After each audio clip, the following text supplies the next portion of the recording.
All right, man. We back. I had to I had to switch and see what's up, man. Switch this shit from what's the name of it? Eve Mux. I'm back on what this shit called me?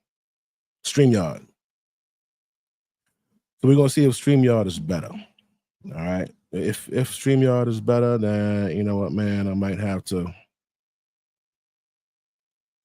tell Eve Mux to kick some fucking rocks, bro. Word. Sneeze, man. I don't like shit like that. Nigga, like, like, come on, man. Get it together out this bitch, bro. All right, yeah, man. So I had to drop Eve Mux. So I'm gonna try this StreamYard here. Let's see how this go. See what this heading for. If this is better, then I'm gonna have to dub goddamn Eve Mux because they on some shit, be like fucking dragon and all that. The shit fine now. Look at this. What the fuck is going on? All right, so I'm gonna pretty much just start right from the beginning because we didn't go too far from it. The stream right here, we're just gonna prove the types of women that you need to stay away from and how great is it to use this one right now. We're talking about Cassie and fucking Meg the Stallion, right? Those you would think Cassie's a good chick, she's pretty, she looks innocent and shit like that, but she's a fucking freak and she's a perpetual victim. That's the issue. When you meet a chick and she's always a fucking victim, it's like even the woman you with now, man. If you asked her about her last few, none of these bros are going to say, "Oh, you know what? Yeah, I went out to the club and met up with an ex and fucked them. That's why my man left me." Or whatever. She's never going to tell you what the fuck she did that made her a piece of shit. She's never going to tell you that. Whenever you talk to a chick, why is it every dude did her wrong? That's a red flag right there. That type of broad, yeah. Something wrong with it. Now, Cassie being a victim, her husband just had to find out today that she asked the stripper to piss on her. And everybody was all upset with Diddy, like, yo, man.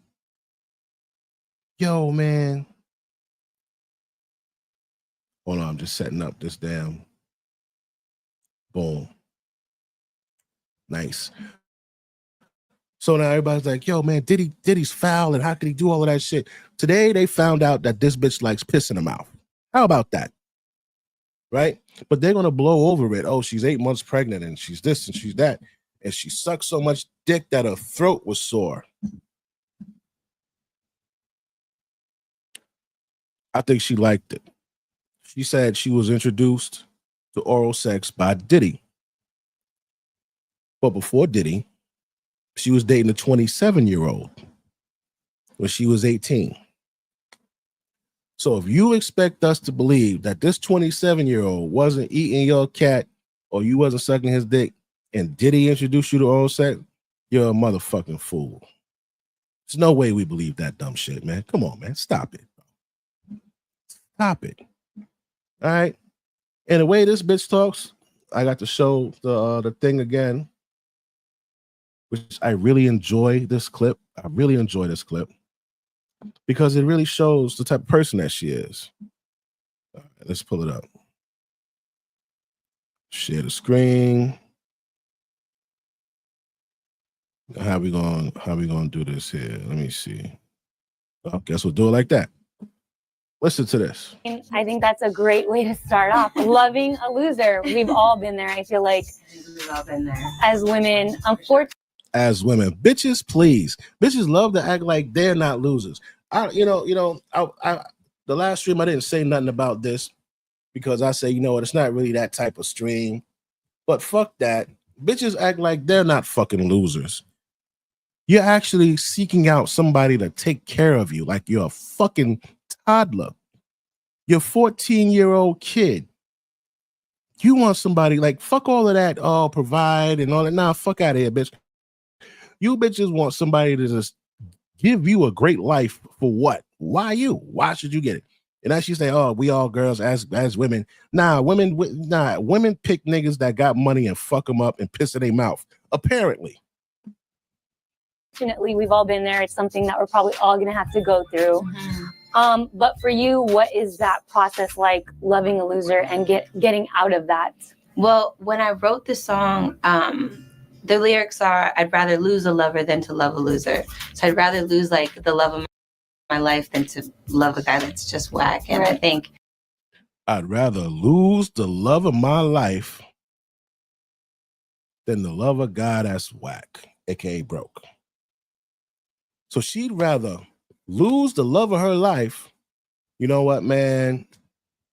You're the love of my life, but you ain't got no fucking money. She'd rather do that than to love that man. She don't want to love a man that's broke, aka loser.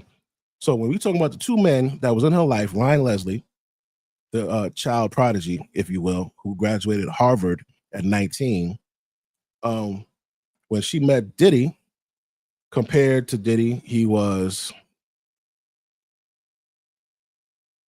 going to be a loser. He was going to be a loser. He was going to be the loser, right? So fuck it. She'd rather lose the love of her life than to be with a loser. He was a fucking loser. She got with Diddy, right? So if she was with Ryan Leslie, he was 27, she was 18. When she turned 19, she got with Diddy, who was 37. People are like, oh my God, he manipulated, and that bitch was used to older niggas because that's what she was fucking dating. Stop it. Stop it. This innocent shit. These bitches ain't innocent, bro. You ever got a church girl home? You would like, I know it's dudes, man. These bitches will act a certain way. This is back in the day. Today, these bitches is just all out. They just throw everything up front. Everything up front. Freakness is all up front. But back in the day, they kind of suppressed it a little bit, right? Back when I was growing up, that's when it started to kind of peak out a little bit. But before, they were the inside closet freaks. When you got her in that room, then you said, oh, this bitch is wild, nigga. Yo, she did this, she did that. Because she didn't present that up front. This bitch. Yeah, man, that's what a lot of the fucking broads used to do. They're not fucking innocent. So she'd rather, right out of her fucking mouth, she said it. Play it back one more time. I wrote the song, the lyrics are, I'd rather lose a lover than to love a loser. So I'd rather lose like the love of my life than to love a guy that's just whack. And right. I think the experience of getting over it. And when you listen to that, that's fucking stupid. That's so shallow. You'd rather lose the love of your life? That's some cornball shit. But that shows, and that played out, and why she stayed with Diddy for that long ass 10 years. Because in her eyes, Diddy wasn't a loser. He was a nigga with the mega bucks that could provide anything she wanted. Take her anywhere she wanted to go. She enjoyed every moment with this motherfucker here. So when we look at when they were in Italy and how much fun they had in Italy, and in Mexico, and here and there and there, we understand why she was gone. So what is going on wrong? Oh yeah, there we go. Cortez is back. Yeah, I gotta look at a different place. I gotta look at a different place for the comments, bro. But welcome back, bro. Welcome back. Yeah, they play innocent. They play innocent, bro. Wait a minute. What does that say? Oh, there we go. I hate when bitches play innocent by hiding and being. Yeah, that's what they do, bro. No, that's what the fuck they do, and that's what she does real well. And I'm just wondering how her husband feels, knowing that his sweet, innocent wife, who was victimized by Diddy for those long years, Because that's what she sold that nigga. You know that, right? She sold that to him. You know, he hit me, and he used to hit me, and used to make me do things, and all of that shit. I know she sold that shit to him. I know she sold that to him. But then today, when they were in that courtroom, and that fucking freak for hire said, yo, she asked me to piss in her mouth, and then she asked if I ever did it before because I was doing it wrong. I know he was like,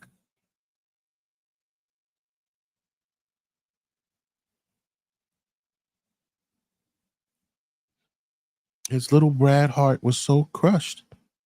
He thought he had a motherfucking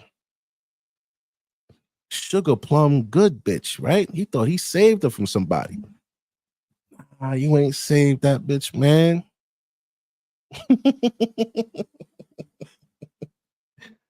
You ain't save her, man.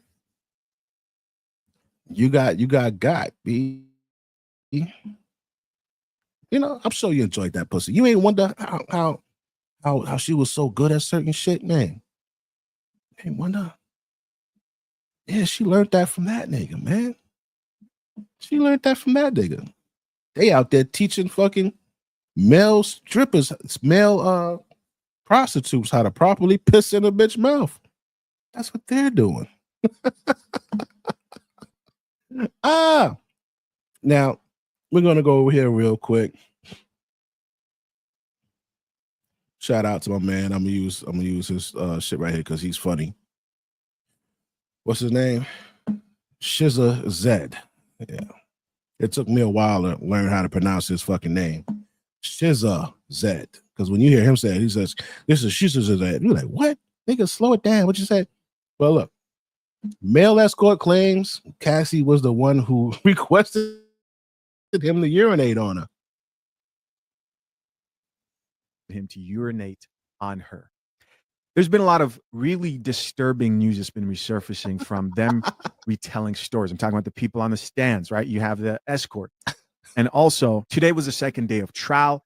And by the way, if you want to make sure you keep up with this and just want like straight summary facts, click the link into the top of the comment section. Miss Coffee's channel, subscribe to that. You can check there for just like straight summaries amongst other things. But I've thought a lot about this. I've thought a lot about Cassie's husband. I don't care who you are or how strong you are. No man wants to sit there and hear disturbing encounters, sexual encounters between his current wife, because Cassie's married. She's also pregnant right now. And someone like Diddy. For example, these comments here read and also agree, like this lady here who says, her and her husband having a long talk tonight. So people here are leaving laughing emojis. You know, they're trying to make light of the current situation. It's kind of crazy that this is the top comment, but hey, what are you going to do, right? Somebody else who says, I see piss coming, I move. Riley, somebody else who says, y'all remember when Miami said she enjoyed golden showers? Things like that make you go, that is 100% true. Young Miami, who was one of Diddy's side pieces, literally confessed to this. And so it doesn't make any of this hard to believe at all. But imagine sitting there and having to hear that, right? People joke about that. They joke about the state of a man anytime a woman shares her even like dating another dude or anything sexual. This had to be difficult. Here's a video that I definitely agree with that talks about the family walking out during the second day when the escort, the male escort, took the stand. Look, man, I know them kids saw some shit, especially the sons. You know they saw some shit. There was a video, RIP to the homie Pop Smoke. I even got his song up on my shit. I love Pop Smoke. But Pop Smoke was at a party and he was doing a woo walk, right? Some shit he was doing. The dance that he known for. Yo, Diddy's sons was standing behind Pop Smoke, right?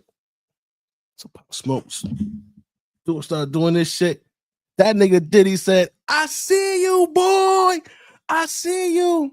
Yo, his two sons started cracking the fuck up because they knew what time it was. Because they knew what time it was. They know their father. Listen, man, if you see this, if your father's a freak, nigga, that's your father. So what? That man still love you as your father. He still love you. You gotta learn to listen to the message and not the messenger. Like you go to church and the pastor tells you some deep shit. You like, yeah, man, pastor, right? And then pastor's fucking a married chick, bro. Fuck that.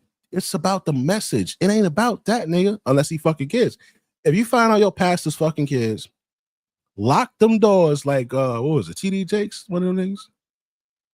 Whichever nigga it was that said lock the doors because they needed $40,000. Yo, lock them doors and fuck that nigga up and then call the cops, bro.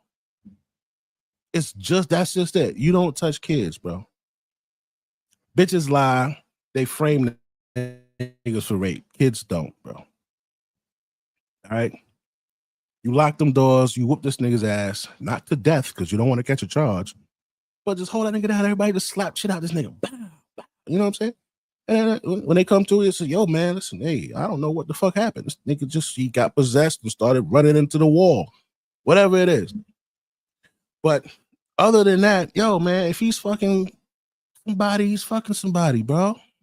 What is the message that you got? Take the message, not don't believe and have so much faith in this messenger. Just get the message and be on your way, right? So when it comes to his fucking father,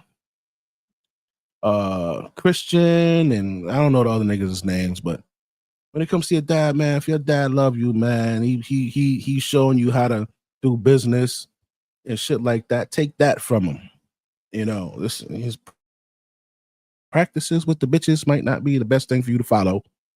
All right. And I'm sure Christian know, because Christian got hit with some charges by some chick on a yacht and shit, allegedly. Like, you should just hire strippers, bro, to serve shit. Like just hire motherfuckers that's down for freaky deaky shit, bro. Cause you hire these fronting ass people, they just be fronting. They be fronting. Bitch, they just be lying, bro. Then when they get offended, they're like, I don't care how much money you have. I don't care. Yes, you do, bitch. Stop lying. Yes, you do. I gotta find that video, man. That's just one of the things that I'm constantly wondering is just how the family of Sean Combs is receiving this information, because there's so many details that have been shared about intimate moments. And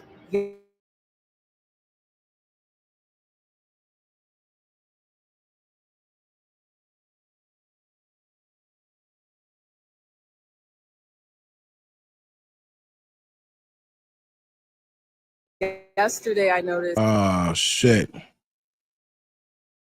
testifying, but today, that first hour and 20 minutes of testimony from Cassie, his entire family was in there. All of his sons, all of his daughters, with the exception of one who's, I believe, about 2 years old. But it appears that the mother of that 2-year-old was also in court, which is something that I hadn't seen before. Okay, so of course people left their comments in response to what she said. Top commenter says, protect Cassie. I don't care about his complicit family. I mean, I don't know if you want to throw the whole family on the bus. You don't, from a child's perspective, they have a whole different vantage point of this whole situation. Granted, I think Diddy's cooked. I've said very straight up to you guys that I believe he's guilty of a lot of the crimes that he's accused of. There's just too much evidence and too many consistencies. Now, yeah, nah, man, fuck that. We got faith in this, baby. We got faith in this one, baby. That nigga's gonna get out of that shit. Watch. And I think he's gonna get out of it because they're painting a picture of a freakazoid and not a criminal. You need to paint the picture of a criminal. You're painting a guy, even if he did slap the bitch up, like how much time you give niggas that slap bitches up, bro? Honestly, Yo, this is it. Look at this shit. Watch this. Look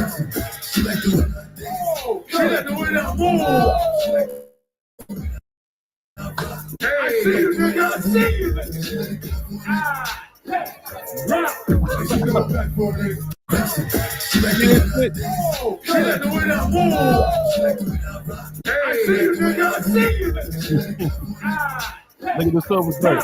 It's cracking the fuck up.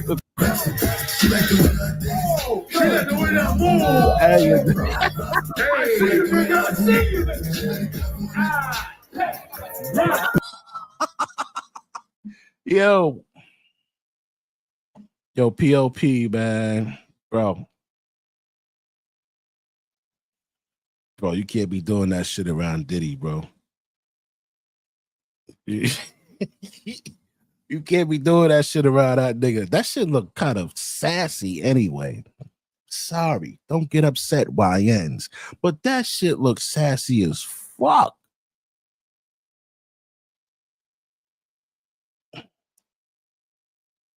You can't dance like that around a booty goon, man. That nigga's a booty goon. All right, listen, you can't do that shit around that motherfucker, B. That shit was funny as hell. They said, yo, you see this nigga dad talking about I see you, nigga? Yeah, dad, he say he see you. Chill, bro. You gotta go back to the other fucking dances. Let's see here. Where we at? All right, yeah, back to Shizza Zed. Whatever the fuck his name is. We've seen other people get out of situations that weren't this bad, but were pretty bad. Of course, I'm curious to know, what do you guys think? There's also another post here that says, Cassie says her longest freak off with Diddy went down for 4 days straight. How is that even possible? How are you in a freak off for 4 days straight? Like, what does that even look like? And there was a chick saying that, some bro was talking about that. Listen, man, you bitches just lay there any motherfucking way. So you got bros doing fucking 300 niggas in a day, 500 niggas in a day, 1,000 niggas in a day. You let 1,000 niggas fuck you? 300? 100? When the bitch did the 100 challenge, I was crazy. Then the bitch went behind, did a 300 challenge, then a 500 challenge, then a 1,000 challenge.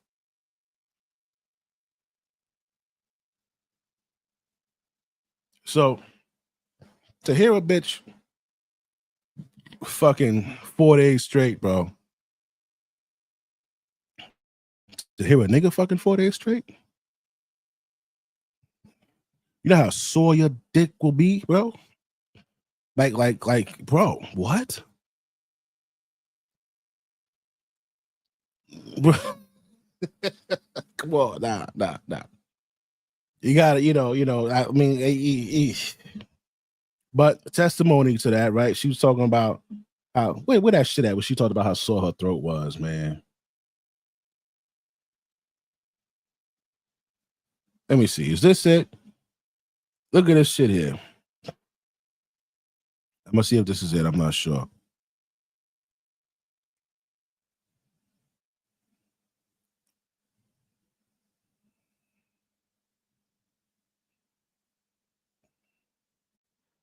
This bitch here. All right.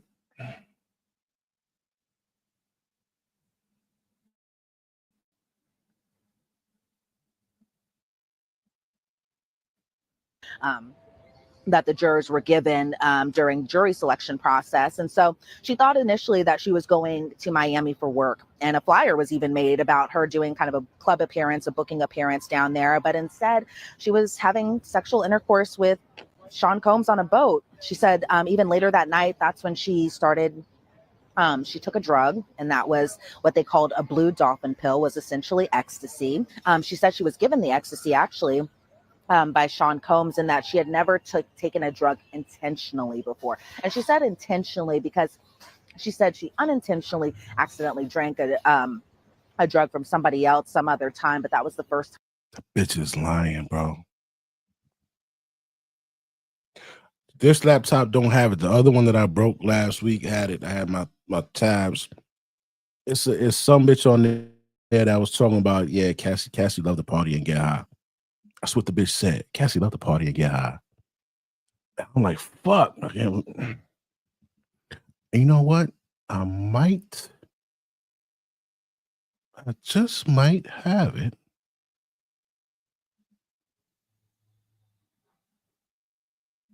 Hold up.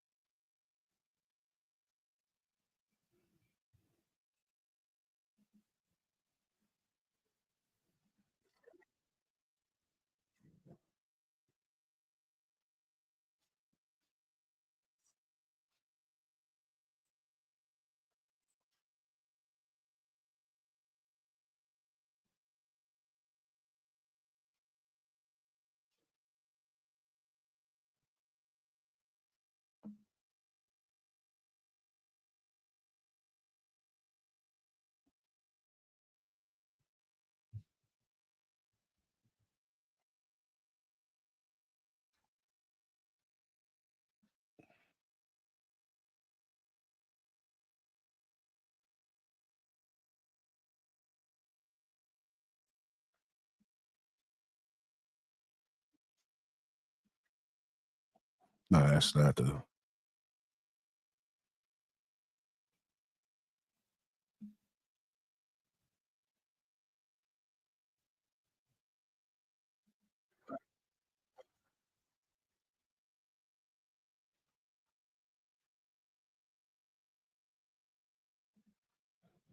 Cassie was 19. And he was 37. There's a 18-year age difference between Cassie and Diddy. Yeah. Yeah, that bitch. She was used to that shit.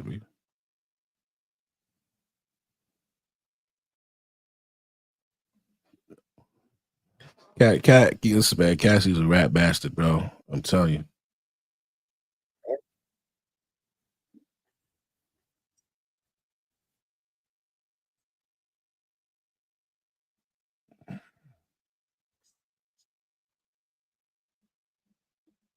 Fuck.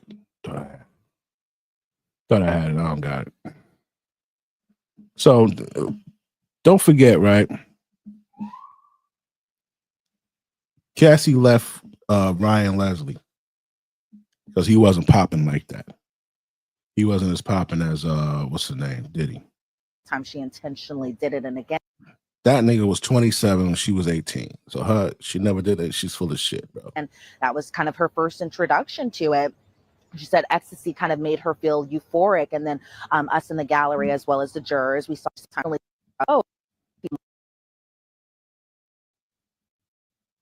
over there again under the guise that she was going to be talking about music, and that's not essentially. Hey, listen to this shit. Everybody was getting that time with Sean Combs, and even trying to tip oral sex while at this hotel. She said that at the hotels, but just was essentially excited to talk about her career and where everything was going. But then, that's not what happened in this hotel visit. She said essentially that she was introduced to the concept of oral sex while at this hotel. She said that, Sean Combs had given her oral, and that it made her, that he kind of made her feel crazy for not reciprocating that. And so, she didn't do that because she said she was in a relationship at the time with somebody else. She said.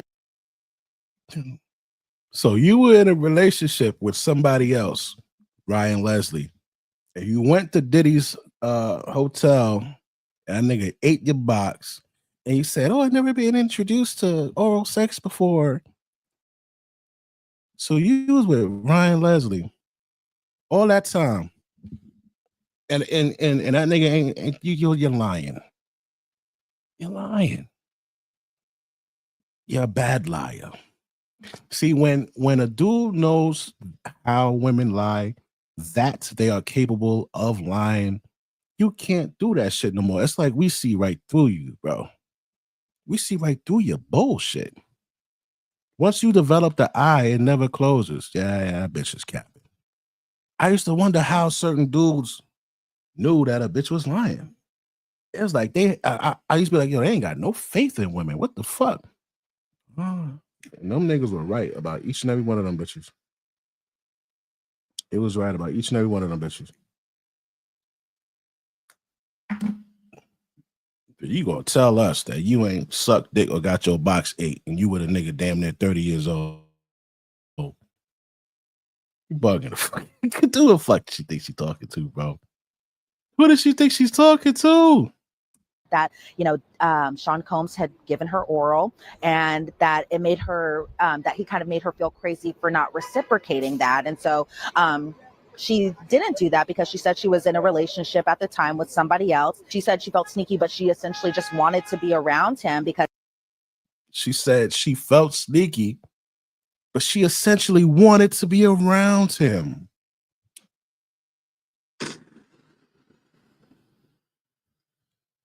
Felt sneaky because, you know, you had a man that actually made you relevant, got you started, and you knew it was wrong. She didn't care.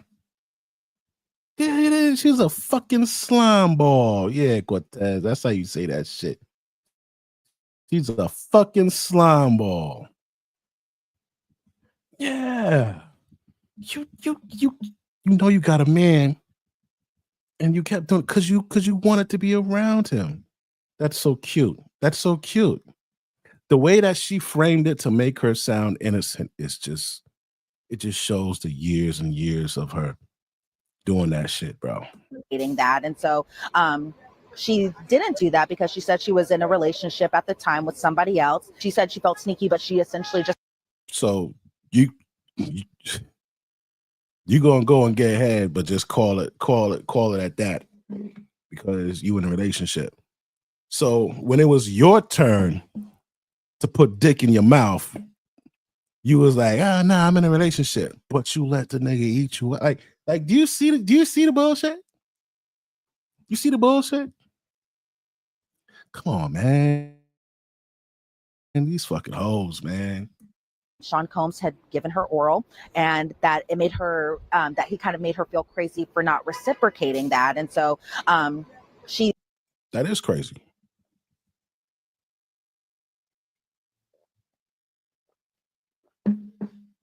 That is crazy.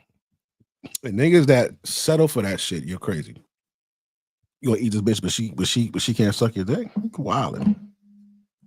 You don't do that. He didn't do that because she said she was in a relationship at the time with somebody else. She said she felt sneaky, but she essentially just wanted to be around him because he was exciting, he was entertaining. And she said that, you know, it made her feel kind of special because not everybody was getting that time with Sean Combs. And even just think about that time frame. This was Puffy, this was Puff Daddy, this was Diddy, you know, this was Diddy, you know what I'm saying? Yeah. Bitch, we know how it go. That's why you stayed 10 years. That's why she stayed 10 years. Yeah, that's around the time to start too. Around 9, 10. That's around the time to start. They've been told they was cute and all this shit and getting away. And even in school, the teachers be on that bullshit. Oh, she's a girl and this is believing the little fucking brat bitch over the fucking boy. He's like, yo, she just stabbed me with a pencil. She's like, well, he did X, Y, and Z, so that gave me all the right to stab him with this pencil. I told him not to touch my textbook, and he touched it, and I stabbed him. Ever since they was a little kid, they've been getting away with shit, B. Not with my kids. I said there is no gender. Once a woman puts her hands on you, she is a combatant. Combatant. And you tell that shit to the teacher or the dean and tell them to call your daddy. Was somebody who was a big name. And so from her perspective, I can kind of see a little bit why she was a little excited to kind of go over there again under the guise that she was going to be talking. Go over there again.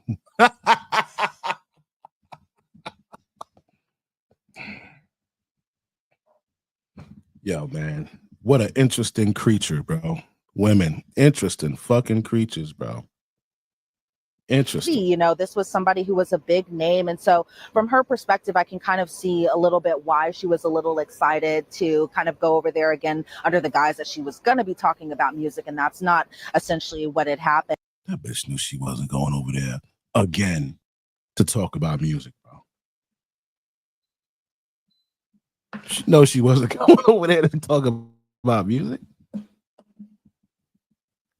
And then the prosecution talked about this trip to Miami, and this trip was also pretty important because Right. That's right. I was probably not what I noticed. Teachers was believing girls, and it was mostly They believe the little fucking kids, man. The little girls. this man. was a trip that they had taken. Carrie Morgan, Cassie's best friend at the time, was there. Dallas Austin, who was a music producer, was there as well too, and she referred to Dallas Austin as a friend. You'll remember Dallas Austin because he was on that people and places list that the jurors were given during jury selection process. And so she thought initially that she was going to Miami for work, and a flyer was even made about her doing kind of a club appearance, a booking appearance down there. But instead, she was having sexual intercourse with Sean Combs on a boat. All right, so here's my thing, bro. Yo, you getting away from what the trial is, bro. What are we here for? We're here for racketeering, my nigga. We're here for racketeering. Where is it? We're here for sex trafficking by force, fraud, or coercion. Why are we talking about her sucking dick for the first time, bro? I don't understand this. You see what I'm talking about? This defense got to get they fucking head out they ass, bro. You got to get your head out of the fucking skies. You're gonna hear some shit about this nigga that you're defending, but you're a lawyer. See all the slime balls anyway. Nigga, you getting paid. Listen.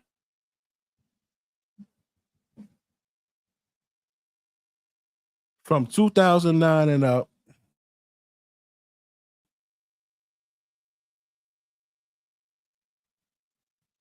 Diddy used interstate and foreign commerce. He knowingly recruited, enticed, and harbored, transported, provided, obtained, advertised, maintained, patronized, and solicited by any means a person knowing and in reckless disregard of the fact, means of force, threats, force, fraud, and coercion. Right? Prove that. I don't care that her throat was sore from sucking cock. I don't care that this dude. Well, I do care that the guy pissed on her because that shows you how nasty the bitch is. So that's a thumbs up for us. But I don't care about any of that shit. Prove how he forced this bitch. Prove that. You're telling all you're giving us Cassie's sexual history with Diddy. What? How is that? How is that relevant, bro? How is that relevant? Count 3, transportation to engage in prostitution. All right, that one there. Transportation to engage in prostitution. All right. Defendant knowingly transported an individual on the interstate foreign commerce willfully caused the transportation of female victims and commercial sex workers in an interstate foreign commerce on multiple occasions with intent that they engaged in prostitution. So this is where the guy Philip comes into play. This one here, count 3. He might not get out of that one. I don't know what they're going to give him for transportation to engage in prostitution. I don't know. But for sex trafficking, nah, B. That's nope. For racketeering, nope. So far, the only thing I could see them pulling a rabbit out of the hat with is transportation for prostitution. And I gotta remember that word because I keep getting that shit. All right. Transport to engage in prostitution. All right. So She said even later that night, that's when she started. She took a drug, and that was what they called a blue dolphin pill, was essentially ecstasy. She said she was given the ecstasy actually by Sean Combs, and that she had never taken a drug intentionally before. And Given or forced? She didn't say she was forced. All right. If she'd have said he forced me, so he didn't force you. Good. Thank you for telling us that. she said intentionally because she said she unintentionally accidentally drank a drug from somebody else some other time, but that was the first time she intentionally did it. And again, that was kind of her first introduction to it. God, if I could find a video of that bitch saying that's what she do on a regular. She said ecstasy kind of made her feel euphoric. And then us in the gallery, as well as the jurors, we saw photos of Diddy and Cassie on that boat together. And that's the boat where the two first had engaged in sexual intercourse for the first time.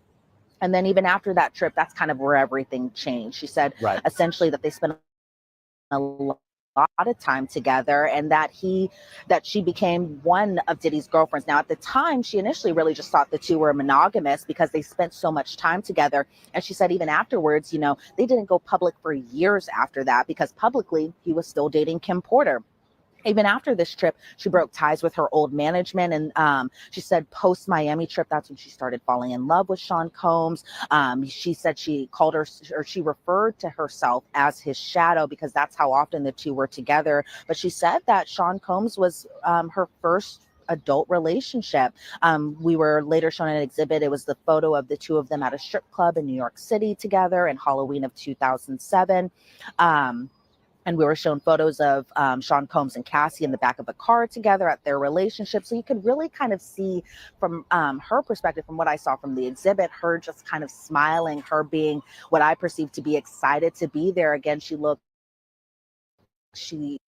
looks the same, right? But she was a little younger back then. And so after this trip, she said she was still enamored by Sean Combs, you know, at first, but she said over time, that's when she started to kind of experience a different side of him. And for one example that she had used, it was like the physical abuse and even the controlling nature of Diddy, the ways that she had looked, who she was speaking to and talking to, essentially that Diddy would call her every single day, all day, every day. It was either through text, calls, and then later on FaceTime, because back then, you know, we didn't necessarily have FaceTime, because you have to remember, just in the context of everything, that this, you know, their relationship was a little bit a while ago, nearly almost 20 years ago, the start of it, I should say.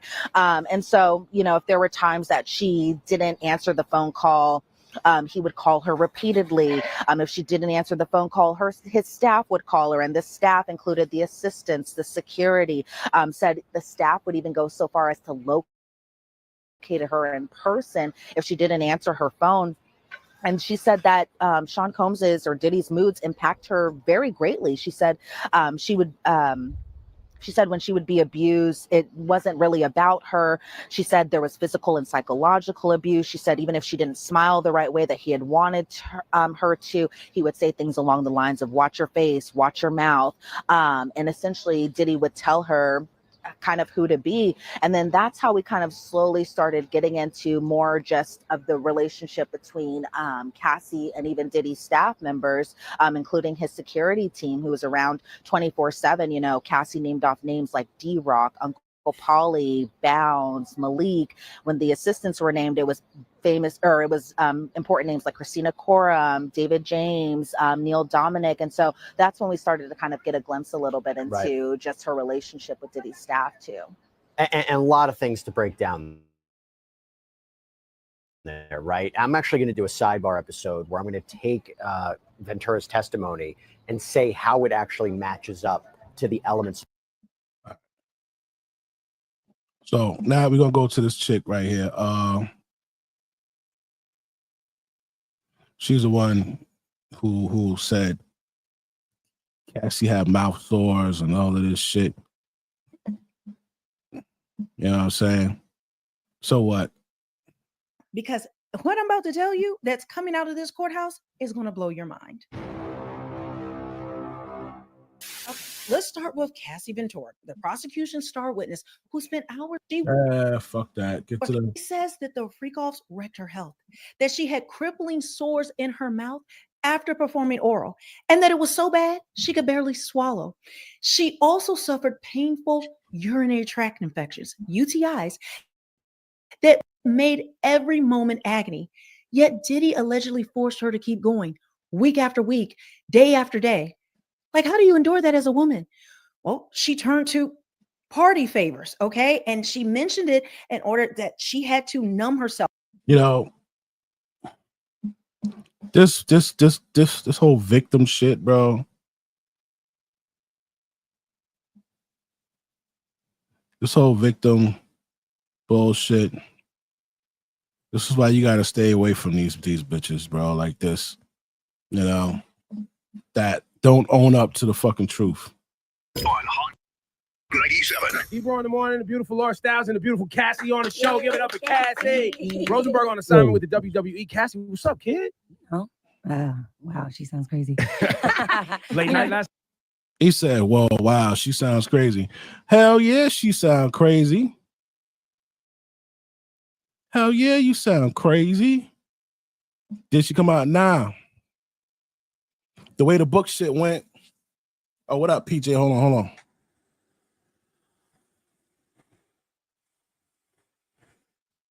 The way the book shit went, she told Diddy, "Yo, Diddy, give me $30 million or I'm gonna write a book, a tell-all book."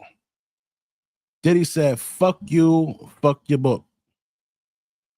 Then that's when she hit him with the fucking lawsuit, which she got 20 million out of it. She actually divulged. They asked her how much she got. She actually divulged it was 20 million.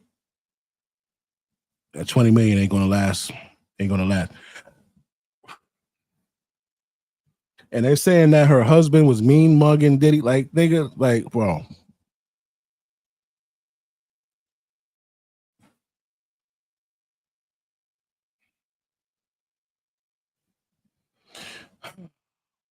You know, I really hate this shit. Cortez.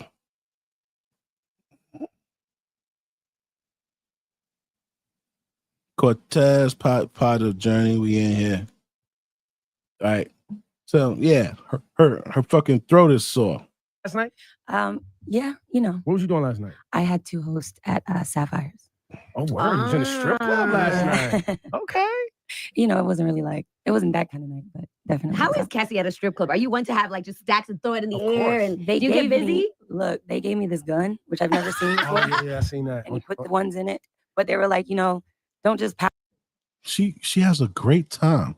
You hear how she's like reliving the moment? She loves that shit.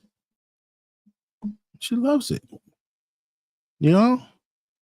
She's done shit 99.9% of women will not get to do on this planet. Yeah. She had a great time, man. And she got 20 million for having a great fucking time. I'm so glad he didn't marry that bitch. Can you imagine? A note Cassie wrote to herself, recovered from her iCloud backup, that read, "He owns me. Even when I sleep, I'm not free." The court was silent as it was read aloud. Stop scrolling. Diddy's courtroom just Now, you hear what she's saying? Cool. Is that why we're here? We're reading notes off of this bitch's iPad to prove what? We're here to prove racketeering, forced prostitution, and transporting to commit to engage in prostitution. That's why are we reading this bitch's diary, bro? I don't care what the fuck she went through, because she stayed there for 10 years. I don't give a fuck what she accepted, bro. She chose to go through that shit. Right? We're here to talk about, did he force you to suck the dick? Well, just alone you telling this dude to piss on you, to piss in your mouth, I really can't say that he forced you. Okay? I can't say he forced you. So that is out the window.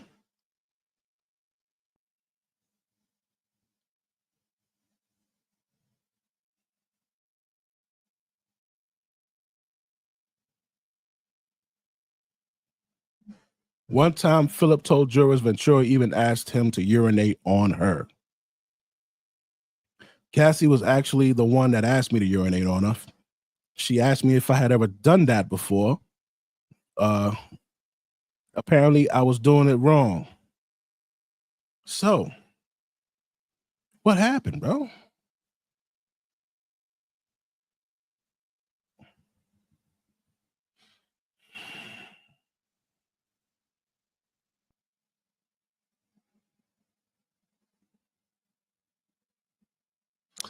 It's so crazy. Everybody is so it's what's so crazy?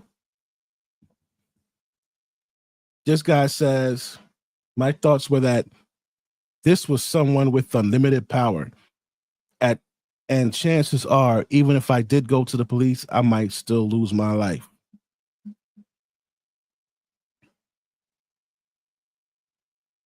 So they really painting this nigga like fucking.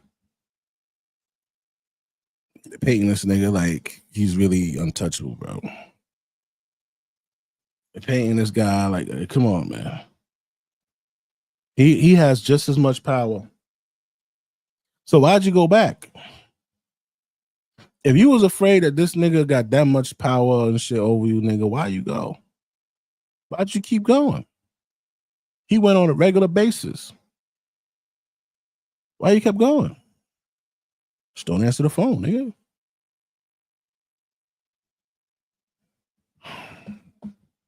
Shit's crazy, bro. It's like, all right, man. We're gonna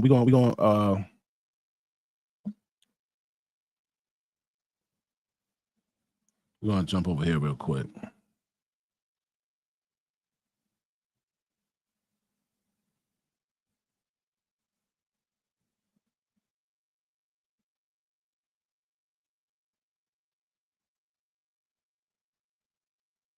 I did a video back, said she was with 90% of that shit. This is the nigga that she left, man. And it's always funny, man.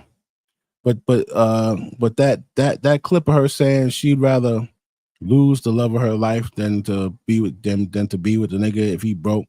You know what I'm saying? When she said that shit, bro. This is the guy that she left. So this nigga turned down. I mean, this nigga graduated Harvard at fucking. This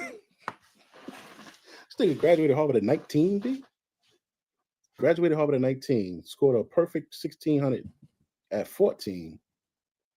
Nigga was a child prodigy, bro. Let's take a little trip way back in time.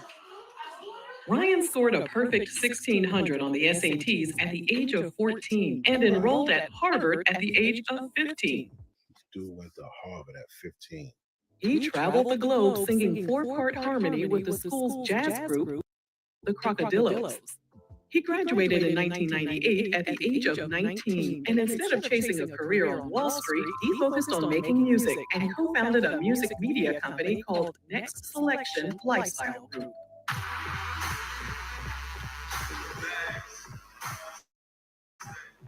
Career.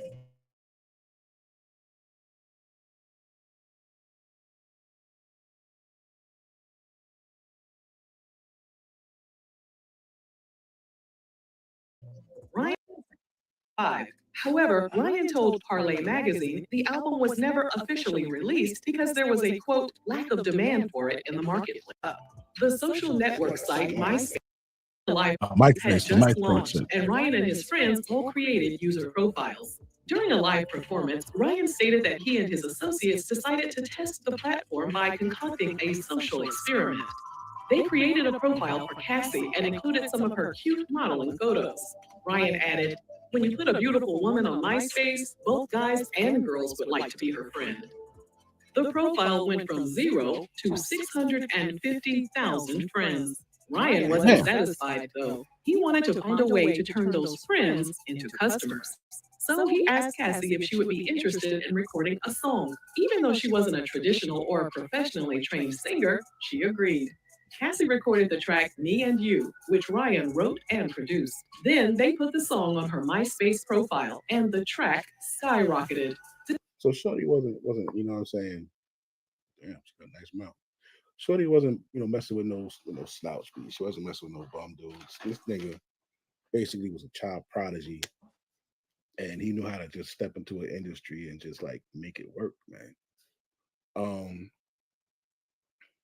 Like that's rare, Despite many people being unimpressed with her voice, the song received 20,000 plays per day on her MySpace page.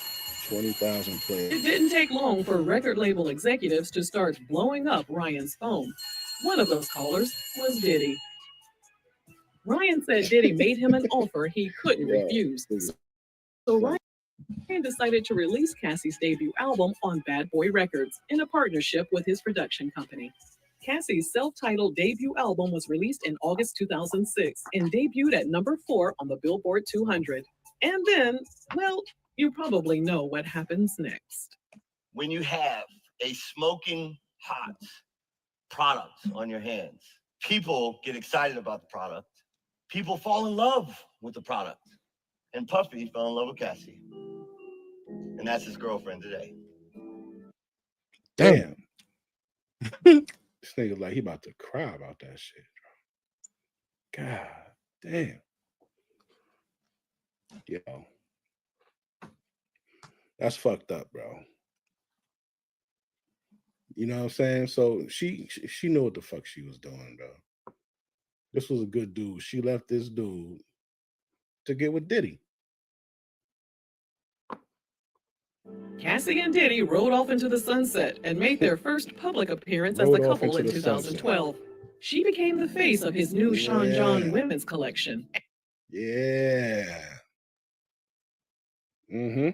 And although she has dropped a few singles and made guest appearances in music videos for other artists and collaborated with Diddy, she has yet to release another studio album. She and Diddy embarked on a tumultuous relationship. She has yet to release another album. She owed Diddy 9 albums. That lasted for 12 years and culminated with their 2019 breakup. And what happened to Ryan once he and Cassie broke up?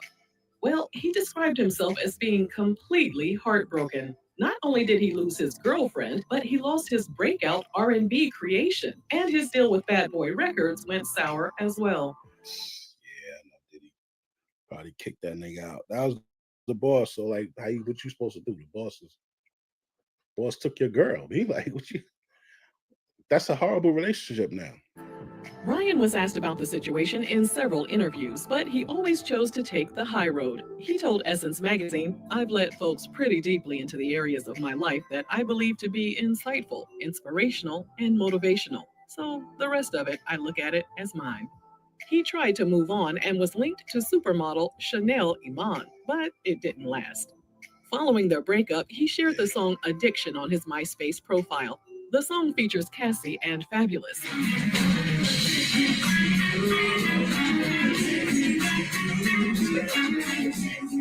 Ryan signed a joint venture with Universal Motown and released the song as a single. When it came time to film the music video, Fabulous showed up, but Cassie was gone with the wind, honey. Damn. Online sources claim she had a scheduling conflict.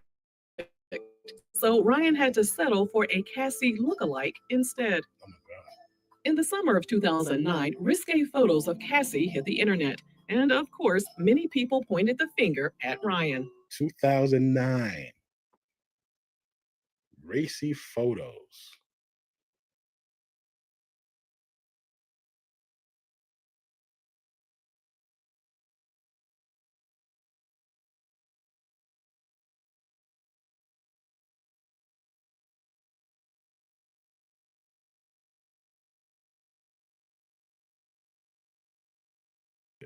She just pussy pics. They were all that.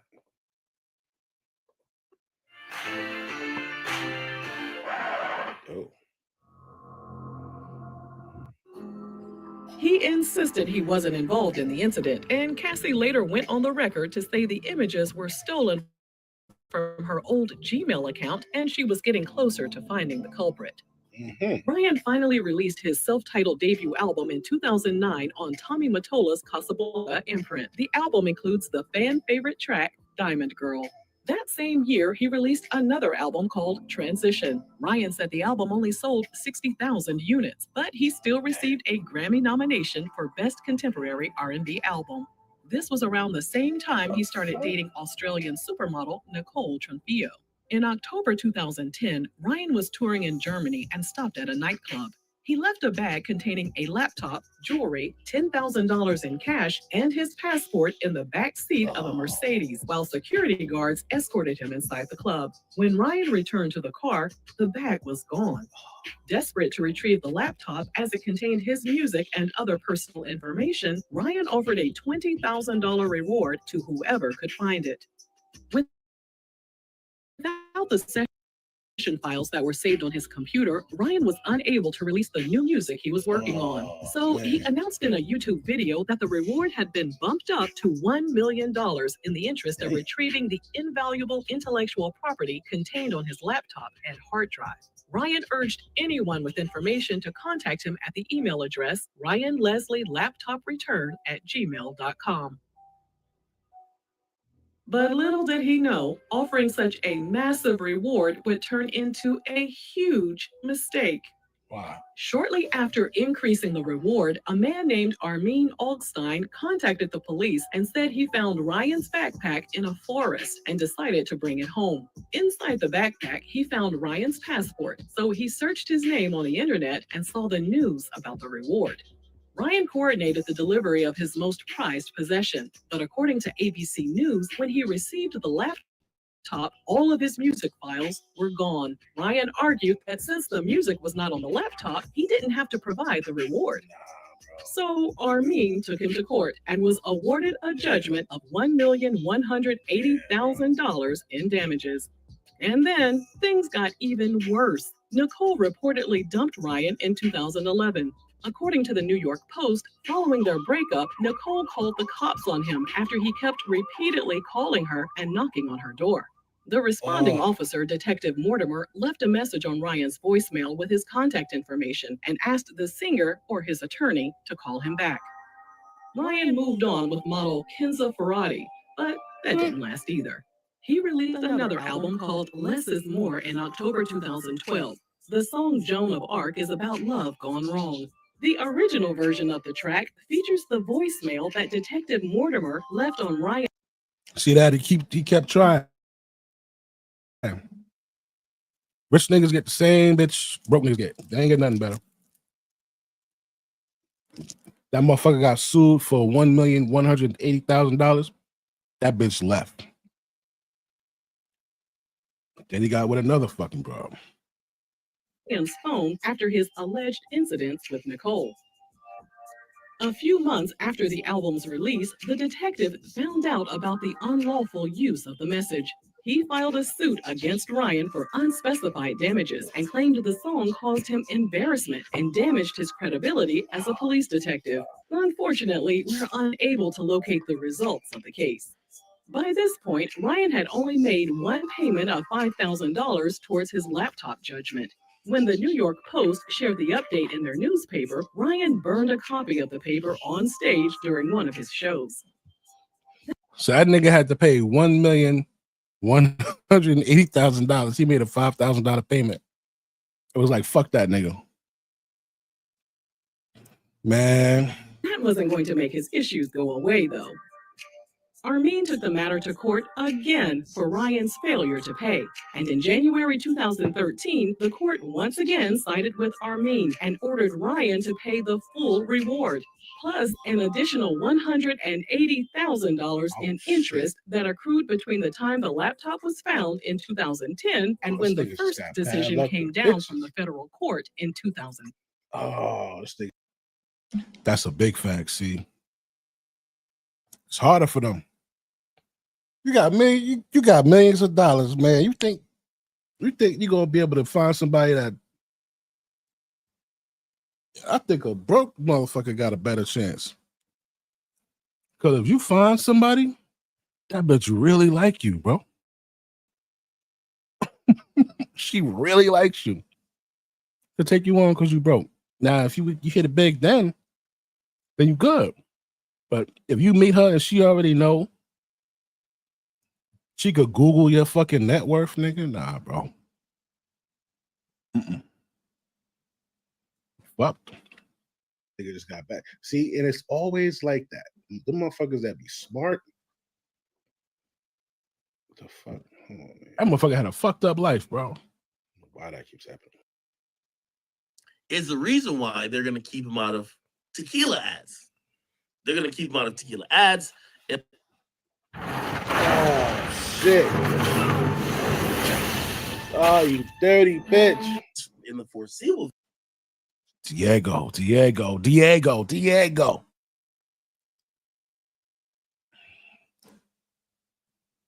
How is this trial even going on, bro?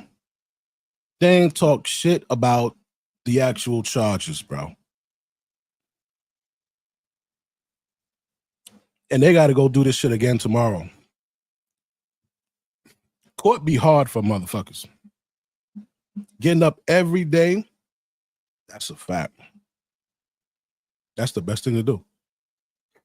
Never tell a bitch how much money you make. Lie. Nowadays, tell a bitch you work security in Rite Aid. No, they close Rite Aid. Whatever.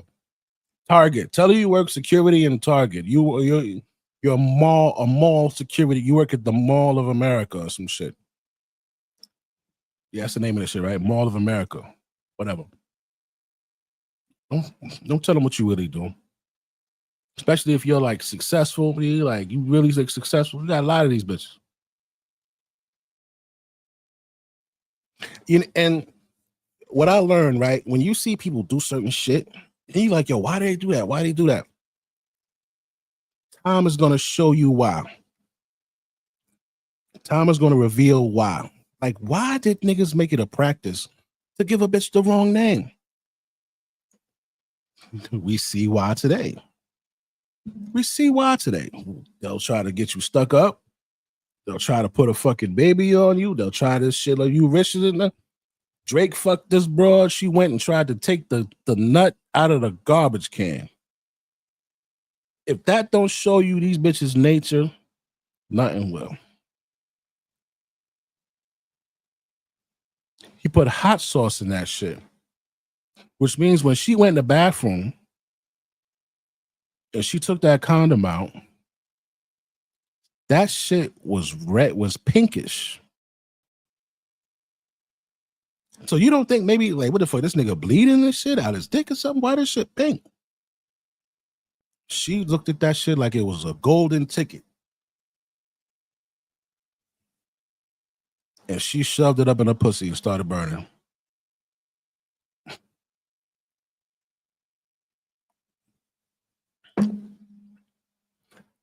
If you're rich, you should be so stuck up to these bitches, bro. If you got a lot of money, you should really be stuck up because your value supersedes them in so far.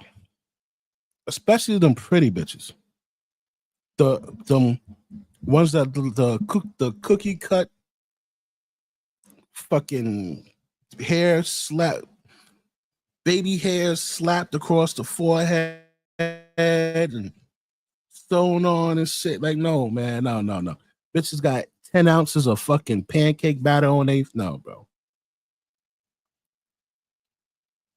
She's not on your level. Even her body is fake. Even her body is fake, bro. You would do better getting a fat bitch and getting her a personal trainer, bro. Dead ass.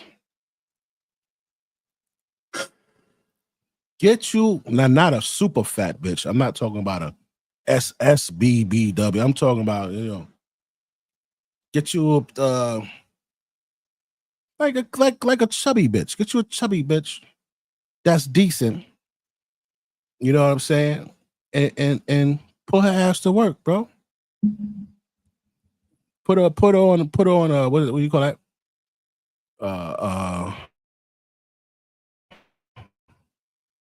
Put her on probation, man. Give her a 3 to 6 month probation period.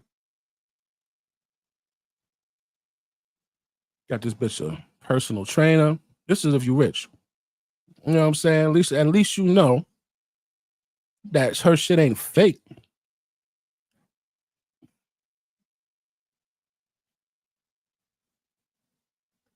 Now you can't defend yourself.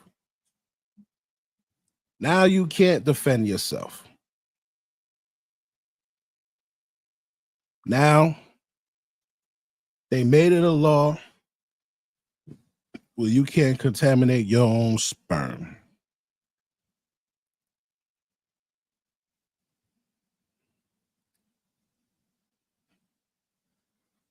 That's crazy as fuck, bro.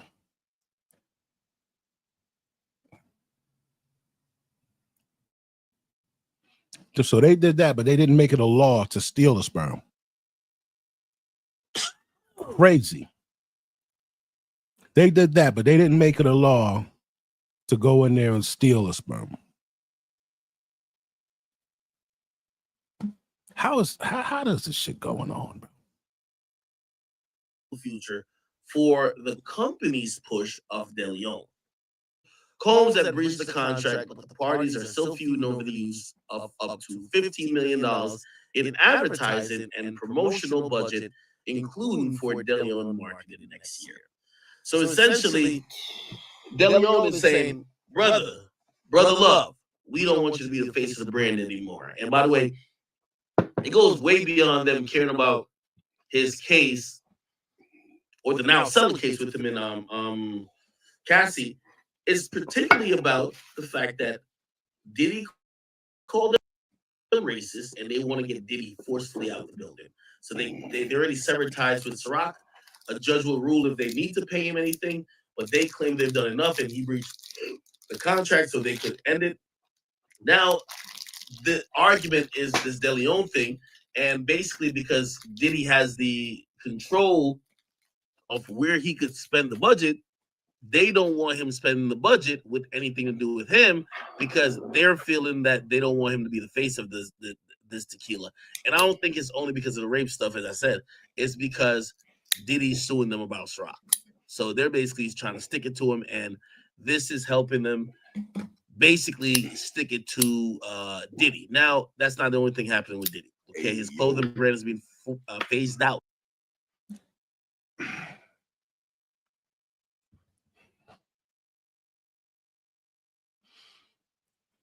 You know, I can see that it's a strategic move to try to make him seem so horrible and disgusting that they don't mind going against what's right and going with the facts and only going with their feelings and making him guilty. Right? Because the first day of trial, they haven't discussed any facts based off of racketeering, forced prostitution, and engaging in transportation of prostitution. And they didn't show any of that. This is them just really trying to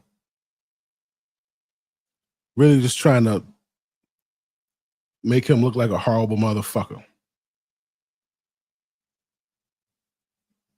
It's fucked up, man. I don't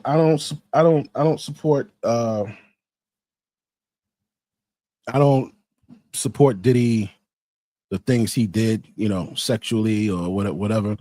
And it's really none of my business. Right? What I do support is helping out a black man or a man, period, that's being railroaded.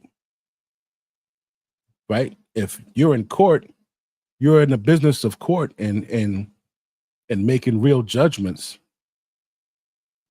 Why are we talking about this bitch's diary in the cloud? Or the first time she sucked dick? Why are we talking about that?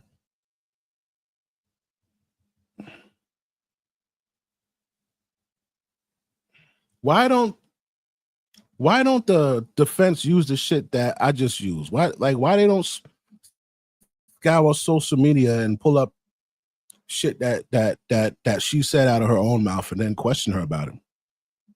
Because that's a good question. You know, on this date on Power 106 in fucking LA, you said that, you know, you would rather stay with a person that's not good for you than to stay with a person who's the love of your life. Like, how do you feel about that, Cassie? And then she's like, no, I never said that. Oh, yeah, you did. It's right here, bitch. That's what you said. Like, why they don't use this, bro?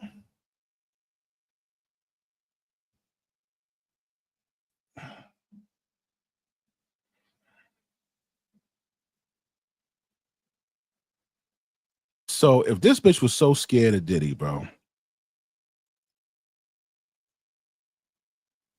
Oh, get out of that. If she was so scared of Diddy,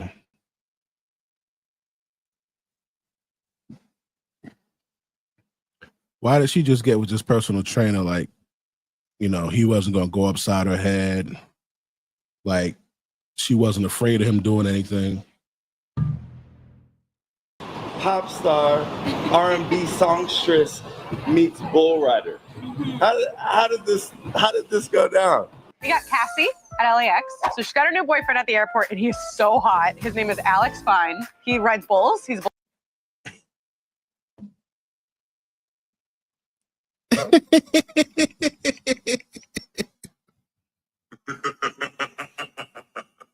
That my condom, my choice. That's a fact, bro.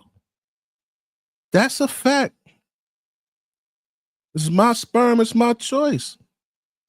Why should a bitch be able to go in there? Why should a bitch be able to go in there and take out my sperm, nigga? What the fuck is wrong with these people? Anything for Brad.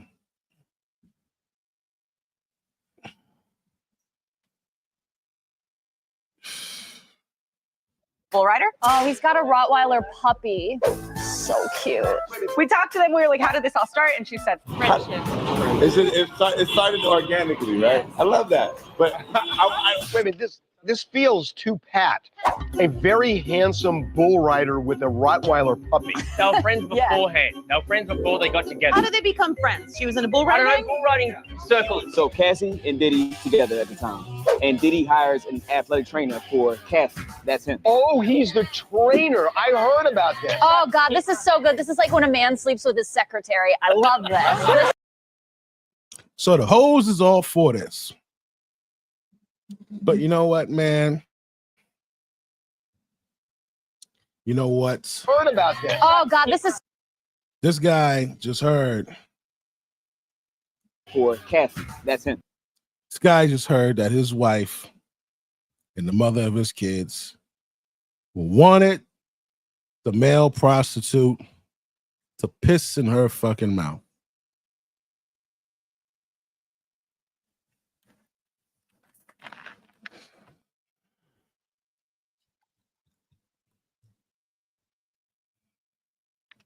You know,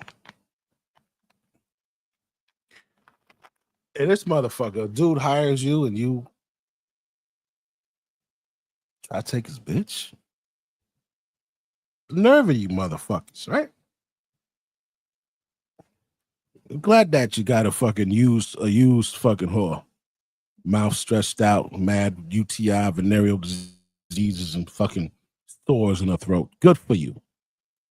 Oh, he's the trainer. I heard about this. Oh, God, this is so good. This is like when a man sleeps with his secretary. I love this.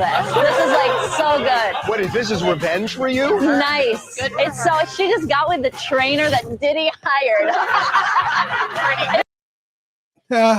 It's just funny, right? It's just funny. Cassie probably thought it was funny too. I don't think she was really afraid of Diddy like that, bro. I don't think she really feared him like the picture that she's painting. He went upside her head every now and then. But I think she was just like more like, all right, whatever.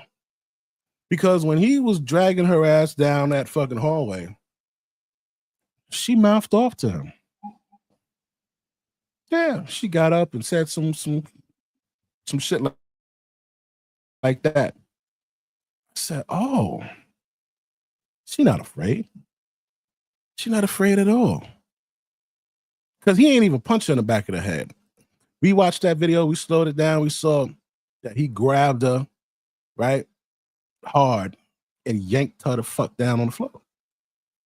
Then he gave a little bullshit soccer kick, like, So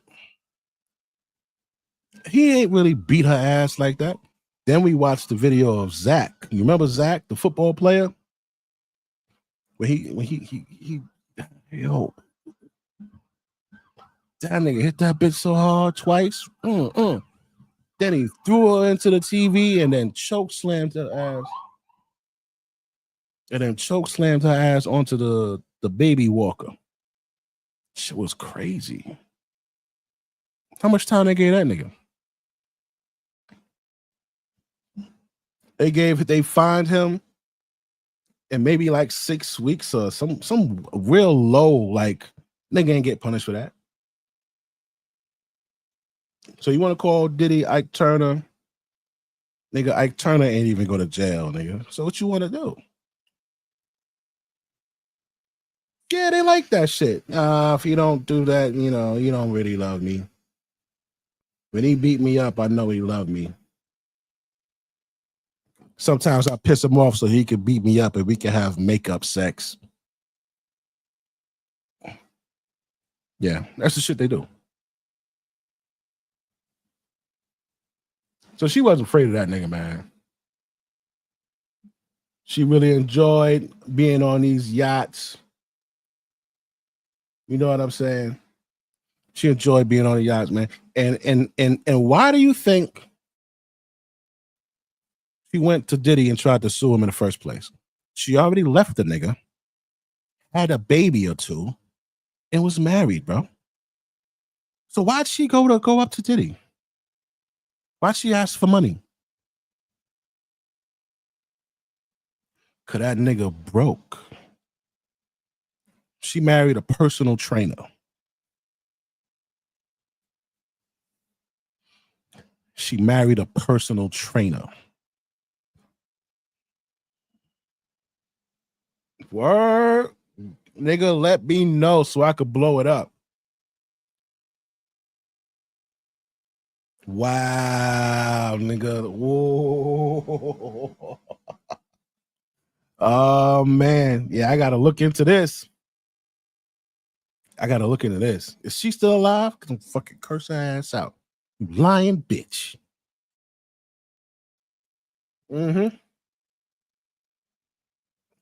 But this bitch married a personal trainer. Ain't no money there. She can't go and do the shit that she was doing with Diddy there. So she said, you know what, man, let me go sue this motherfucker. She went to sue to get some money. Because at the time, her net worth was $4 million. And that included the house. So he's a personal trainer. He train niggas here or there. But he can't afford to take her places.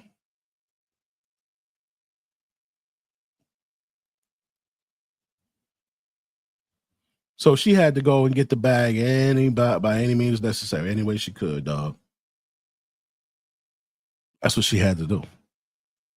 She had to go get that bag. So she said, hey, Diddy, give me $30 million or I'm going to write this book. He said, fuck you and fuck your book, bitch. So?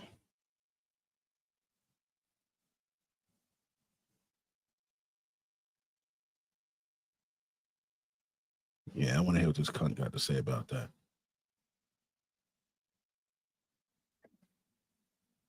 We're going to explore that in a little bit. But she had to go to Daddy and get the money. She didn't want to ask him for it, so she tried to extort him. And that nigga said, fuck you and your book. So she said, all right, I'm going to sue. I'm telling niggas that you used to beat me up and we used to do drugs and shit together. So he said, all right, here, you monkey bitch. I ain't giving you 30 million. I give you 20 million. She took the 20 million. But that opened up the floodgates. All right, let me take this bitch out of the title. Because all they showing me is shit with this fucking cunt. Yeah, and you know, people, man, they'll do you wrong, bro, and they don't even care, bro. This it? Yeah. Look at this shit here, right? I'm gonna show you. Let's show you.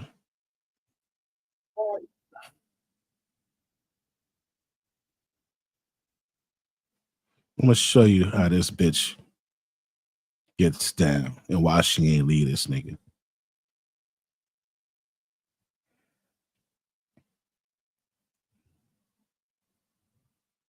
Tina Turner. Ever heard of the Project Pat Gorilla Pimp song? That was Tina Turner in real life. Ooh. All right. That new dude. Damn, can I put a? That's the only thing that I like about Eve Mux. Let me see. Can I do it here? Oh, it looks like I could do it. Did I figure it out?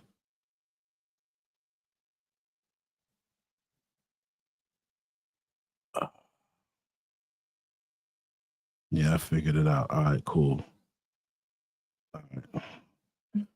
All right.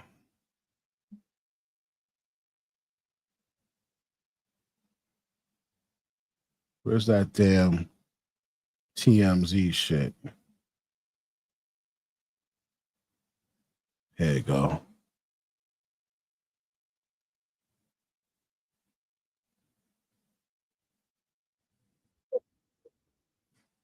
There we go.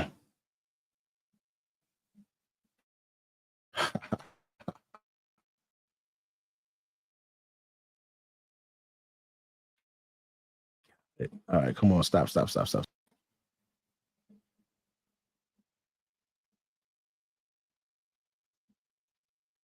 All right, here we go. Give me that. So she's a real fucking scumbag, bro. And I know why Diddy didn't want to give her the money. Like, bitch, go and get it. Go and get it from your man. Why are you coming to your ex to get the bag for? You asking your ex for the bag? If her man had money, she wouldn't have had to ask this nigga here.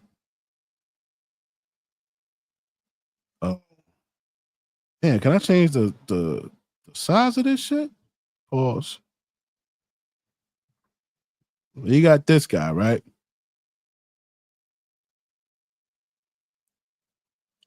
She couldn't live like this right here because she had a personal trainer. And literally on my living life, man. Fuck. Yo, everybody stop texting me, stop calling me, for real. I'm not feeling your energy. I'm not feeling your energy.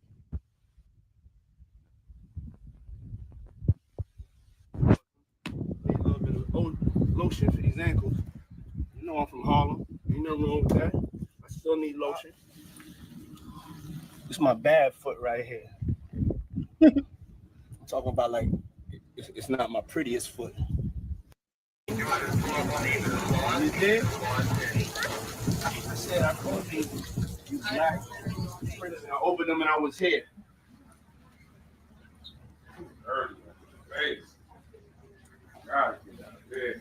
Yeah, I'm big boy. This how when I do it on the 17th, I get big boy, okay? I want y'all to see it all. My brother Lil Los, we gonna jump in there and see how cold it is. Hold on, wait!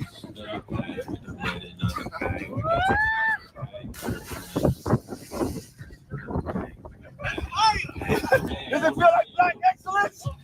You feel like a king. You are a king.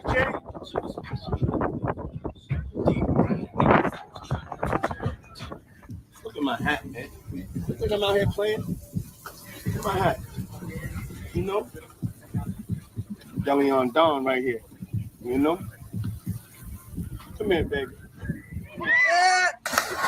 Yeah, Diddy hit that water like it was a goddamn floor. Come here, baby. Oh, that's still like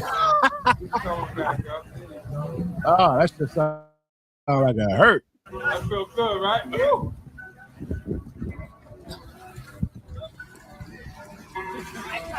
See what Cat, got all up in my nose. Cassie don't get to see shit like that no more.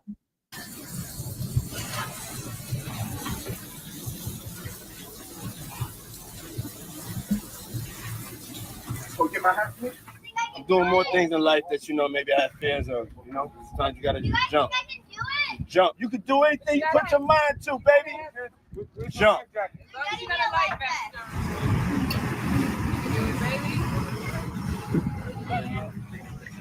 Cassie kids ain't gonna be able to do this shit. 1, 2, 3. See that bitch right there? See her? She right there next to Diddy. Videotaping. Your kids ain't gonna be able to do this in the fucking Amalfi Coast, bitch. 1, 2, 3.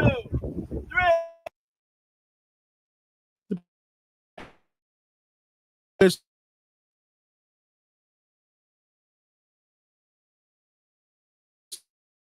look really happy right there to me, man, right?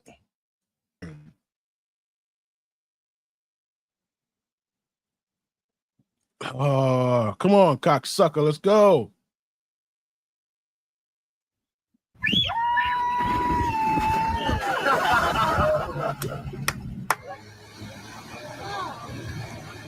This the type of shit she used to. She done got with a personal trainer and she can't do this shit no more.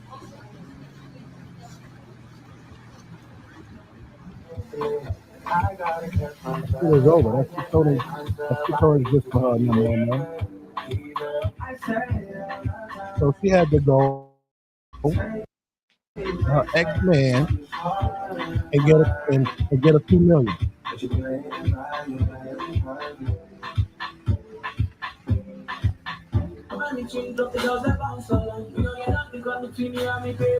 Join it. Look around. Look at this. Me out here working and shit. They always want to have a brother out here working. Now me working. Trying to ball out.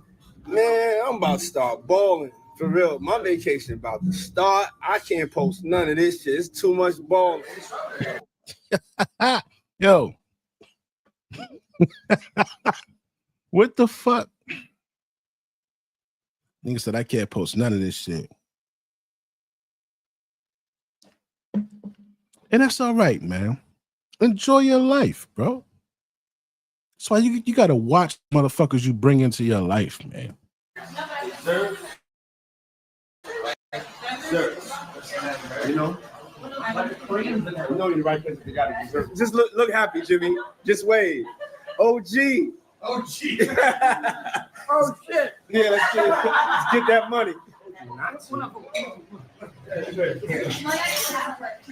Yeah.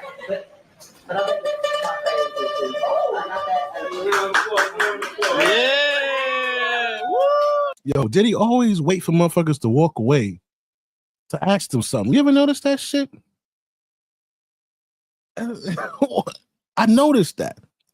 He like when motherfuckers walk away, then he wanna, wait. Nigga, I'm just standing right here. It was silence. You ain't said shit. Why the fuck you wait till I get ready to walk away to ask me something? Albert.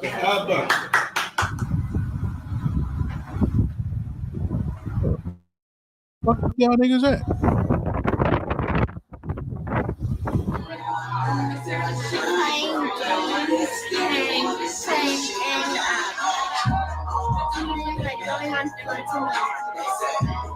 My name is Derek Roche from North Carolina.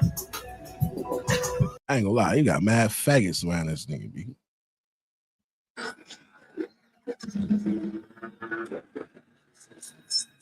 But I get it. You can't forget that, he you know what I'm saying? It's just observation.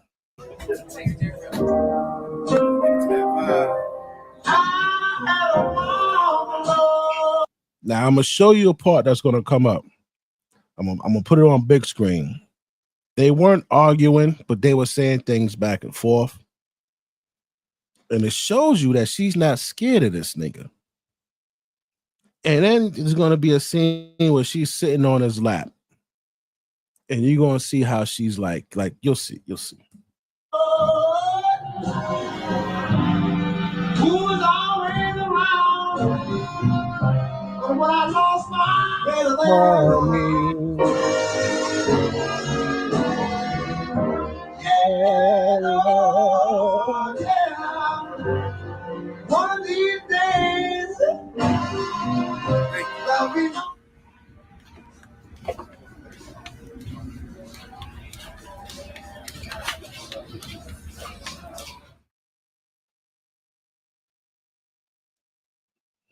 coming to you live from the Amalfi Coast with a special.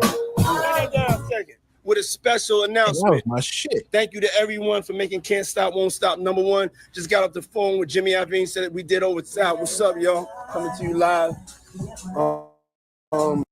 We in Positanos right now. You know what I'm saying? Amalfi Coast. Living this life. Congratulations and thank you to everybody working on Can't Stop, Won't Stop. Over 3 million streams. But we out here. We just want to say thank you to everybody. And if you haven't seen it, Can't Stop, Won't Stop, make sure you go see it. It's that black cinema film noir, you know what I'm saying, at its highest level. Inspirational. The vibe. See, we on this boat, listen to this French Montana. Get that French Montana, Jungle Rules. Jungle Rules, French Montana, Jungle Rules out right now. Shit is crazy. I'm proud of you, French. Yeah. Yo, so I got a big announcement coming tomorrow. About a big media collaboration that's going to go. That's that bitch song. Tomorrow. About a big media collaboration. That's the bitch song right there.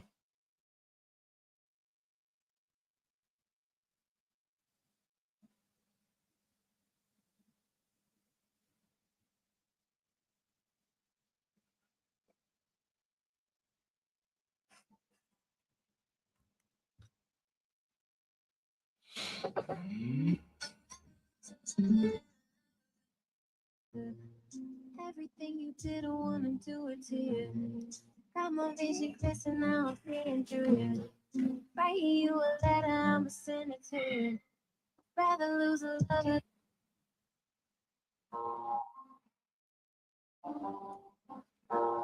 I'd rather lose a lover than a lover loser. Everything you did, I wanna do it to you. Got my vision clear, so now I'm seeing through you. Write you a letter, I'ma send it to you. I'd rather lose a lover than a lover loser. This motherfucker is garbage. Shit is trash, bitch. Compared to fucking anything Bad Boy put out, that shit is trash. Fuck out of here. Collaboration that's going to go on this Saturday. I'll mark your calendars down. This Saturday afternoon. Yeah, big media. Once again, I want to thank you all for making Bad Boy Can't Stop #1 on iTunes. And thank you, Larry Jackson. Thank you, Natalie Moore.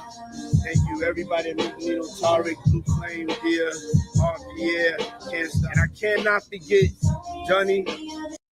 You know what I'm saying? Like, I'm telling you what it is. You put in that work, you can get it. I want you don't think I'm lonely out here? For real, but you don't think I'm lonely? You don't think I want all of y'all to get it. I want to be out here like bumper cars. You understand? This how your boy. I like this. I love people. I don't like being by myself. Come on, let's get this. I'm gonna take y'all on the tour of the boat before I leave. I'm gonna be on here for a minute. You know what I'm saying? Until I feel like getting off this motherfucker. Until I feel rested. You know, I got to feel rested. If I don't love myself, ain't shit. I'm gonna be fucked. Trust me. But I ain't. So all I say is what? You know. Oh shit. Grimy. Yeah, that's when it was good, man. Oh shit. I gotta go check the shit out. Just stay focused, man. Keep grinding. Get that negative bullshit out your life. Stay off your phone. Focus on your dream. Make it materialize. Make it happen. The #1 thing It's no excuses. I don't want to hear about no goddamn Donald Trump. I don't want to hear about what I'm going through, where I've been. We all done been through it, and even more. Whatever it is, it's God's will. No excuses. Be great. Be your.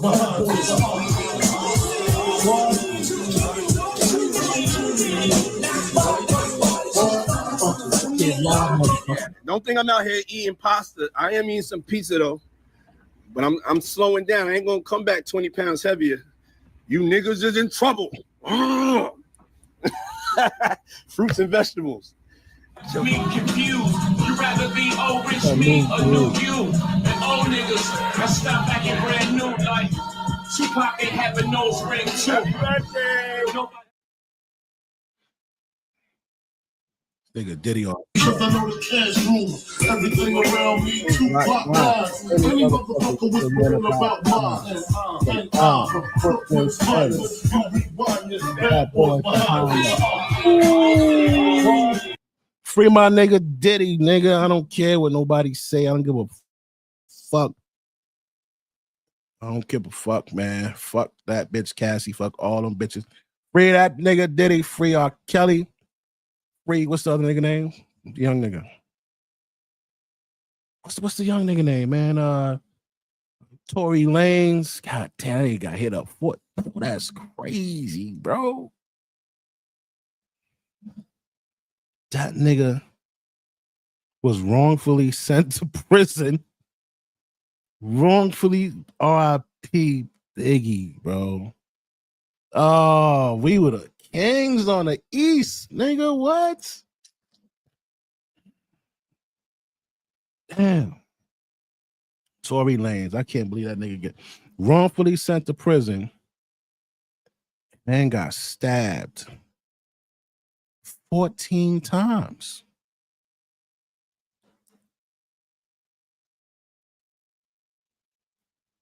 Out of the blue. Just some random nigga just came by and was just like,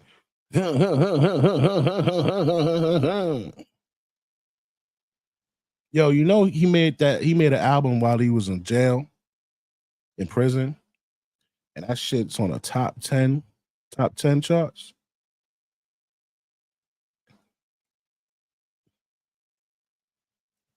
You made a top 10 album while in prison, and then started a program where other prisoners could make albums. So effectively, I think the name of his shit is Umbrella.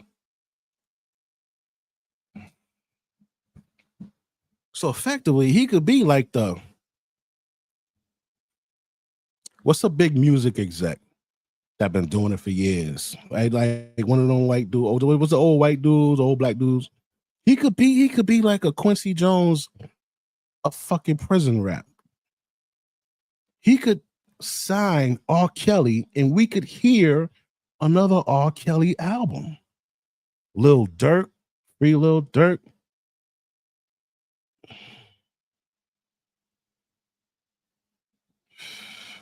That blaster, this nigga here.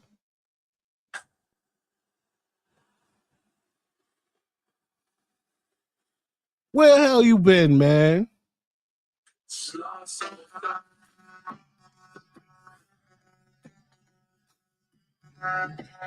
Where the hell you been, blaster? This nigga just pop up like fucking 3 weeks later. Yo, what up, man? What's good, B? People believe Puffy was going to trial for Pac, you know? He going to trial for some for fucking Cassie and making her throat sore. That's what he's in court for. Shit is crazy, bro. There's no I look at this shit and I was like, I can't believe that we're going through this shit.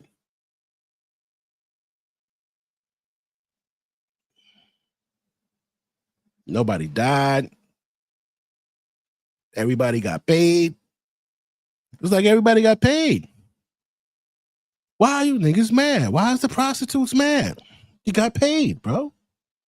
You came, you fucked this bitch, you bust nuts, you pissed on her. She bust nuts. Everybody got high. Why are we here? Bitch wanted 20 million, $30 million. I gave her 20. Why are we here?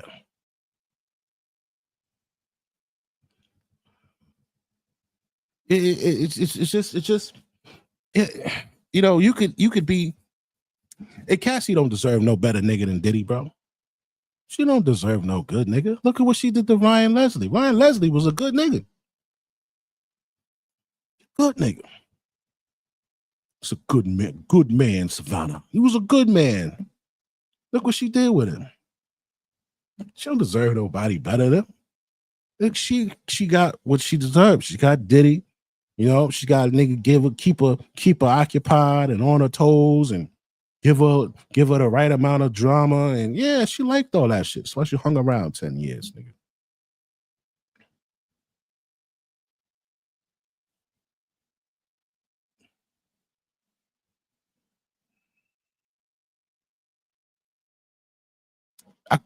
In a way, I'm like, yo, should I believe her? Because if you're doing freak offs with her, right?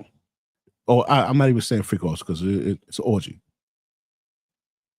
You having orgies with your bitch, with one of your bitches. She's going to the Met Galas with you and all of these places, and she's looking beautiful and everything.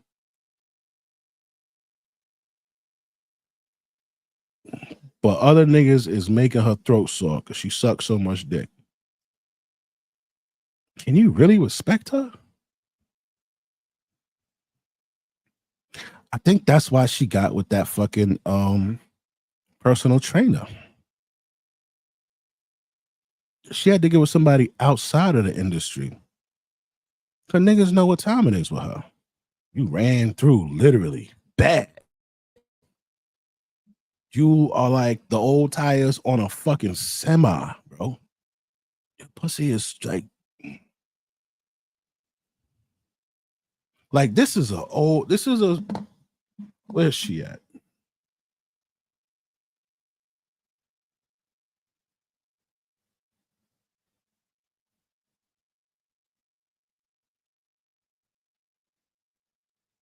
Oh man, what happened to the Hot 97 one?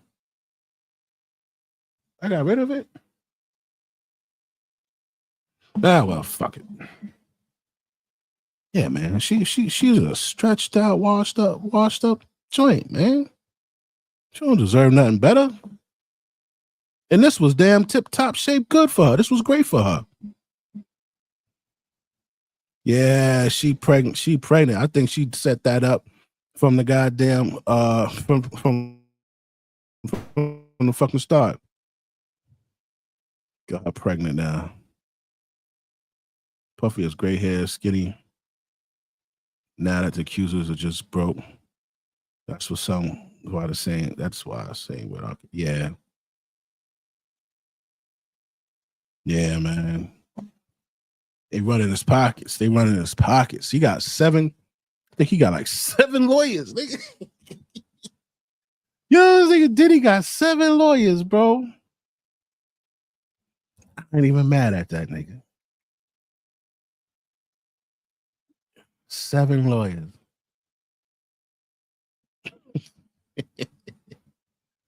Fuck one lawyer. Say he got 7 lawyers. And they still letting people talk about this bitch's iCloud, what she wrote in her diary. He owns me even when I'm asleep. Bitch, so what? Wake up and leave, ho. Wake up and leave, ho. Out of here. You gotta be careful of these bitches. These innocent ass. This bitches is not innocent, man. It's not in their nature.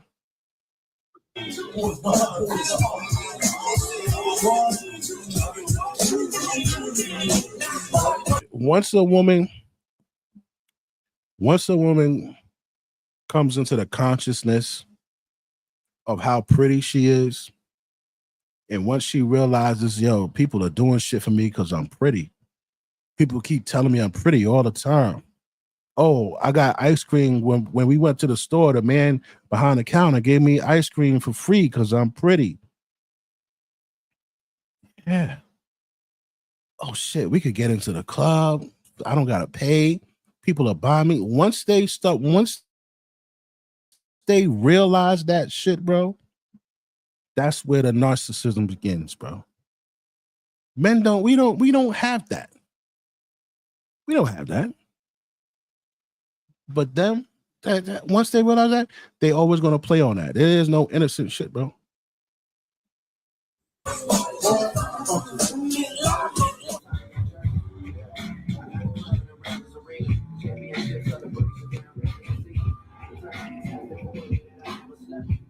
That's somebody's water too. Who water is that?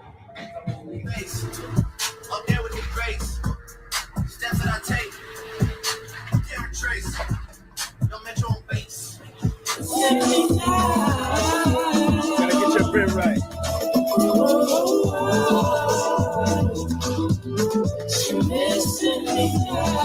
Yeah, man, they don't like.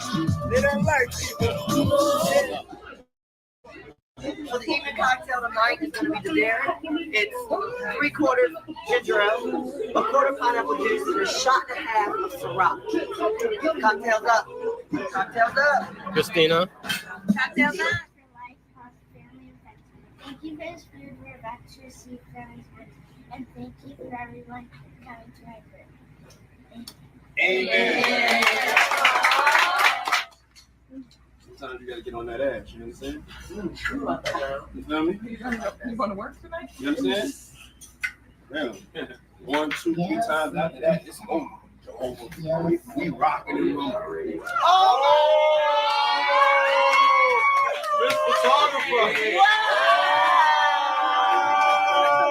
Future photographer. Look at that. Hey. Cut your part. That's day 3. My thing is going. Day 3 of the white. This day 3. Wardrobe change. It's just time for a wardrobe. Derek, I need a wardrobe change. I'm time for the co-parenting. Look at this nigga here, B. They don't want you to see this part right here. You know what I'm saying? This nigga, high five for the co-parenting and all that shit, man. He make sure everybody got what they need, B. Make sure they got what they fucking need. So, you know, really, his kids is probably embarrassed as fuck and all that. But listen, man, don't even care. Don't care. Don't pay that shit no mind, man. Because no matter what, nobody's father is perfect. Nobody's father is perfect, man. You just happen to have a father that, you know, has a very broad sexual profile. You know what I'm saying? Other than that, that nigga worked hard to make sure that y'all got all of this shit. You know what I'm saying? It looked like he loved y'all motherfuckers. I'm for co-parenting. Hey, Sarah, you do an excellent job. Thank you. An excellent job. Yes, co-parenting. Let's go. Life is too short. Yeah, this nigga was living a life on a different level. On a different level. This shit is crazy, bro. He fucked up with this one. Okay. Yes, sir. They on time, man. Yeah, on demon time. Blazing baby. They go, all right, this is what I was talking about. They go to bitch right there. Listen to how this conversation goes. I wasn't playing it off of YouTube. I was playing it off of Apple Music. I'm playing shit from all over the place because that's where life really exists. Because you're a millennial. Did you hear that? Did you hear that fucking lip? I'm playing life off of Apple Music because that's where life really exists.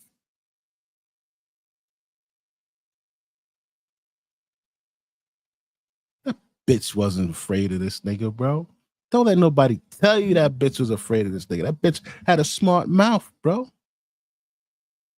Bitch had she wasn't afraid of that nigga. She telling everybody she was afraid of that nigga, bro. She wasn't afraid of that nigga, bro. That nigga said, I wasn't playing it off of YouTube. She said, I play it off of Apple Music. That's where life really exists. Fuck is you talking to? And look how passive he was. That nigga wasn't on Monster Time or where you at? I'm playing shit from all over the place because that's where life really exists. Because you're a millennial. That's Place because YouTube. Listen, I wasn't playing it off of YouTube. I was playing it off of Apple Music. I'm playing shit from all over the place because that's where life really exists. Because you're a millennial. That's Bitch is fine, though. That bitch is fine, dog. That bitch is fine, man. She good. She good. That right there. They need to show that in court. Man, that bitch wasn't afraid of this nigga. She was snapping at this nigga and all kind of shit. If Diddy wasn't putting a boot to that bitch, she would have been running over that nigga. I'm telling you. If he wouldn't have put the foot down, she would have been railroading that nigga, bro.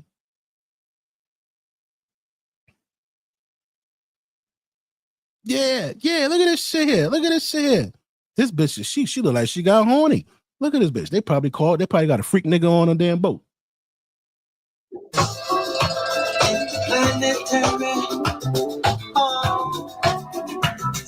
Get down. Star Wars. Now it's time for the trip. Inside of the ship. And tell the way to really stay. Check it out, if you don't mind. Look at her. Look at the mood I'm here. Fast. Sing to me, though. Feeding me together here.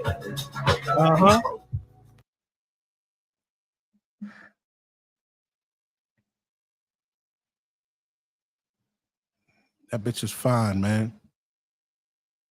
If she was afraid of that nigga, she wouldn't have called to extort him. She wouldn't have wanted nothing to do with that nigga, bro.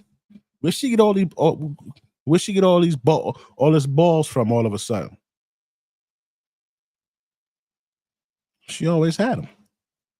But she know how to manipulate the world around her. She know that she's pretty and niggas is going to believe what she say. But she act like she was scared and, he introduced me to oral sex. Like the bitch was fucking 12 or something. He introduced me to oral sex. Bitch, she was fucking a 27-year-old. What are you talking about? How you innocent? It's no way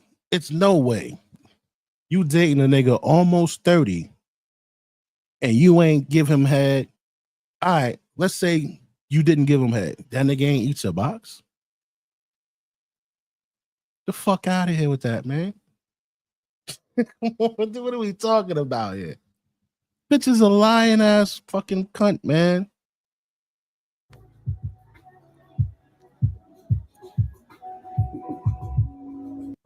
Get a shot of that. The sun rises. Deleon, you know what I'm saying? That's a dope vibe right there. It's usually like this. Women claim they're scared, but when you see how they act, it's different. Yep. They act like they shit. Yo, jury, look at this shit. I wish I could. You know what? And people could go up in there too, man. You can go up in there, but if I go up there on some shit, they're gonna kick me the fuck out. They're gonna kick me the fuck out, man. Word. They gonna kick me the fuck out, bro.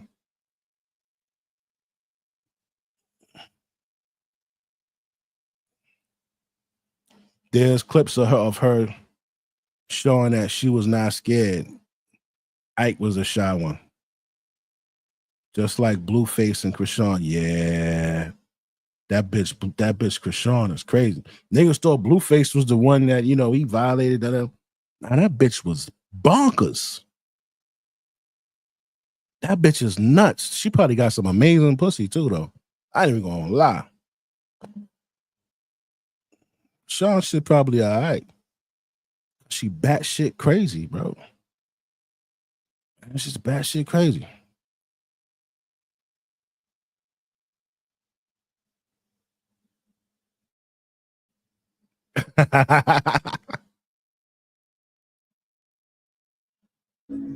Shit, black home.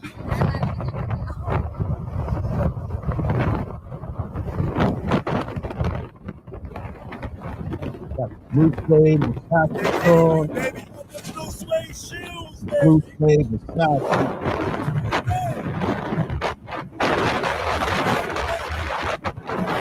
Motherfuckers do not like seeing that, man.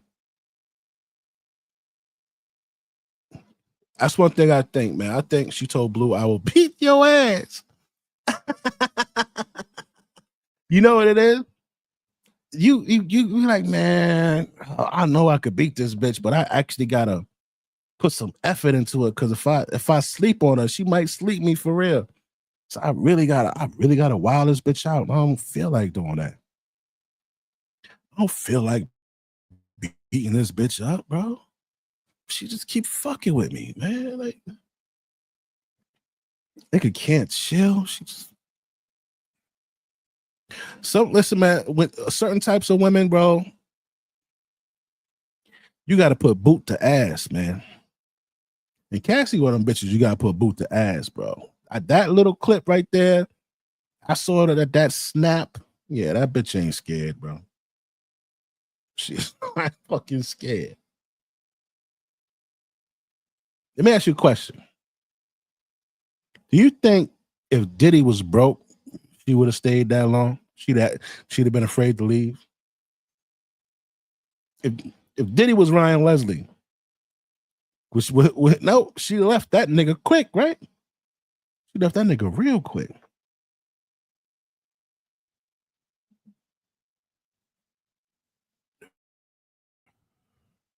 Yeah. Hold on. We're gonna run that back.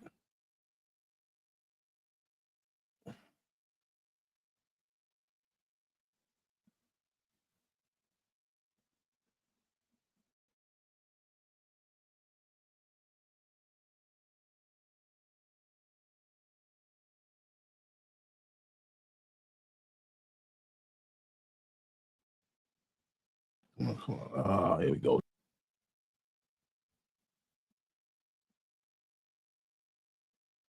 From all over the place. Playing it off of YouTube. I wasn't playing it off of YouTube. I was playing it off of Apple Music. I'm playing shit from all over the place because that's where life really exists. Because you're a millennial, and that's it.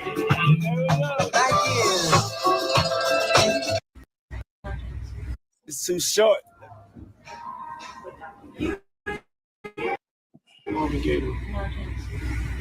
I wasn't playing it off of YouTube. I was playing it off of Apple Music.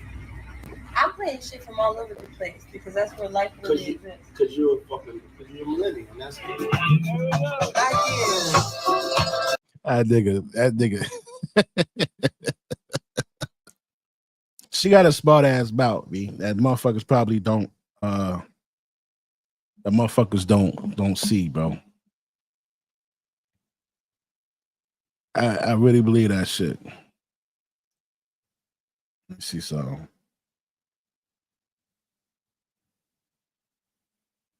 I ain't gonna lie, man. This nigga's life was fucking crazy. I can't imagine going from this type of life to a goddamn cell, bro.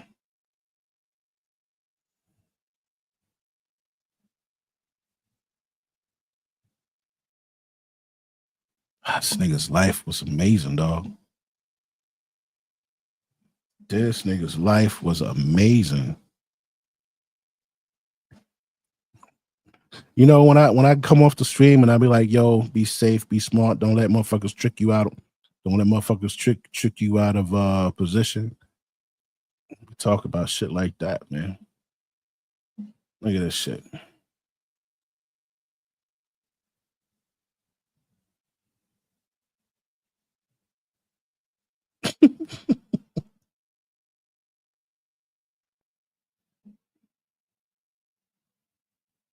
I don't know what happened to the goddamn to the audio.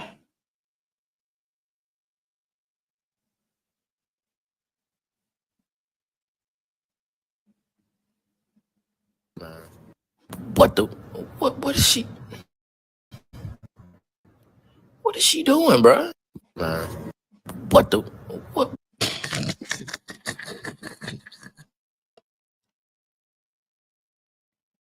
Yeah, man, this nigga's life was crazy. That like the way I'm sitting here looking at this nigga's life, that bitch was living that shit with him. So she ain't gonna get that shit up. She was there. She did 10 to 12 joints with this nigga. Cause she ain't want to leave that shit alone. They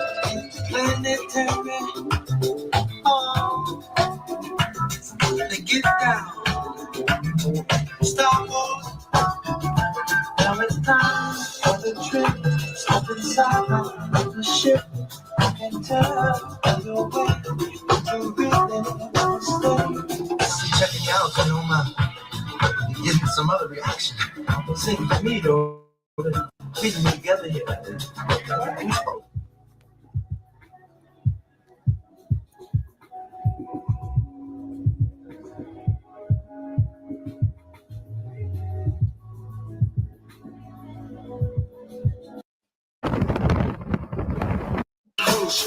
Doing shit you don't even see him. Yeah! Bumps and bruises, butts and leg bruises. Big Papa smash fools, bad fools. Niggas mad because I know the cash rules. Everything around me too hot. Feel like I'm fresh out loose. Nigga on here with his baby mama and his now bitch on vacation. Shout out to you niggas that could take your baby moms and your new bitch on the same vacation. Shout out to you. I know there's some niggas that could do it that ain't rich. That's the gift of gab. Shout out to y'all. Shut the whole crew to the cruise. Doing shit you don't even see him.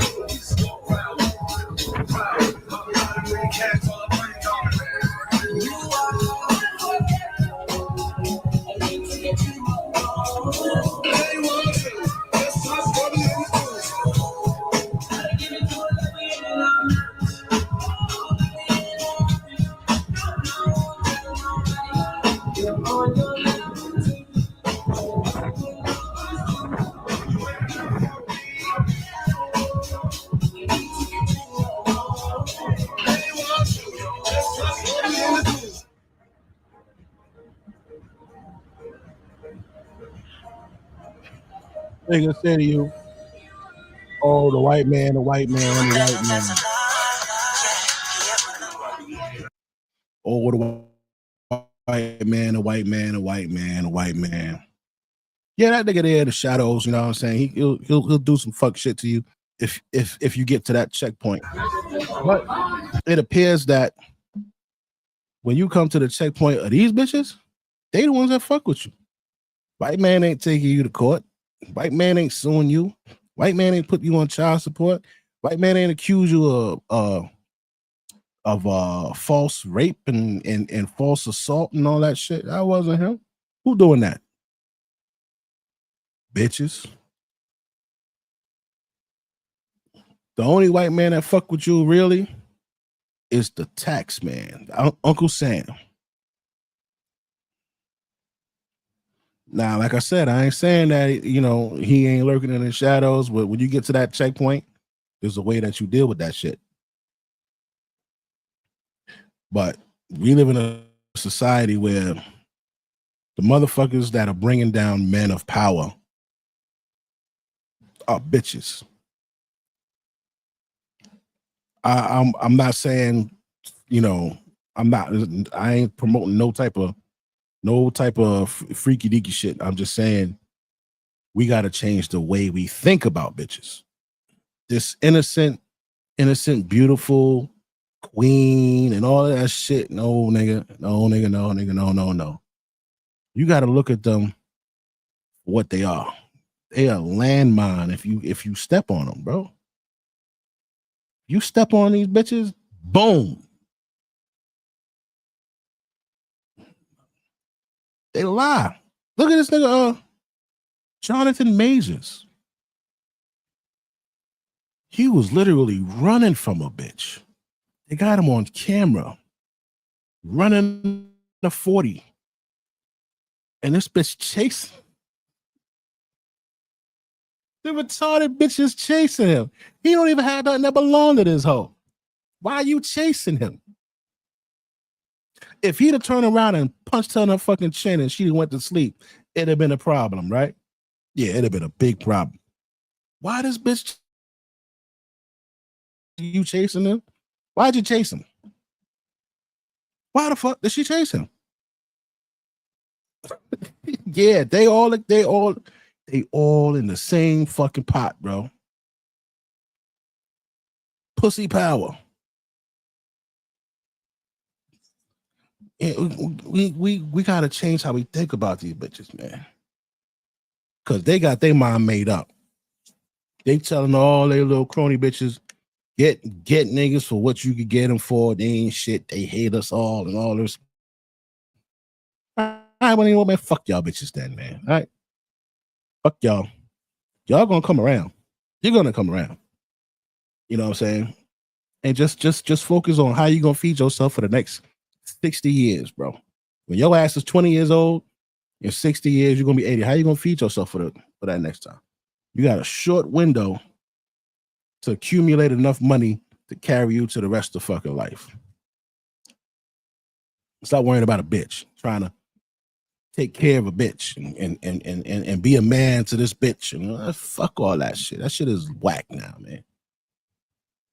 Hold the door open for the bitch, pull a seat out. When she get up to go to the bathroom, you stand up and, you know, oh, man, fuck out of here. Y'all bitches lock niggas up for nothing. Why are we doing all that? Fuck that. You said I would have laid down and said, help.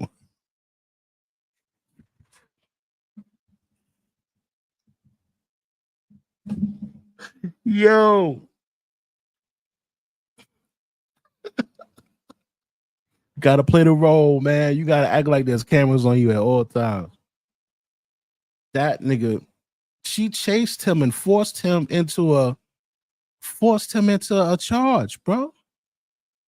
Oh, he hurt my pink. You fucking serious?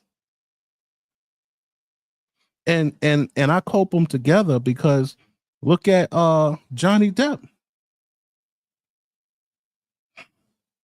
Bitches is cold, B. In their motherfucking nature. He said, I would have laid down and cried help. Hey,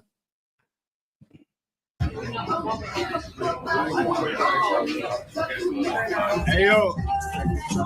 Check this out, everybody. Right now, the sound of my voice, I'm coming to you live from the Amalfi Coast, doing extra fly shit. I got on my red and white stripes. They call me Puff Daddy. But tonight, we're going to make history. We're going to have a worldwide vibration. Whether you're in Africa, whether you're in Zimbabwe, Russia, Usher. Look at all these glasses. Look at all these glasses. How you want me to act?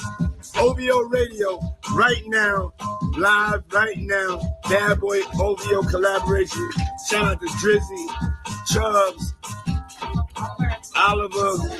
Shout out to my team, Matt, 40, Future, Larry Jackson.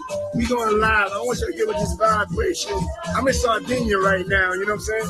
I'm the only Negro out here besides this Negro and that Negro. We out here. OVO Sound Radio, as she corrected me. OVO Sound Radio as this. Cause you right, baby. Yeah, we live. Hey, yo, check this out. We live right now. We got OVO Sound Radio. Go to Apple Music right now. It's Larry Jackson from Apple Music. That's how big this is. OVO is just live right now. I'm about to give a tour of the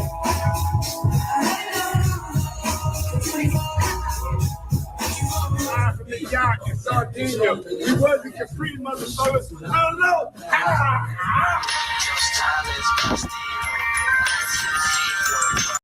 Nigga, life crazy.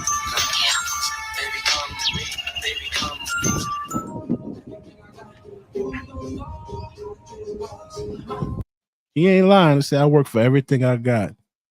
God is good. He ain't lying. He worked for everything he got, man. It wasn't. Yeah.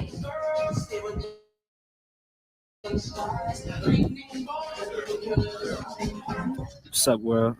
If you don't know me, I go by the name Christian Combs, Christian Casey Combs, C3. And I'm a wavy young nigga. If you're a wavy young nigga like me, you know we like to keep it right and tight up top, nice and silky. Just like that. And you know, being a classy young individual, we like to be designers on occasion just to show off. But you know we really don't care. It's that new Bad Boy 2.0. I see you, Dust. Chris, what up? Yeah. Oh, yeah. Oh. Stressing my denim. Check it, first million I'ma get, I'ma split. Between all my niggas, we all getting rich. Shorty checking me, especially, cause I be with a cheddar B, sipping Hennessy, fuck the Yo. We out here. What's up, Pops?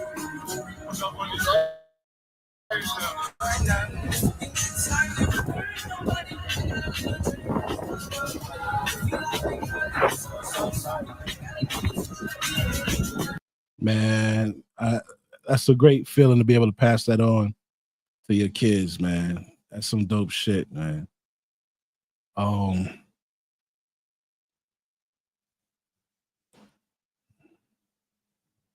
What this other shit I want to show.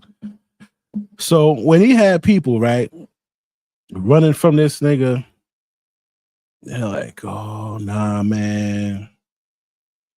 You know, Diddy, whenever you in trouble, niggas is like really don't want to be around. They was around when the parties was jumping and all this shit. This nigga Anthony Anderson. Where these niggas at, man? Yo. At Diddy's crib. Damn. I need to fix that. But never mind.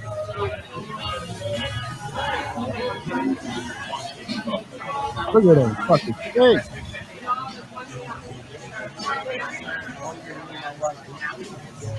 Look at this nigga here. All right. Don't forget about the side. Never. This fat nigga got 4 steaks, bro. I'm a big nigga too, but bro, 4 steaks, bro? What you gonna do when it's time to shit, bro? You can shit out. Like, what are you doing? This nigga got 4 steaks, bro. Damn.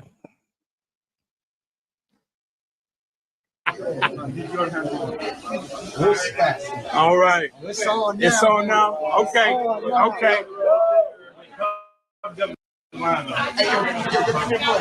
We're here with Salt Bay's in the backyard, making it happen. I don't know what we got going on. Man, just fucking it up. Woo. Ah. All right, that's nice. That's nice. That's real nice. I'm about it. Let him know. Let him know. Okay. Anthony needs to play too. I'm gonna go get him some plates. Come on. I'm getting in there. I got it.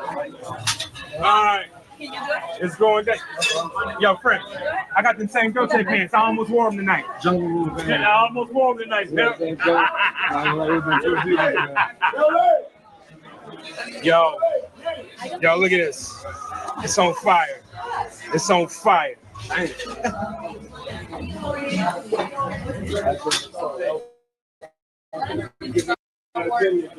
excuse me, mama. We showing off tonight. I ain't gonna lie. I don't apologize. We live. Prince, say what's up.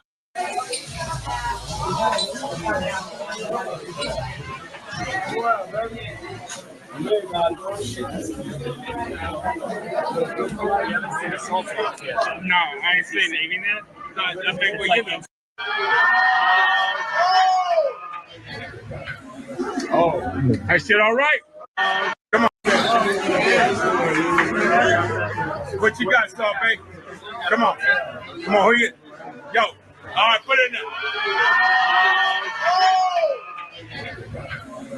You know what's crazy? when Salt Bae went to Diddy to put the steak in his mouth, nigga Diddy was like, nah. You know, ain't no more, don't nobody put me in my mouth. Yo. You know what that mean, right? Oh, shit. That nigga was like, nah, nigga.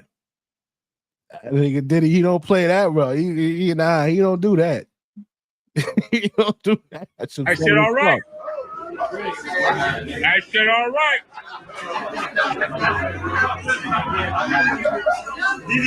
Look. Come on, get the meat, gang. Come on, get the meat, Diddy.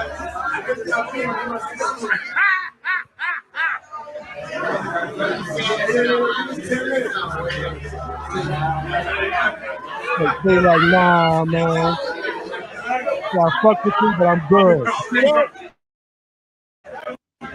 Oh, you got it. You see that nigga Diddy like, ah, man, I fuck with you, but I'm good. You know.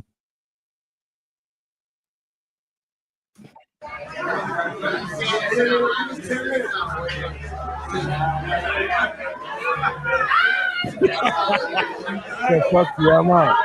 So that right there say, yo, man, eating tomahawks. Yeah, man, that shit, they doing their thing out there, man. They doing their thing out there, man. Yeah, when we go look at the parties that they had, the all-white parties, them niggas was having a ball. To me, it's simple. I ain't never met the nigga, but I heard about the nigga. He liked to dance, party, and fuck for 3 days straight and do drugs. If you don't like to party, do drugs, and fuck for 2-3 days straight, don't go to the after party. They do that shit at the after party. Don't go to the after party. When it get fucking 10 o'clock, nigga, go home. I don't understand it. I don't understand this shit. Tell nigga, nah, Diddy, you know, I don't stay at your parties past 10 o'clock, bro. Oh, you got it. Go, take it, baby.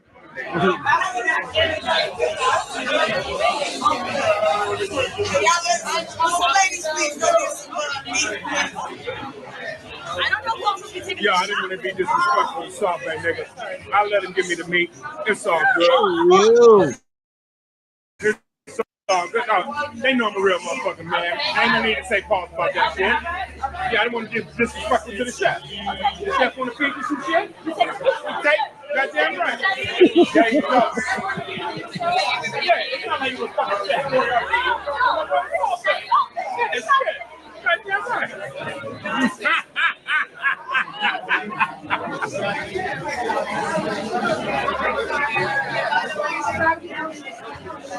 Hey, have we met before? You who? Just how about you today? Good to see you today, man.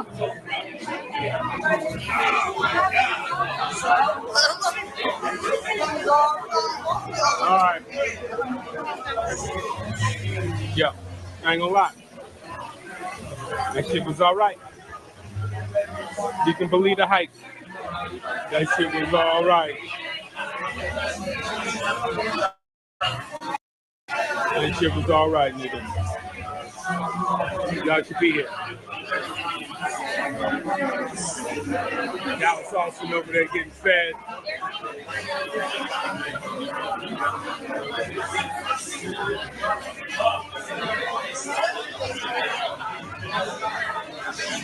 What up, X Montgomery?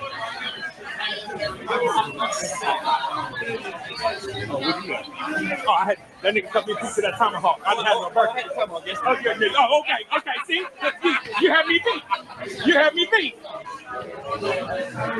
I love one other people that are doing better than I.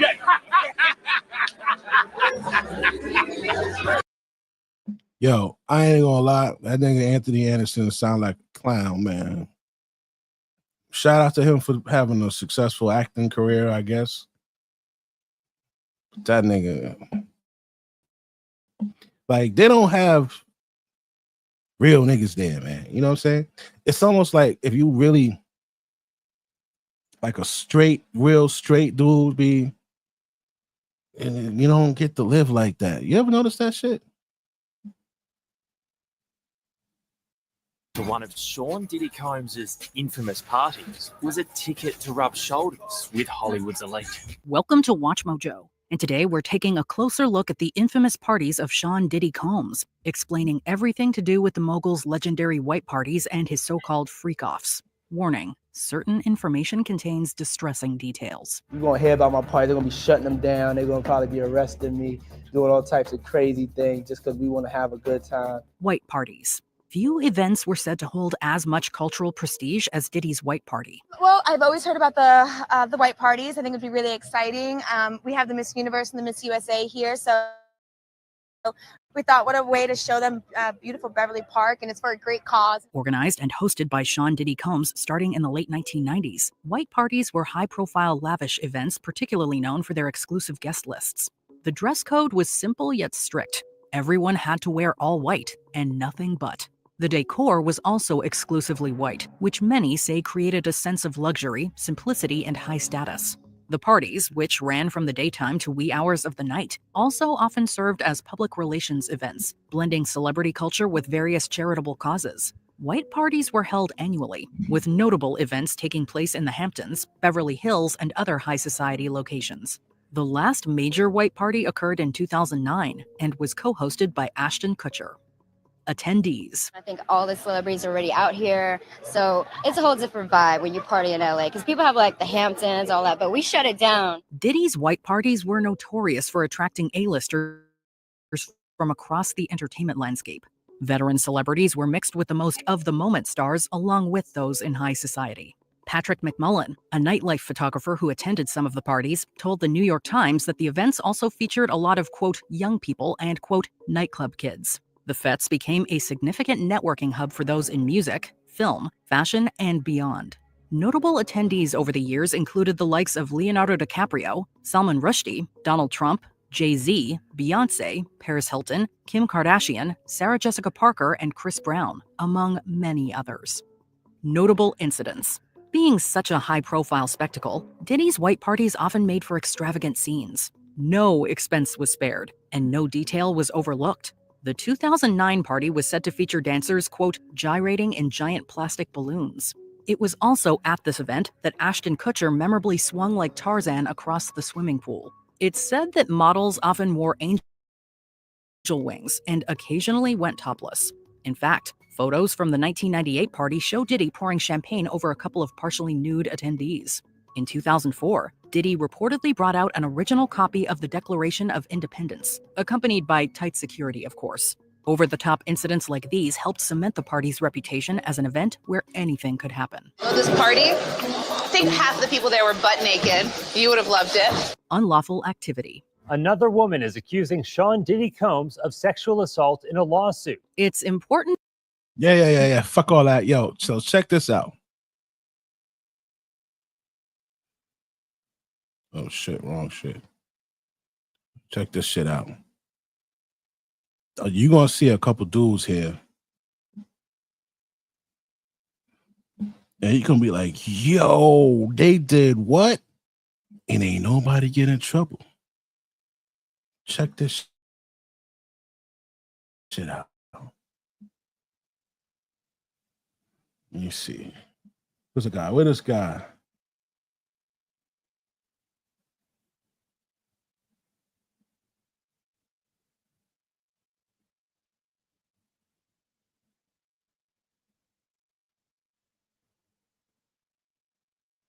This nigga here. Look at this nigga here, bro. Watch this.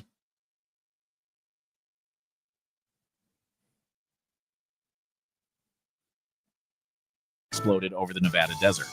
Henry Nicholas, the founder of the tech company Broadcom, turned a warehouse in California into a never-ending adult fantasy room. The personal pleasure pad was reportedly stocked to the brim with cocaine, meth, and ecstasy, along with cutting-edge technology, making it the ultimate spot to hang with his friends and an endless rotation of ladies of the night. And when that wasn't good enough... Wait.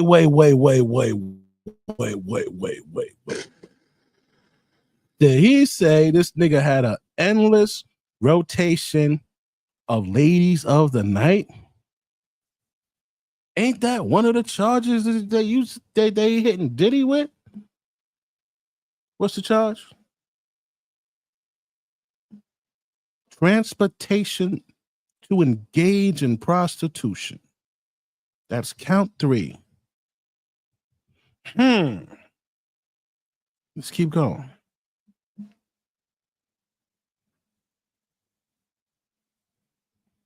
Spot to hang with his friends and an endless rotation of ladies of the night. And when that wasn't good enough, Nicholas allegedly hired a construction team to covertly connect the place to his home through underground passageways. This shouldn't come as a shock to the folks who know anything about him. He used to secretly spike his colleagues' drinks with ecstasy, and he once smoked so much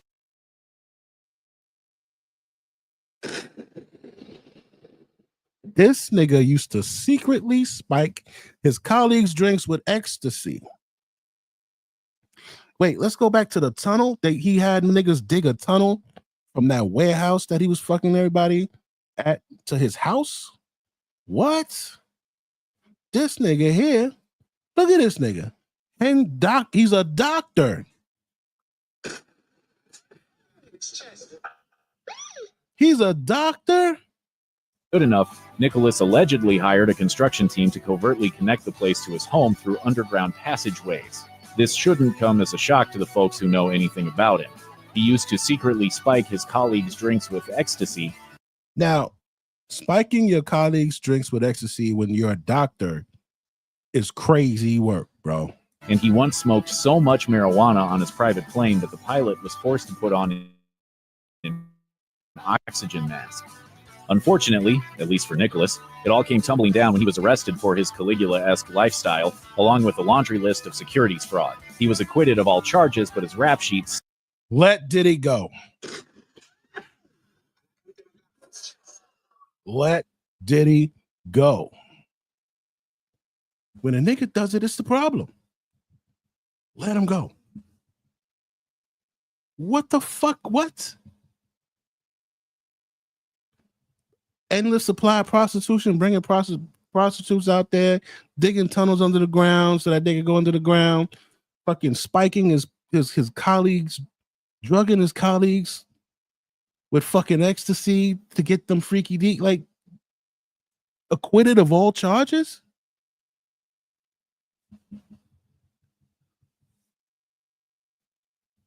The fuck's going on here?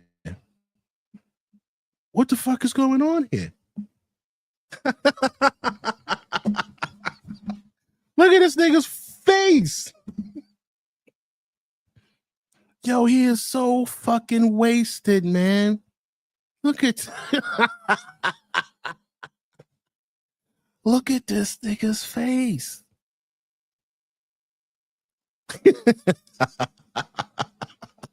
Come on, man.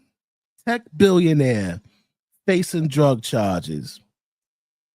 Come on, dog. Come on, dog. What's up, man? Let Diddy go. Now we're gonna take it back to the beginning.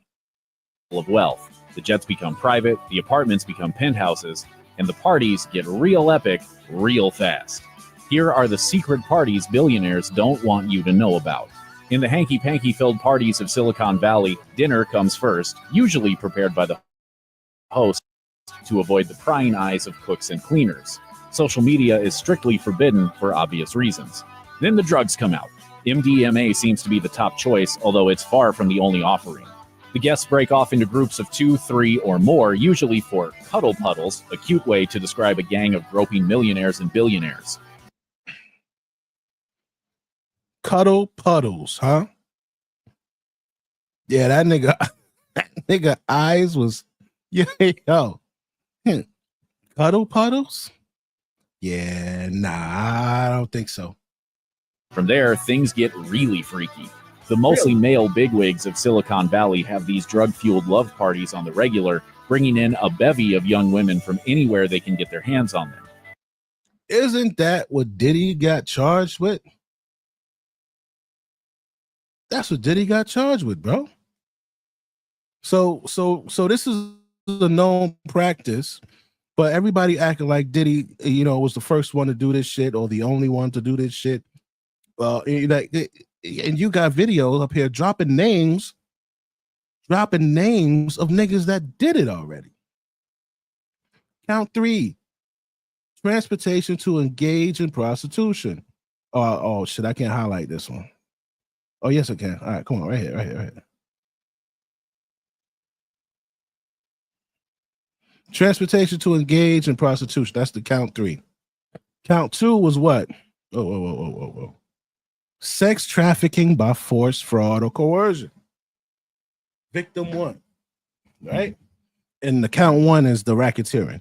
So we got sex trafficking by force, fraud, coercion, right? Or sex trafficking, period. Right? Then you got transportation to engage in prostitution. That is what these dudes are doing. Right? So how come nobody's upset about it? Nobody's talking about it. Right? Bring it back. Nobody's upset about it or nothing. And get their hands. The mostly male bigwigs of Silicon Valley have these drug-fueled love parties on the regular, bringing in a bevy of young women from anywhere they can. Hold up. Shout out to my nigga Krypton.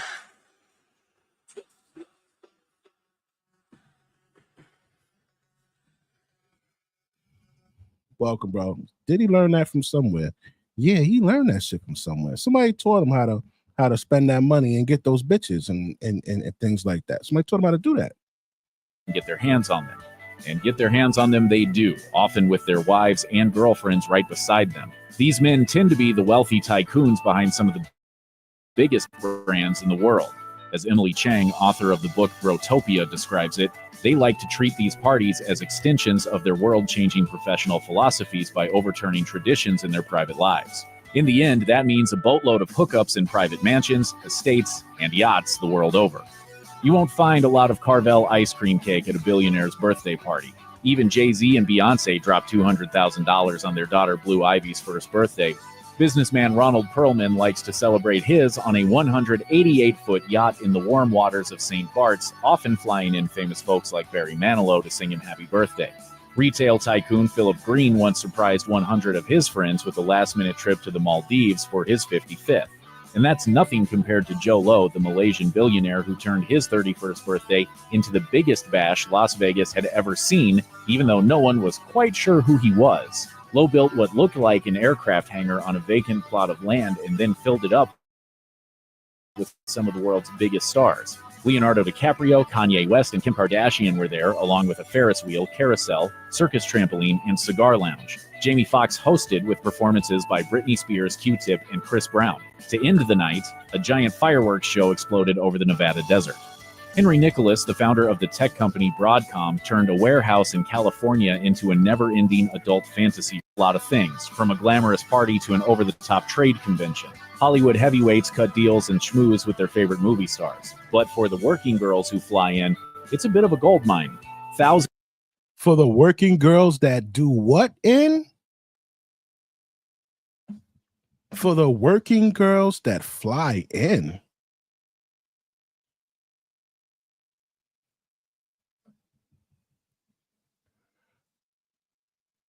Bruh. Thousands of women flock to the fest every year, from high-end call girls charging in the thousands to streetwalkers plying their trade for $50. But find the right John and you can hit it big. Some of the women have been reportedly known to make $40,000 a night. So bitches is making, some of them could make a total of $40,000 per night. Even if you made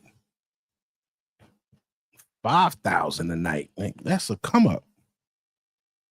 Like bitches is eating. They get on a plane and go to the money bags. Everybody that went with Diddy and got paid, why they got a problem, bro? Why they got a problem? You went, you got paid, and you left. According to a Lebanese businessman who described the scene to The Hollywood Reporter, there are about 30 or 40 luxury yachts in the bay during the festival each year. Each boat is filled with about 10 women plus drugs and alcohol. 30 or 40 boats, each with 10 women. 30 or 40 boats, each with 10 women. What is that? 300 to 400 bitches. Am I right? Or is my math off? Say you got 40 boats with 10 bitches on it. 400. 300 to 400 bitches. And every boat got drugs on it. That's a fucking party, bro.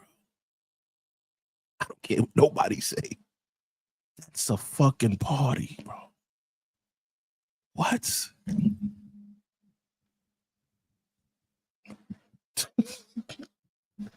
$30 to $40 boats with 10 bitches? Up to 10 bitches? Maybe one nigga bought 3 bitches. It's just hundreds of bitches. And it's, yo. And drugs. That's how you party. What a life. I wouldn't need the drugs. I just give me, give me, give me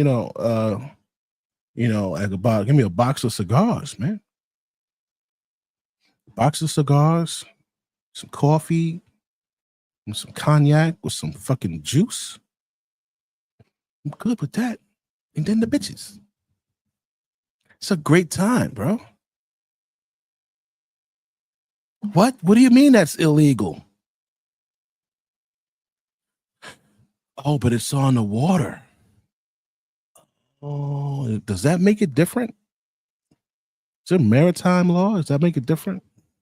I don't know. But they're doing it, and it seems fine. The festival each year. Each boat is filled with about 10 women plus drugs and alcohol. And apparently, this has all been going on for the past 60 years. Oh, come on, baby.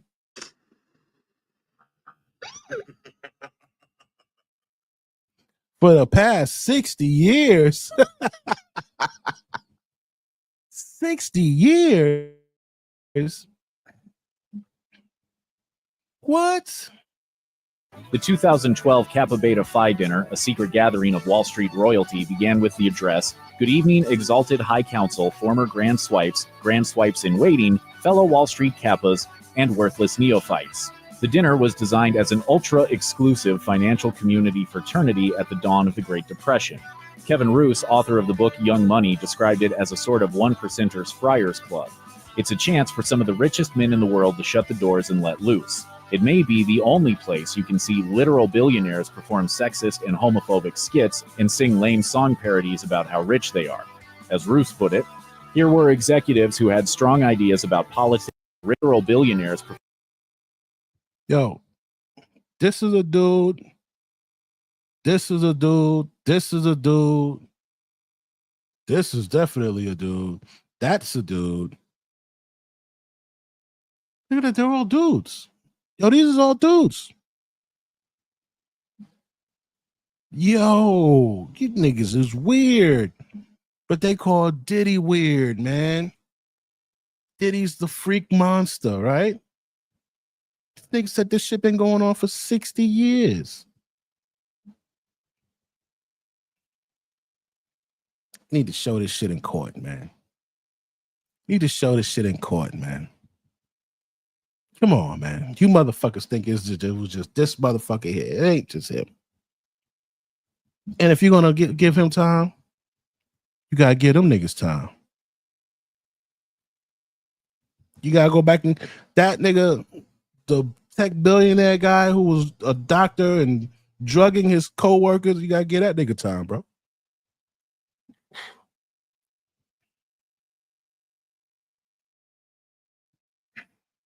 Perform sexist and homophobic skits and sing lame song parodies about how rich they are.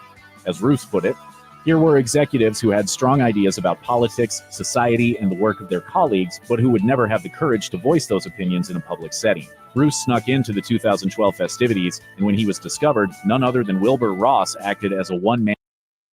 Wilbur Ross. When they found out who that dude was, this old nigga went and threw him out. And bouncer and dragged him out. The black tie dinner isn't for prying eyes. It sounds like something Occupy Wall Street would invent if they wanted people to hate bankers even more. Burning Man may be full of trust fund kids and millionaires, but it's always gone out of its way to shun showy signs of its own wealth. Not so for Further Future, the offshoot festival designed for and by the uber wealthy. If you've always wanted to be a burner, but also have access to top-notch lavender lattes, this is the spot for you. Its website lists unabashed luxury as one of its primary goals, and its guests won't be disappointed. Beyond the VIP fencing sit Airstreams and lunar palaces going for thousands of dollars per night, often fully staffed with personal valets and private chefs.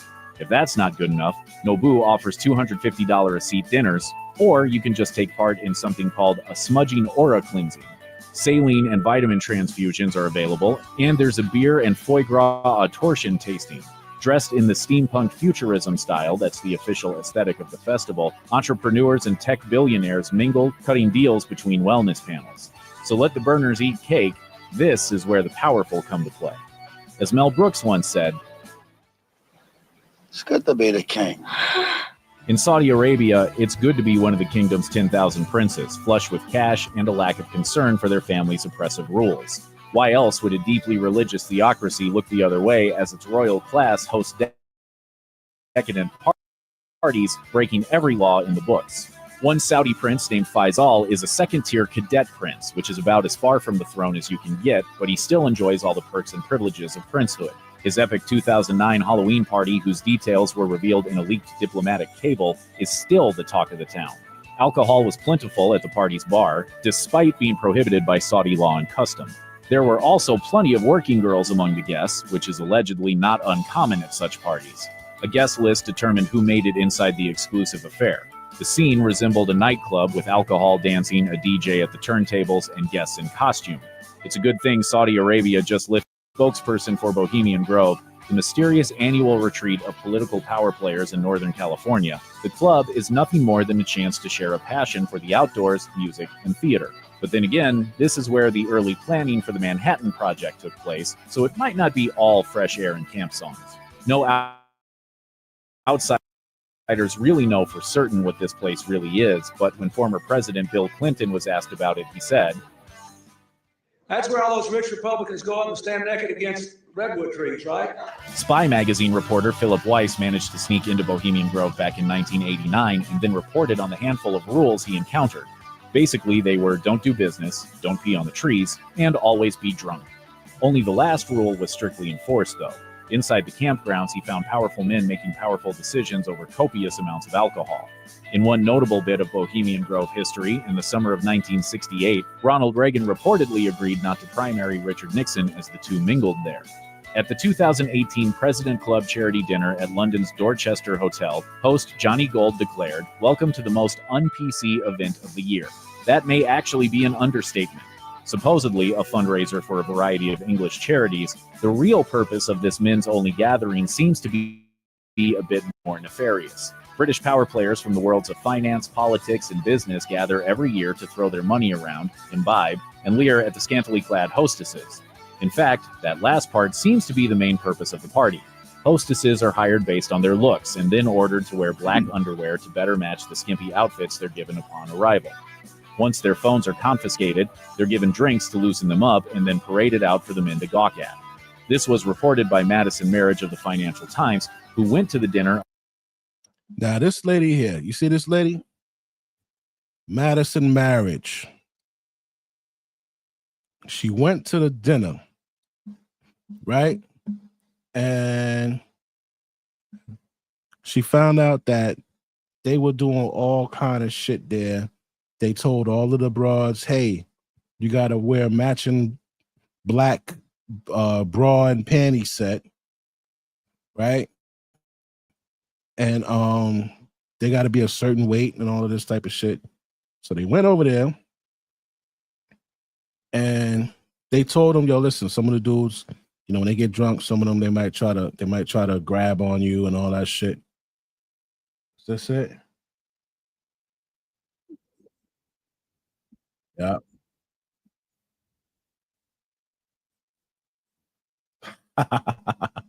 I got y'all. Hold on. Hold on. Yeah, here we go, baby. Here we go. All right, I got the news article, but I'm gonna show you the video. All right, so that was her. Let me show you the video of what she said went on. Oh yeah.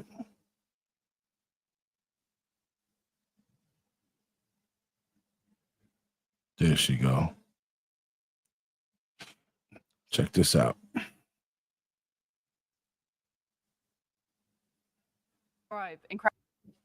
It's impossible to describe. Incredibly loud, huge amount of testosterone in the room, excitable, I suppose.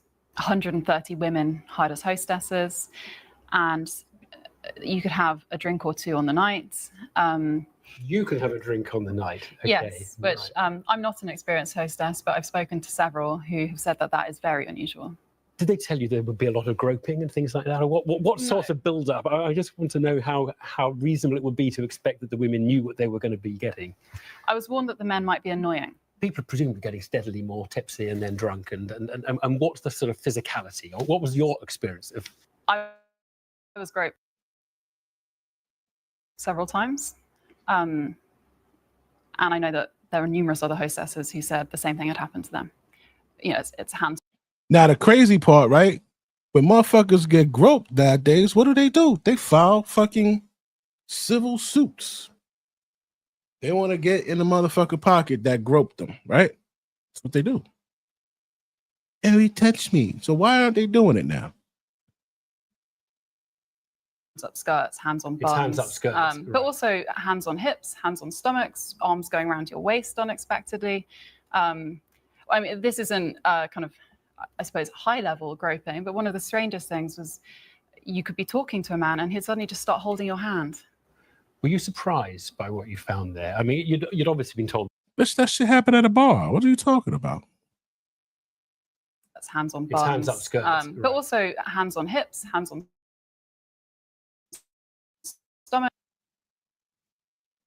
arms going around your waist unexpectedly. I mean, this isn't kind of, I suppose, high-level groping, but one of the strangest things was you could be talking to a man and he'd suddenly just start holding your hand.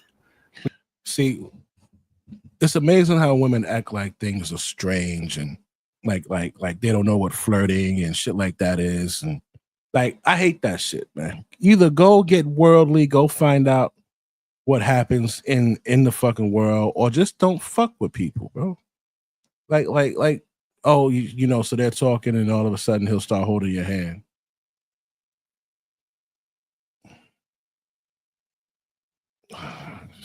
Were you surprised by what you found there? I mean, you'd obviously been told they're going to be annoying. You're being paid a couple $100 or more for this. I mean, did you not think that that's what you're going to get? A bunch of drunk rich men who are going to grab you? This event has been running for 33 years. 33 years. We knew from women who've worked at it over the last decade that such things went on, which is why we wanted to go in there and see it for ourselves. So I knew that stuff like that might happen on the night, but I wasn't 100% sure.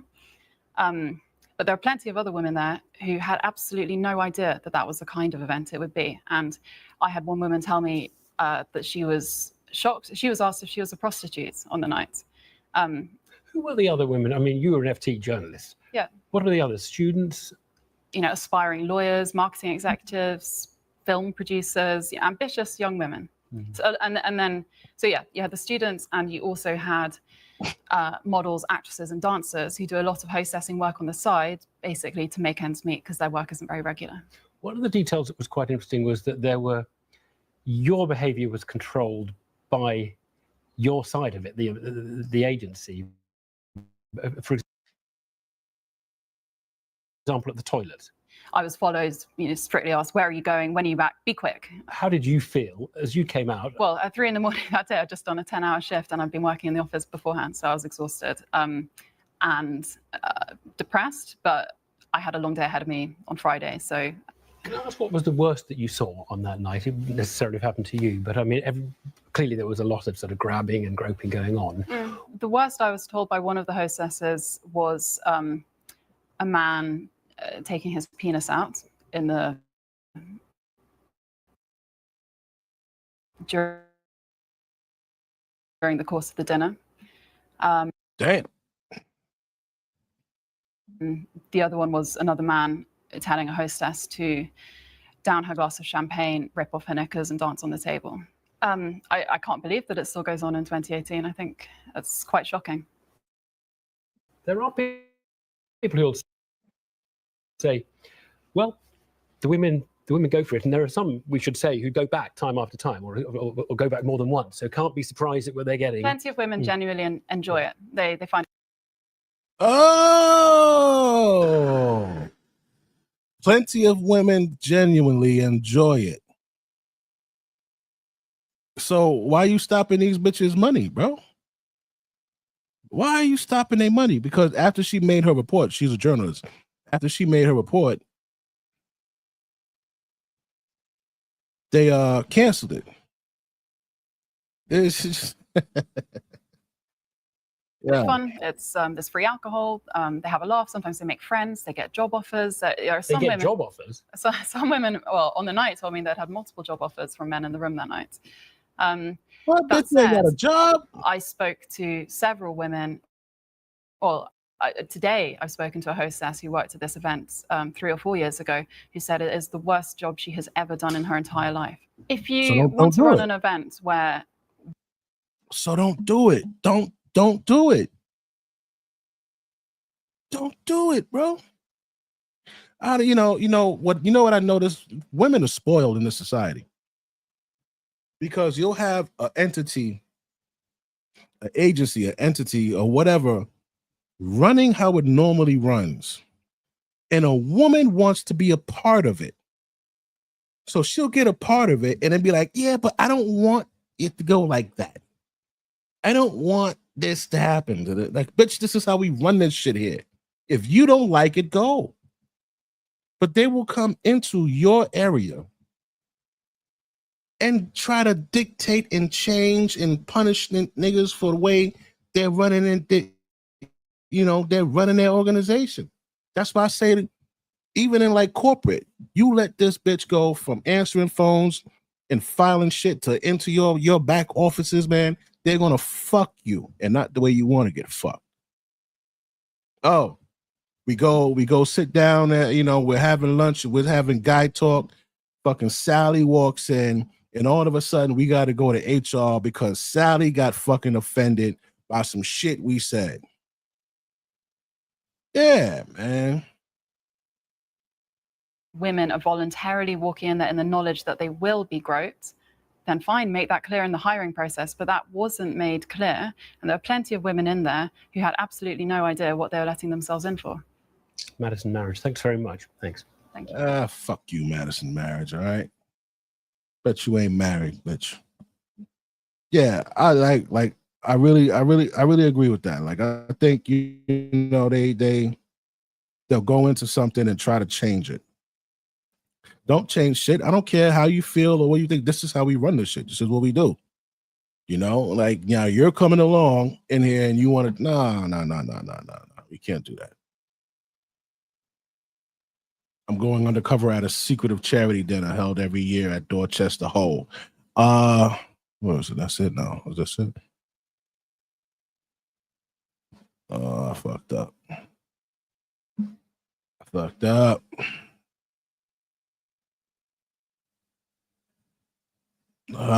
What the hell is going on here?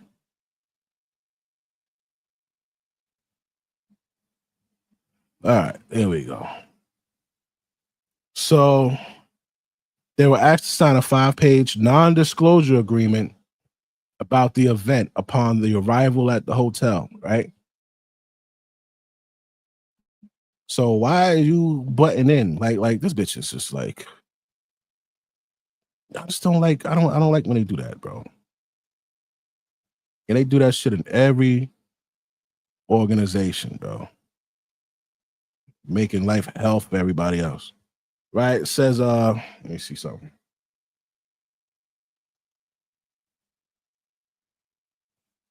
All right, so this bitch right here, she says they were asked to sign a 5-page non-disclosure agreement about the event. She told BBC Newsnight she was groped several times.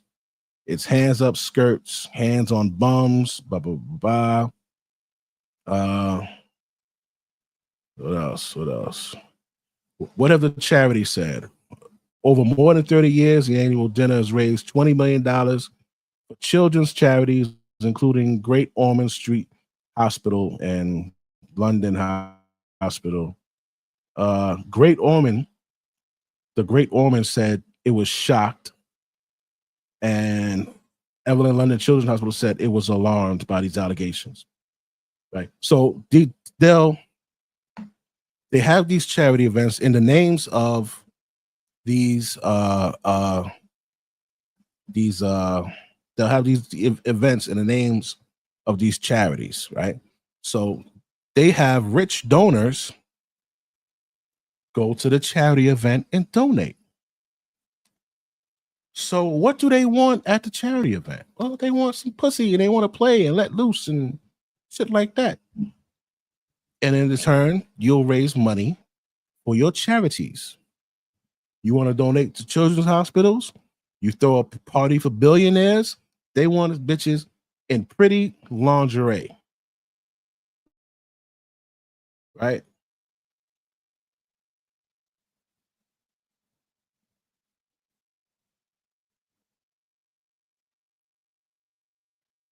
Event compare David Williams said he was appalled by the claims but had not witnessed anything. The comedian and author tweeted that he was there in a strictly professional capacity, not as a guest. They said they'd investigate, while Dorchester said it was deeply concerned. Business figures. The only women at last Thursday's event attended by senior figures in business and finances were hired hostesses.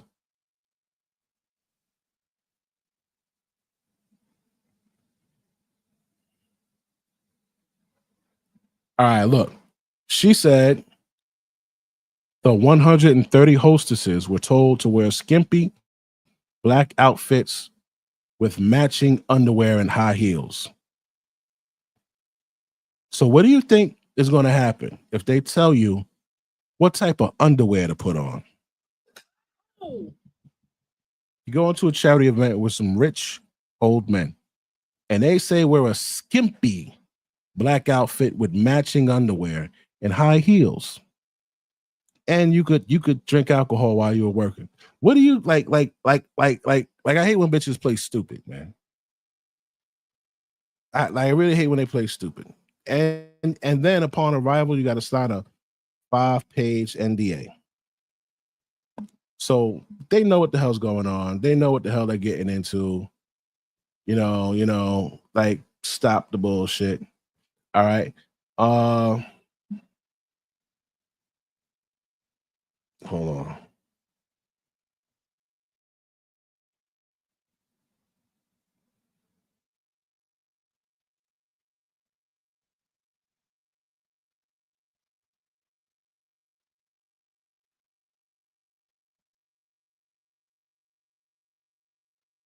This one here, I like this one here. This one is very, very informative.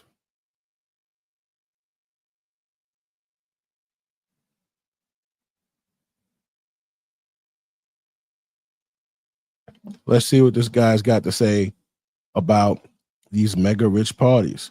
So we see there's a lot of people that do this shit. That the tech billionaires and tech giants, niggas digging tunnels under their house and all, flying bitches in 300-400 bitches a night. You know, making 40 grand a night. Like, you know, everybody's getting money. Everybody's getting money.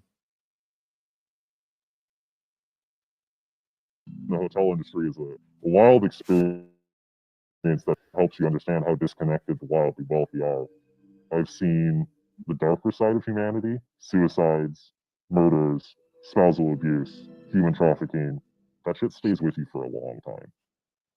One weekend, a large group of around 60-ish people, they wanted to purchase out the entire hotel so they could just turn it into a giant orgy.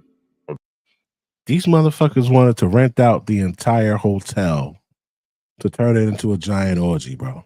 The cost of that property was upwards of $250,000 for 2 nights at a time. That says you've got money to spend. They left a nightmare room. Blood, feces, semen stains. One of my bellboys came up and was like, "I've got a black light. I'm curious." He turned it on, and I remember we looked down and saw all the stains. We looked to the sides and saw them on the wall. At one point in the bathroom, we looked up and saw them all on the ceiling, and we were just like, how do you do this? This is not human. Were you on the ceiling?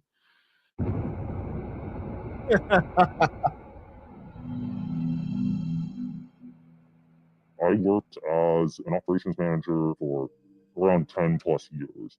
I've worked in hotels where the average daily rate is anywhere from like $99 and then all the way up to boutique properties where the average cost is around $1,400 per night. In general, the higher up the price value, the more common it is to be treated like you're less than human. The people who are coming to visit you, famous pop stars and Russian oligarchs, they have a private plane that they get in a private vehicle with all tinted blackout windows. Sometimes they have security squads. They'll snap their fingers at them. Very large sense of entitlement where if they approach the desk, they are the only thing that exists to you in that moment. And that's what they came to expect from that level of entering a luxury hotel. Most people who visit boutique hotels are not coming for business. They're there for pleasure. There was a group of fabulously wealthy individuals. You can definitely get a sense of how much wealth they actually have when they're talking about things like buying a fleet of Boeings in the lobby casually. They would buy out this entire property. They were spending as much as a luxury wedding. And it was basically a giant swingers orgy. You'd have people having sex in the pool, people laying on our wine bars naked, a couple having sex on a balcony in plain view. So you're looking up at it, quite an angle. And every single room would have a different theme and a safe word posted outside of the door. The one that stands out to me was there's a mermaid. Nigga said a safe word posted outside the door. Room. It was actually kind of impressive, the details they went, so it was very like under the sea vibe. There was the Wild West room. There was the straight up BDSM room. One couple we had to talk to, while they were naked, they would purposely wait to start having sex until housekeeping wanted to clean the room. They wanted somebody to watch. The day after they had all departed, I got a call from housekeeping saying that one of the showers was busted, and I go take a look at it, and they had hacksawed off the actual shower piece, the shower head, and attached a 4-foot long anal probe hose to it with multiple settings on the other end. And that was as disgusting as you. Yo.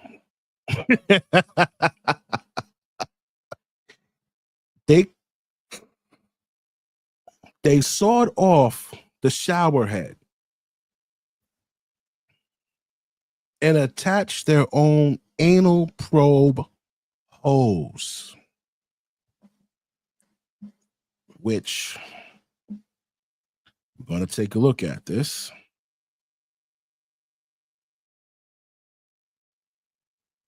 So we could get an idea of what the fuck's going on here. This shit is crazy. Anal probe hose.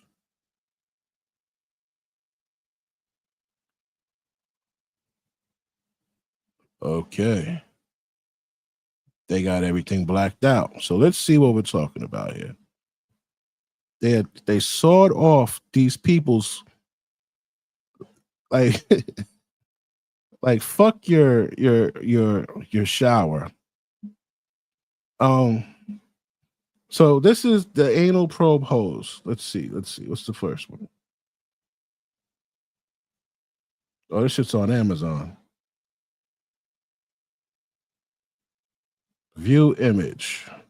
Damn. Yo, nigga, that got 119 inches, bro. Nah, this shit is crazy.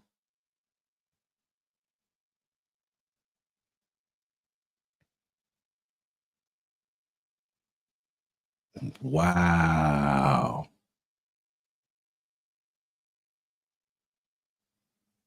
Bro, what the fuck? This type of shit they doing? Yo.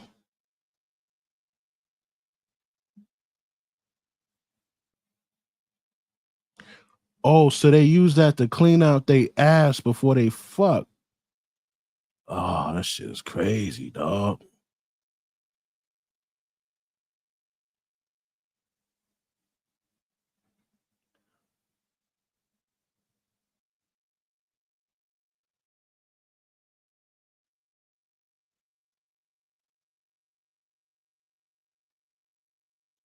Yo, nigga, that's wild. That's wild. So they saw that shit off and attached that shit to it. Okay. They just completely destroyed the. They got money for it, I guess. So they could, but still, damn, bro. You can imagine. After the other end, 4-foot-long anal probe hose to it, with multiple settings on the other end, and that was as disgusting as you can imagine. After all of the drama and mental scarring that we put up with for this orgy buyout group, probably between about 30 staff, I want to say we made $20 in tips.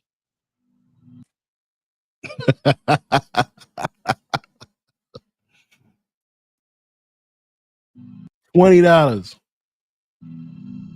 I found myself on more than one occasion getting stuck in awkward situations between husbands, their lovers, and then the actual wife. The worst case scenario was husband and wife shared credit cards naturally, and she started seeing the hotel show up on the books, and she stormed in and slammed bank statements down. It's like, I know my husband's here. You guys are lying to me. We have to just say, what, I'm so sorry. We don't have anyone here by this name. And meanwhile, we can literally hear them having sex upstairs. Apparently, she didn't notice the sounds were familiar to her, which might be a sad statement on their marriage, actually. The problem with working with the fabulously wealthy is that they often assume that the staff is there at their beck and call regardless of what the request is. It was really common for the high rollers to approach attractive staff members and essentially just ask them, hey, if I pay you X amount of dollars, will you meet me in my room later tonight and fuck my brains out? That's a quote from someone, sadly. We had a very busty, gorgeous front desk woman at one hotel, and someone came down and offered her quite a bit of money in front of management. And at the moment, she naturally declined. I have security cameras in all the halls, and seeing that person sneak out around 2 a.m. was definitely a little suspicious. The most shocking example was an incident where the wedding was around 2 p.m.-ish that day. Come nightfall, one of our event staff slept with the wife and ended up getting caught. It turned into quite a big deal with screaming and shouting and all this stuff. He hid in a bathroom in a supply closet until the heat died down, and then he just walked into the front office and clocked out like nothing ever happened. His mom happened to be in charge of events, so she made sure he didn't get terminated. The demographics of the staffs who work at hotels are usually pretty evenly split. If you're an attractive white person who speaks English quite well, you're probably going to be. Wow.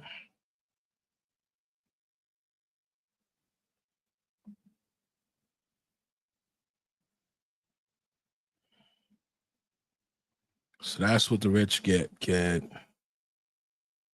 Like we said, did he learn that shit from somewhere? You know what I'm saying?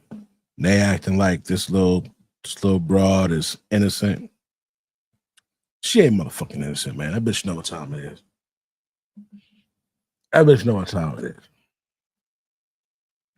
It was something that I wanted to show you, and it just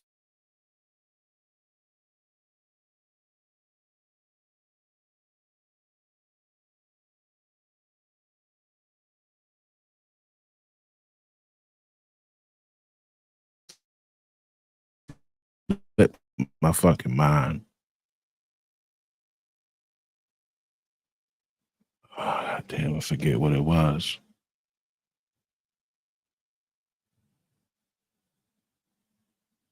Damn.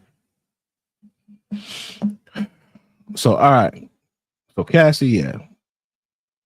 They're making her seem like she is so fucking traumatized, man. Nah, that bitch was with 90% of that shit, bro. She was with 90% of that shit, man. I don't think she had a problem with it. Freak offs seem like they included not always just one person. It seemed like there were multiple people. It definitely explains why they were on all types of different drugs and everything, because that's the only way you could go that long continuously and be mentally be able to power through based on how she's framing this. Now, here's where the coffee comes in, right? This is where the coffee comes in. Drink the coffee, it'll make you feel better. There are people out here who look at Cassie as a completely innocent woman as far as sexuality goes. And this is what I mean by this. Too many people believe that maybe there weren't some things that she was okay with in the start. People are into different things. People enjoy different things in the bedroom. And I can imagine after a few sexual experiences with Diddy, at some point she was okay with what was going on. For you to sit here and try to pretend like at every point during the relationship, she didn't enjoy their relationship, including their sex relationship, would just be disingenuous. What I see likely happening is she didn't know how freaky and sick Diddy actually is. And listen, if this is your thing, having multiple people urinate in your mouth, then right, I think you're sick too. I get kinks and stuff, but you know, there's levels to this shit. And Diddy was definitely at the top level of sickness. I want to give you guys a quick look into one of Miss Coffee. Of course, we're talking about our AI assistant barista, Miss Coffee's summary of today's trial. Let's take a listen. So this is going to be more of the like sensational headlines of what happened. Probably a little bit explicit. In fact, a lot explicit. Let's take a listen. Miss Coffee, could you give us a summary of some of the headlines that were trending? Cassie's most explicit claims, no graphic language, but nothing left vague.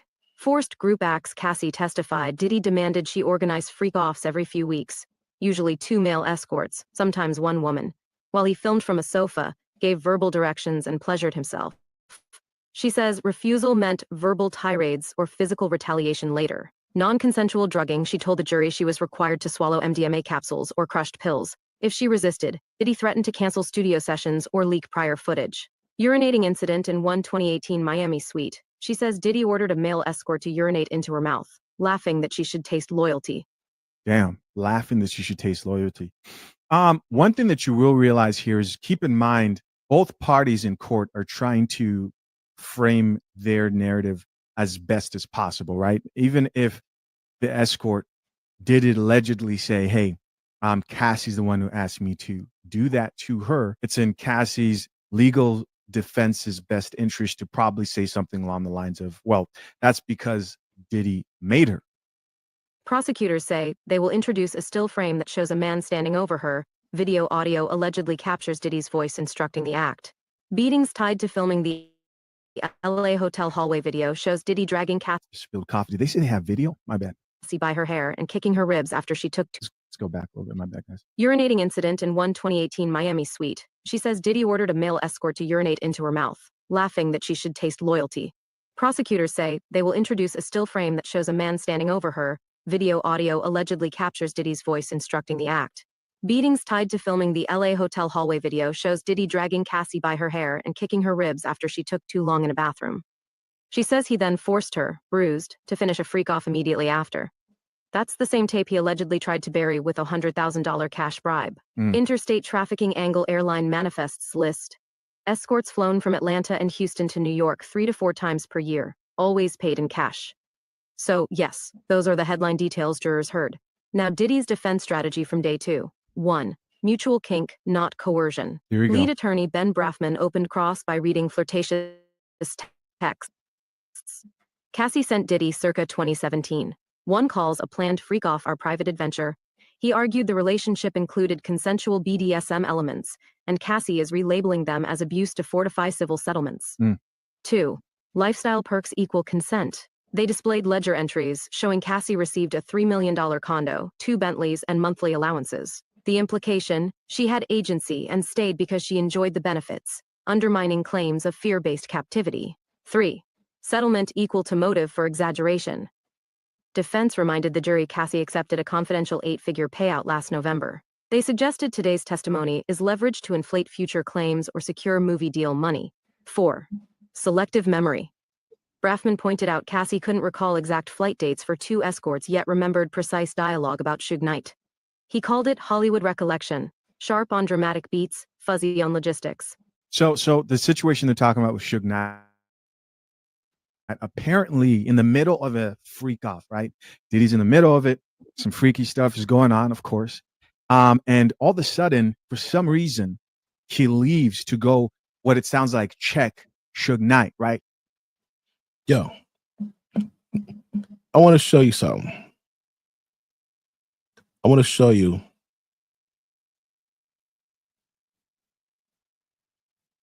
There's a woman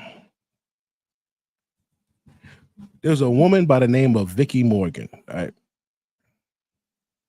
Vicky Morgan was a young girl who got into fucking with billionaires.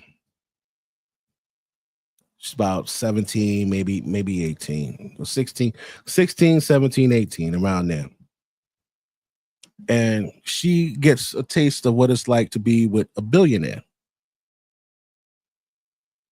And she gets introduced to a lifestyle of drugs, parties, wild sex, video recordings, extortion, and then murder. Real life shit, right? This was going on way before Diddy was even alive. Check this out. You're really going to enjoy this story.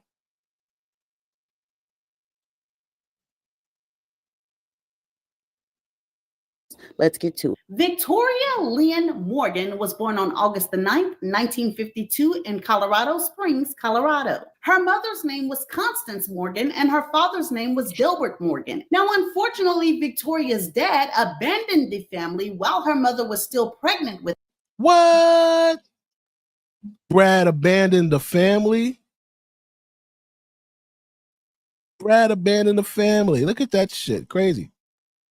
Her. So because of this, she slowly started to show the effects of a young female that was looking any and everywhere for love and acceptance. And by the time she was 13 years old, there was a 17-year-old ready to offer her all the love she could bear. And his name was Gary Haskell. And by the time Vicky turned 15, her now 19-year-old lover started pressuring her to give up some of her good. And her little 15-year-old behind ended up getting pregnant. To make a long story short, Vicky ended up being sent away where she gave birth to the baby. And when she came back, they pretended that the baby belonged to her mother. Now, even though Constance was pretending that this baby, who was a boy, by the way, it was hers, she still wanted Vicky to get some responsibility, stop running the streets, grow up. Well, Vicky told her mama Constance, yeah, I'm gonna grow up all right, but it ain't finna be here with you and this doggone baby. I'm about to go to Los Angeles. And at the age of 16 years old, that is what Vicky did. And since Vicky was such a beautiful girl and she was very young and a fresh face on the scene, it wasn't long before somebody snatched her up. And this was a 40-something-year-old Jewish businessman by the name of Earl Lamb. And it was while married to Earl Lamb that Vicky got her first taste of the degeneracy that ran rampant amongst wealthy men. Her Vicky, the very first time that the man got on top of her, he leaned down until his mouth was right beside her ear and started saying the most outrageous things that Vicky had ever heard. You like this, you stupid whore B? Is that hard enough for you? The boys back home couldn't do it like this, could they? And so Vicky, who is not used to this at all, is laying there stunned, but child, this was just the tip of the iceberg. Before you know it, Earl was requesting threesomes, and he told Vicky, since she was his wife, it was her duty to go out and find another female. And get this though, honey, also told Vicky, when you find the other girl, it better not be no other white girl you bring up in here. You know I like them black.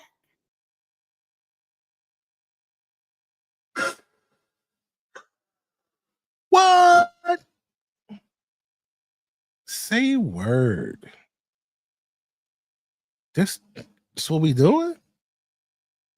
Child, it might be a scandalous thing, child, but I know one thing. Vicky went to looking, and after several coveted black woman threesomes, Earl was finally placated. He started to settle down, started not to want to do so much, really wanted to just be home at night, drinking his nightcap, sitting beside his wife. But Earl had forgotten his wife was 16 years old. As a matter of fact, she had just turned 17. And she ain't wanted to be sitting inside no house, drinking no nightcaps with Earl's bald-headed tail. Vicky wanted to be out with her friends, dancing and grooving the night away. And that's just what she did. So much so that after a while, Earl ended up exploding on Vicky. And he told her she was a married woman, her place was at home. Vicky ignored him, and she still went out to do what she wanted to do. Well, one night, Vicky was out doing her regular partying with her homegirls and stuff, and she ended up leaving the club. And as she was walking away, all they heard was skirt. Child, it was Earl, and he screeched up to that curb, got out that doggone car, and grabbed Vicky by her hair and laid the smack down. As a matter of fact, Vicky was face down on the hood of the car because Earl was slamming her face on the hood of the car. And right after this incident, Vicky knew it was over, honey, but she wasn't going to leave just yet. Vicky wasn't finna leave those comfortable surroundings. I mean, what did you expect her to do? Go get a job? And so she ended up staying for a while. This sounds familiar, doesn't it?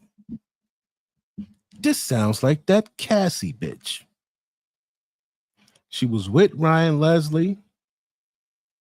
Then she left him for Diddy,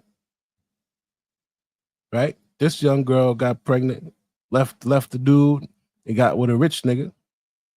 Rich nigga said, "Yo, give me some chocolate holes." They had their little freak offs, and then he started to beat her, right? This bitch left.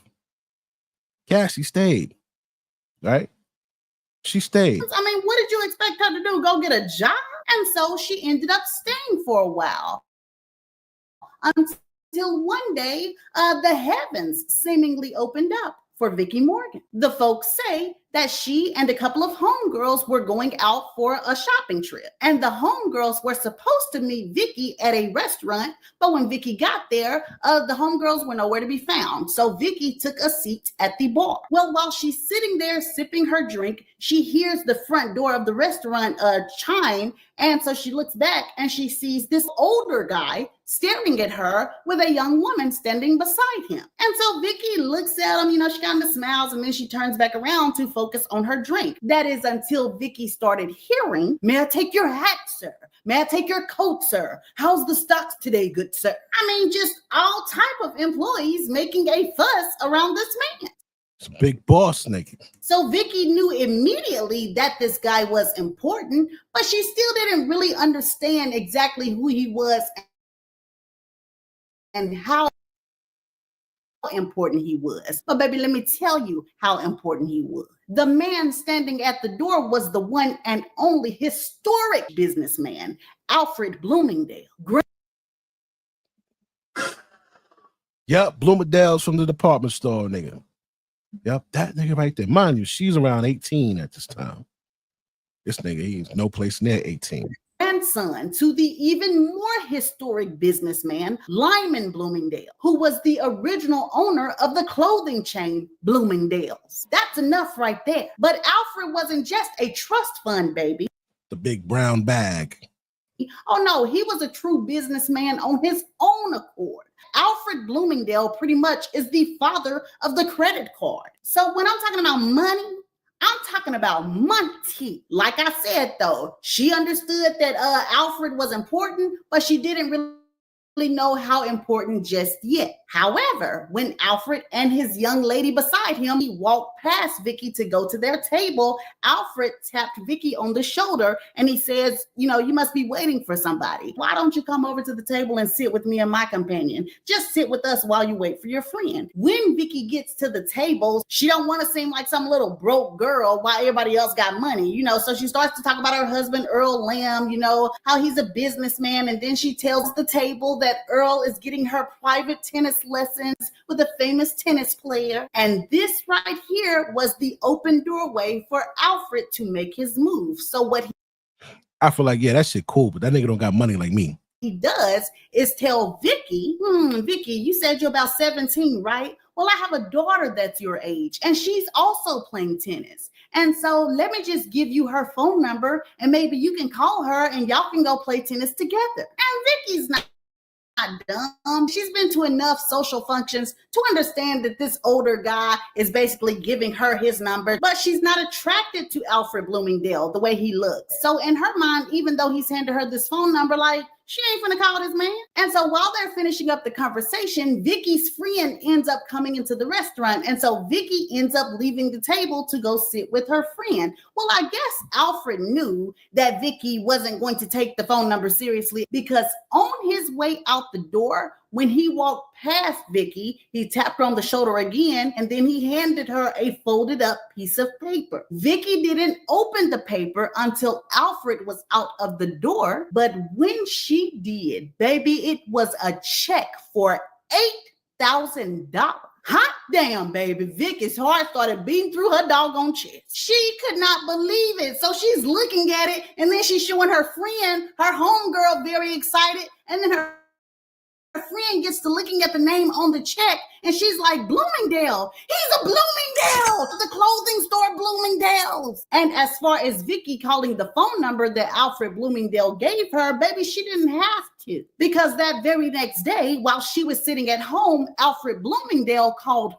He had his private investigator find out everything about Vicky Morgan, and he called her at her house, the house that she shared with Earl Lamb. But Alfred didn't care about none of that. As a matter of fact, as soon as he got Vicky on the phone and she told him, listen, thank you for the money, but you do know I'm married, don't you? And my husband lives in this house. Baby, Alfred told her, I don't care nothing about that. Your husband doesn't move me. I want you, and I want you now. And so he started to call Vicky's house or her phone like 10 times a day, every day, trying to get her to meet up with him. And eventually, Vicky did meet up with Alfred. She found out that Alfred wasn't just an old.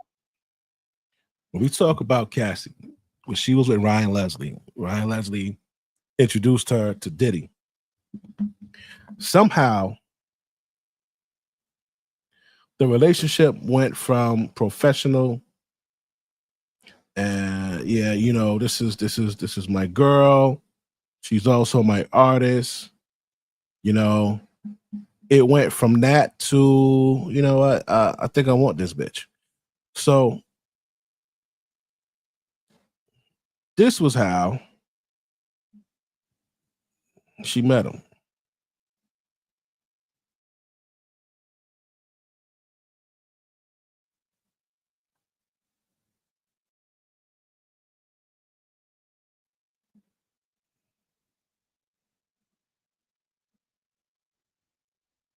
Cassie to everybody to meet Cassie.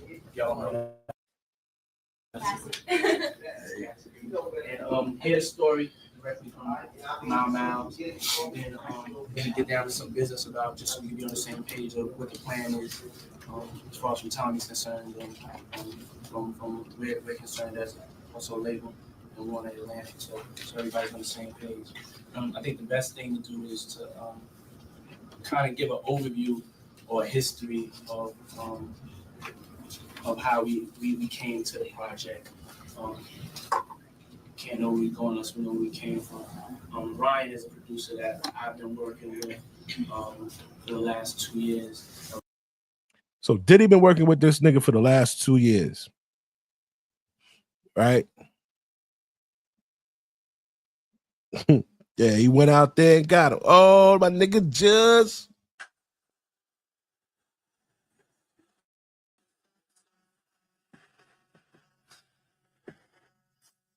Yo, what up, Just?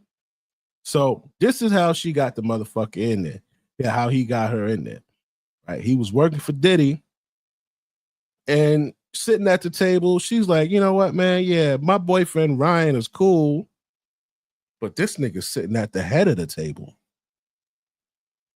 And he's telling everybody about me and how fucking great I am.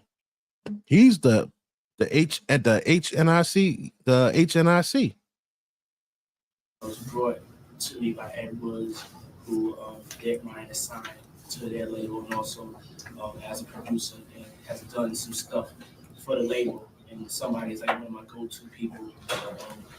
New actors just need a record right away. Somebody that go in the trenches, musical genius, new age Teddy Riley, Dr. Dre, Quincy Jones, Pharrell. But to his level, his own way. But he had something else that was very important that attracted me to his situation, which was he had a new global outlook. He had a record that he didn't put out here, and he went and started going over to Europe and doing shows and starting to build a following over in Europe. And I took notice to that because I didn't really see a lot of artists that would have the ingenuity to do that. So when he was doing that, I heard he also had a young lady that was with him named Cassie that had a record out. And I started hearing this record that was haunting me in the clubs. And it was, Cassie's record, Me and You. And it was I would hear it everywhere I was at. And so I kept asking him, what record is that? And when he told me that it was Ryan's, actually it was Cassie. When I saw her and I met her and I saw this DVD on her, hopefully we can play that. That's what kind of made me like really fall in love with the project, because I saw something more than just records. I saw something that was. So let me see. That was it. No, there's a little bit more. So I wanted to get us all together so we could get. So we're gonna go to.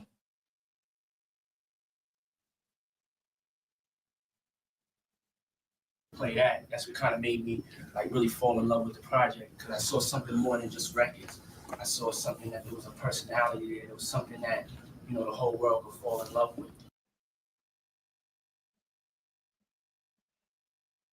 So he saw something in Cassie, and he decided to take it. Right? So we all know at the birthday party they were all taking pictures together when she turned 19. And Diddy took over. Right? Now,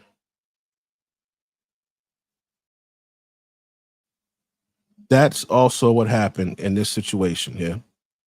This shit been going on for fucking decades. So this guy, Bloomingdale, he knew that Shorty already had a man, was married. He saw her and he kept calling this bitch house. At the house that the husband lived. Right? Because he wanted her. Let's see what he does. Older man. He was actually 54 years old to her 17 years old. She told Alfred she had a son that her mother was raising. None of that mattered. Alfred wanted her to be his. And she asked him pretty much like, I've been kind of putting you off, sir. Like, I haven't been answering the phone sometimes when you call. Like, why are you still chasing me? Honey said Alfred told her I'm a businessman. And to be quite frank, I'm a very successful businessman. That means I don't give up on nothing. When I hear no or I get rejection, I keep on coming back to back to back until I get what I know should be mine. Woo, child. Talk about Steam City. Baby Vicky had Steam City and was sitting there with steaming titties. And she promised Alfred after this first date that she would see him again. And she did, but Vicky was not ready for what happened on that second date. Honey, the folks say that Alfred called her and gave her a location to meet him at. But when Vicky got to the location, a girl who was about 20 years old pulled up in a fancy sports car. And she told Vicky that Alfred was at one of his many residences and that he had sent her to pick Vicky up. Well, when Vicky got to the residence, another young lady opened the door. And when Vicky and the girl she was with walked into the door, both of those ladies sat Vicky down and they explained to her that Alfred wanted. If you recall, Cassie said, yeah, I'm dating Ryan. I'm dating Ryan, but Diddy called and told me to come by. So I went by. Proof shows if you got a chick and somebody called that bitch over and that bitch goes, this 10 out of 10 times this is what's going to happen because she went. So she went over there. And she said the first day, this nigga Diddy introduced her to oral sex, which I don't believe. Because if she's 18, dating a 27-year-old, you dating a nigga damn near 30, like, come on, man, stop playing. But she went over there, and she said that she felt bad, but she liked being around him because he was just a dope-ass nigga, right? So this chick, married, yet and still, this dude says, yo, come over and check me out. And the bitch goes. To have some fun. Vicky was put off by this because this was only her second date with Alfred and he hadn't showed her this side at all. But hey, she was married to a man who liked to have threesomes and group sex. So, she agreed to it. Then the girls led her upstairs to a bedroom where Alfred was sitting on the bed with only boxers and socks on. When Alfred saw Vicky, he told her that he was happy that she agreed with what he wanted to do, and then he asked her to undress. And once she got undressed, the other girls immediately got undressed as well. But while Vicky stayed put in the middle of the floor, the other girls walked over to a closet, and it was a closet with two doors. And each girl stood in front of one of the doors. Well, at this moment, Alfred gets up off of the bed, then he rips back the cover and he has ropes. And so he goes over to the two girls that are standing in front of the closet and he ties their hands up and kind of has them up over their head like this. And he takes the rope and throws it over the door and then ties it to the doorknobs on the other side. Pretty much so the girls are kind of just hanging in front of the closet like that. After Alfred is done tying these girls up, he asks Vicky, may I tie you up? And Vicky says, okay. But when he ties Vicky up, he ties her hands in front of her down here like this, and then he pushes her face first on the bed. So Vicky is laying across the bed, wide-eyed and kind of straining to look over her shoulder to see what's happening. And suddenly she hears, "Do you nasty tramps see my new girl, Vicky?" And Vicky is like, oh my gosh, what the heck is going on? But her thoughts are interrupted by Alfred. "Look at Vicky. Do you see how beautiful she is? She's not a whore like you are. Now, you two dusty, crusty, stinking in the TT wenches, tell me that Vicky is beautiful. Tell me that she's beautiful." And so the girls that are tied to the door are like, yes, Alfred, she's beautiful. Vicky is a queen. And Vicky is dumbfounded. But there's also something sick and twisted growing inside of her. Something about Alfred behaving this way, like a wild man losing control, is... How do you think Cassie felt when Diddy first had a chick or a dude come over and perform a sexual act based off of his order? How do you think she felt? Like, yo, they really doing what this nigga said? Yo, like, he told this bitch to eat my pussy and this bitch eat my pussy. Like, do you think that kind of like it had the same effect? Do you think she went through the same thing that Vicky Morgan went through? That's turning her on. And then what was even got more turned on. exciting for Vicky was the flattery. I mean, this man was hitting these other women just so they could give Vicky her rightful due. I mean, she was beautiful. And so when Alfred finally dropped the whip and came over and told Vicky to toot that thing up from behind, you know, she let him do what he wanted to do. And it was after this first night of debauchery that Alfred really fell head over heels for Vicky. You know, he just had to have her. She let him do what he wanted to do. She obeyed him.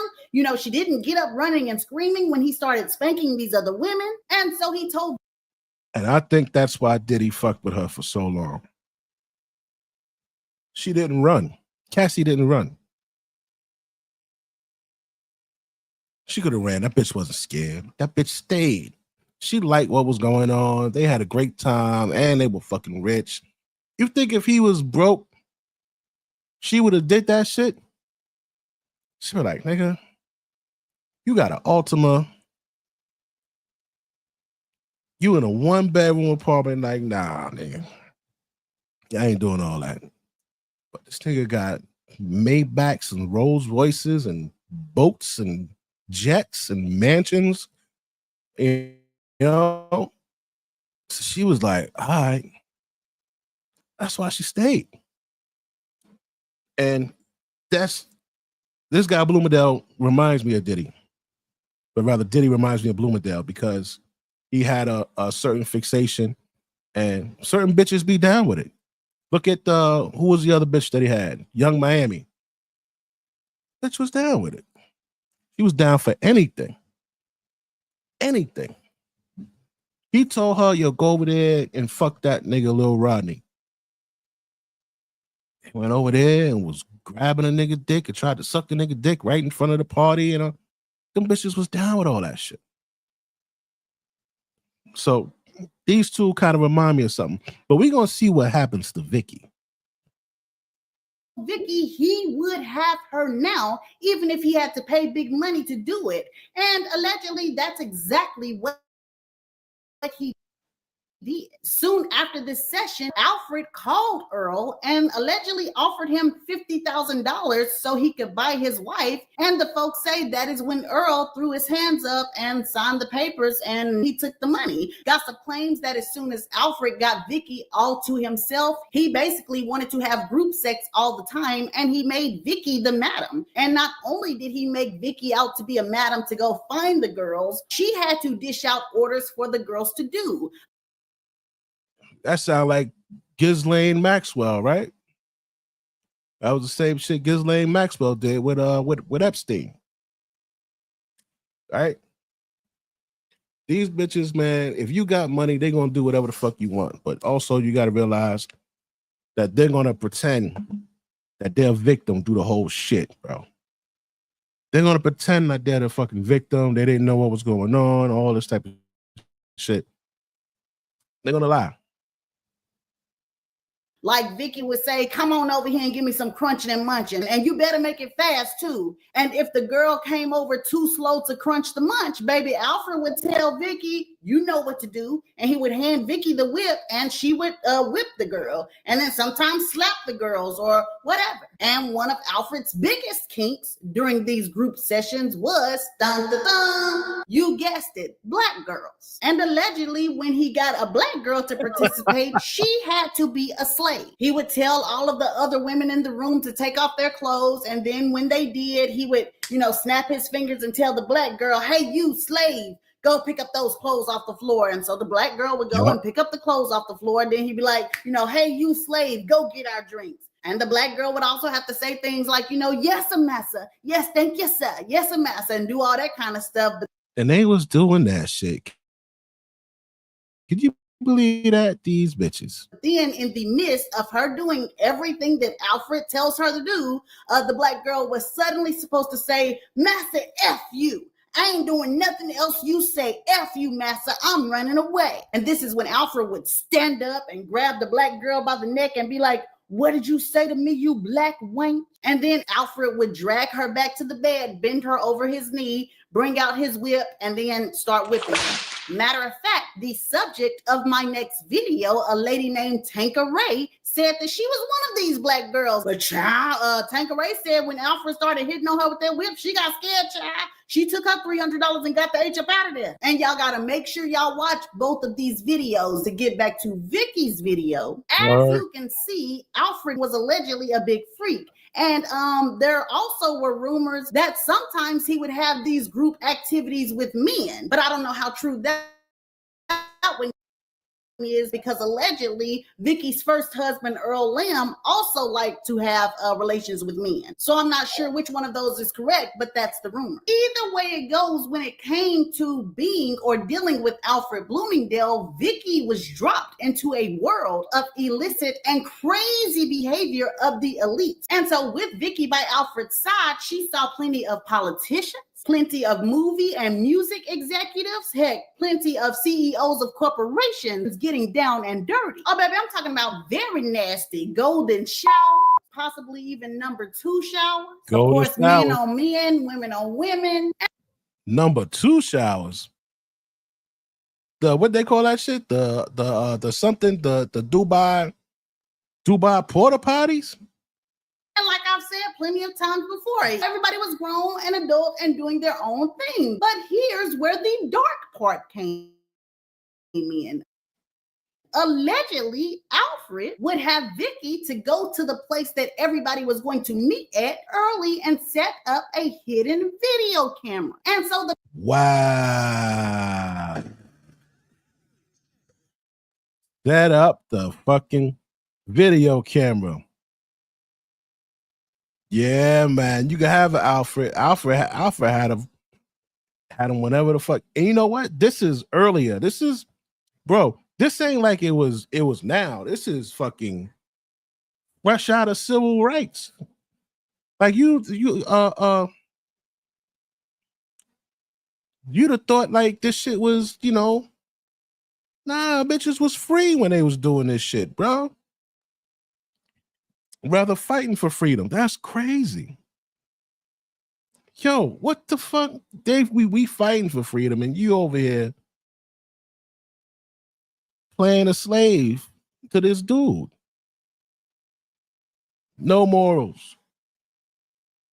The man had blackmail tapes on several powerful people. And then depending on how Alfred wanted to handle it, he would have Vicky let the person know right then they were being blackmailed. She would wait until the session was over, then she'd be putting on her clothes, and then she'll point to the camera and be like, see this right here? Yeah, we got you. So Mr. Bloomingdale would like for you to go ahead and sign that contract that you've been holding out on. So it was really, really a messy thing. As a matter of fact, somebody said one of the people that Alfred had a blackmail tape on was a U.S. congressman. Also, he allegedly had a blackmail tape on 4 highly placed administrators in the Reagan administration. So This shit was going on when Reagan was out there, boy. When Reagan was out there? When was Reagan out there? Hold on. When the fuck was Reagan out this bitch?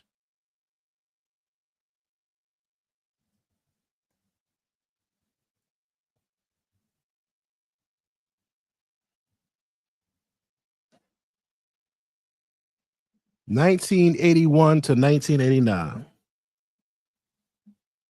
So this was going on in the 80s, bro. This was going on in the 80s. One of these 4 motherfuckers in there was in some freak offs, fucking around with the black chicks and Bloomingdale, and there were tapes on these niggas. Keep that in mind. He had tapes. Congressman and one of the 4 motherfuckers from Reagan cabinet, kid. Can you believe that? Alfred and Vicky were doing these things, they were pretty much like their own little Bonnie and Clyde. So Alfred gave Vicky an allowance of about $18,000 a month. You know, sometimes they go right off in the sunset and go get something to eat, go on shopping sprees. Diddy gave what's her name an allowance? He gave her a $3 million condo and a I think it was a Maybach or some shit like that. Same shit. Same shit, bro. Like I always say, it's a problem when a brother do it. It's the same shit. As a matter of fact, this is what caused the first little falter in their little Bonnie and Clyde relationship. Because one day while Alfred and Vicky were trying to sneak and go grab something to eat, he was spotted by a lady named Betsy and her daughter, Lisa. And this lady named Betsy was Alfred's wife, and this daughter named Lisa was Alfred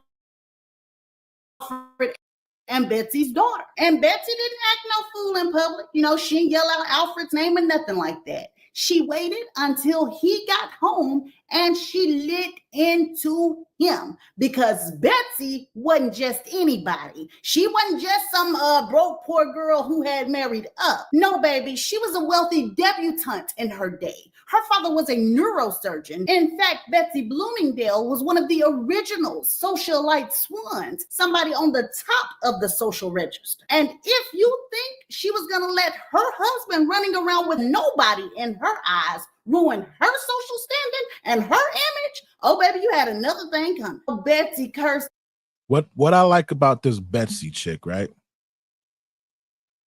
She found out Alfred had a little bitch on the side. She didn't make a big stink in public and cause any shit in public. She held it down and waited. And waited till that nigga got home. She didn't want her business out there. I respect that. But I think that's because she's a person that had class anyway. Alfred clean out, told him that she would divorce him and take everything. Also, she changed all of the phone numbers to the house, to his office, and switched the bank account over to new numbers. She did it all. Alfred was so panicked by what his wife Betsy was doing. He snuck out the next day to a payphone to tell Vicky, like, you know, they had to put a pause on what they were doing. Vicky was mortified. This man had her in a huge rented house. He had got servants to serve her. She was in a car that he was making payments on. And now he's calling her out of nowhere, telling her that he's going to have to put a pause on everything and he can't see her for a couple of months. Not only that, can't give her money for a couple of months because his wife is monitoring everything. Vicky was beside herself, and it really shouldn't have been like this. The girl was getting an $18,000 a month allowance, but she didn't save a. So this bitch was getting an $18,000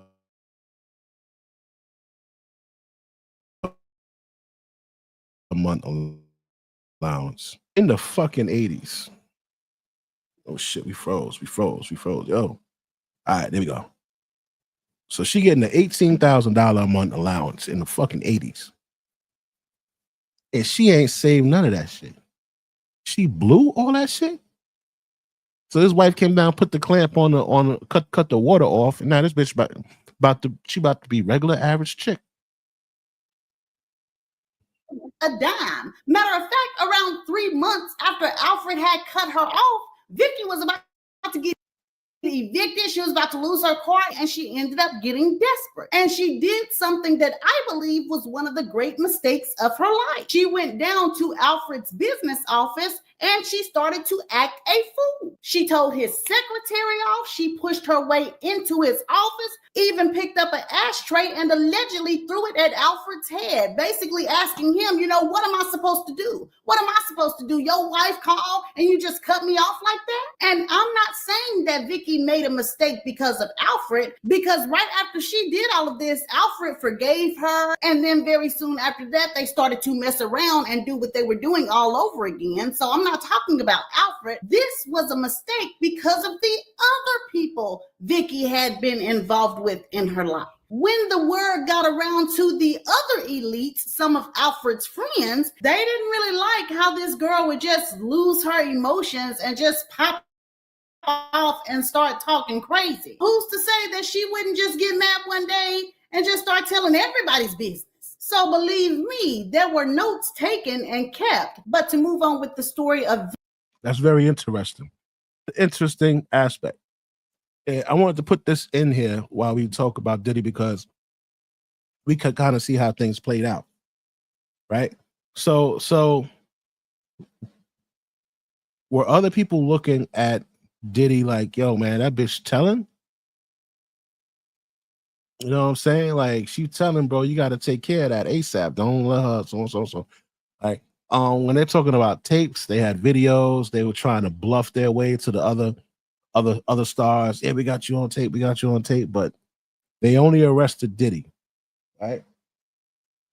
But that's a good aspect of this equation, man. But she ain't really crash out on nobody or nothing like that. I'm watching the game, man. We got Minnesota 114, Golden State 99. It is 2 minutes and 50 seconds left. Oh, damn, they just scored 1-on-1. Golden State. Come on, Minnesota. Sorry. Vicky and Alfred after this whole incident of him cutting her off like that. This made her worried. And so Vicky started thinking more in terms of what if she replaced Betsy and became Alfred's wife? And Alfred led her on, telling her that he would divorce Betsy one day. But as the years started passing, it was clear that Alfred was never going to leave his wife. And so in an attempt to make Alfred jealous, Vicky decided to cut him off and go and find another wealthy man. And Is that what she did with that fucking personal trainer? Is that what Cassie did with that personal trainer? Because Cassie did ask him, yo, how come you ain't marry me? Cassie asked him for marriage. So then all of a sudden she got the balls to leave with the guy that he hired. See a lot of this Cassie shit in this. And we would like to cheer her on if she didn't do it in the messiest way possible. The folks say that one of Vicky's friends was a girl named Leslie, and Leslie was dating a wealthy man by the name of Bernie Cornfield. Well, one day Vicky is venting and look at this nigga with all these, like, this ain't even Hugh Hefner. You see this guy? Yo. Yo, look at this nigga with all these bitches. He got 1, 2, 3, 4, 5, and somebody taking pictures. This shit is funny. Oh, man. Brad was having a ball. You can't tell him shit.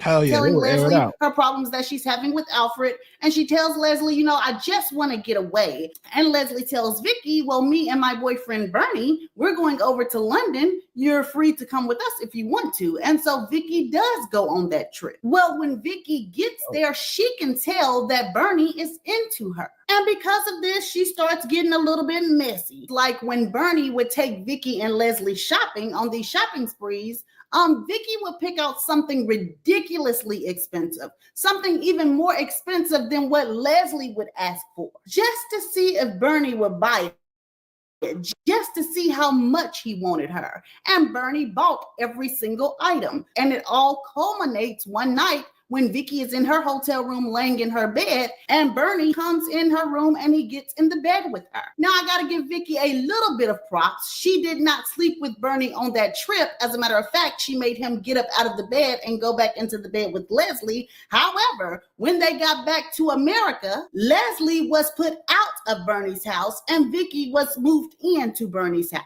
But soon, Vicky started to get messages through her friends.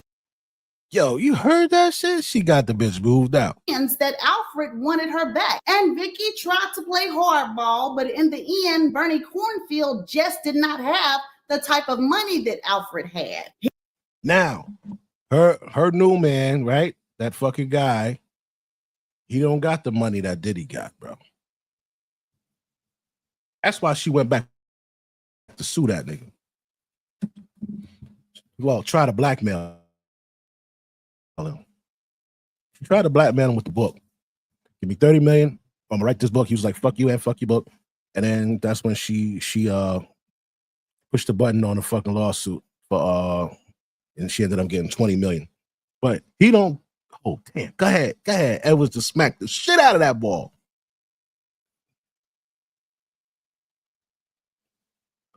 Yeah, you niggas just lost. That's it. It's over. What the fuck I was saying? Damn, sorry.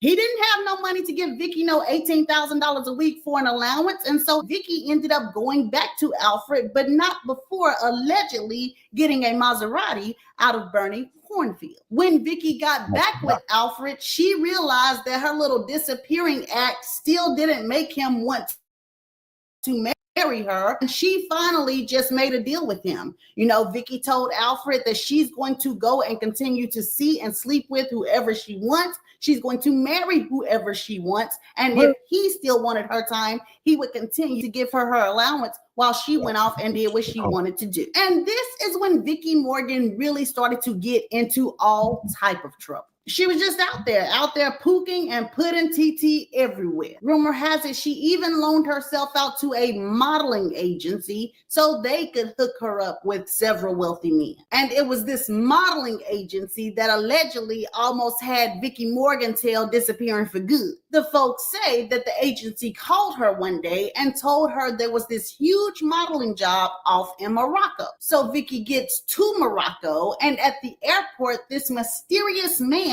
who called himself the ambassador came and picked her up. And gossip claims he took her to a very obscure inn. There were all sorts of strange symbols on the marble floor and all sorts of medieval statues and stuff really that probably looked like ritual type stuff. Well, anyway, the mysterious ambassador shows up at Vicky's door and he tells her that she needs to put on her best dress because she's going to dinner tonight. And she sat at the head of this very, very long table, and allegedly a man with a mask on comes and sits down at the other end of the table. Now, this whole scene right here really scares Vicky. So gossip claims she excuses herself from the table and she goes somewhere and she finds a telephone, and immediately she calls the American embassy, I think it is, I'm not sure. But whoever she calls, it's something to do with America, and she asked them to put her in touch with Alfred Bloomingdale. And as soon as she gets on the phone, she describes to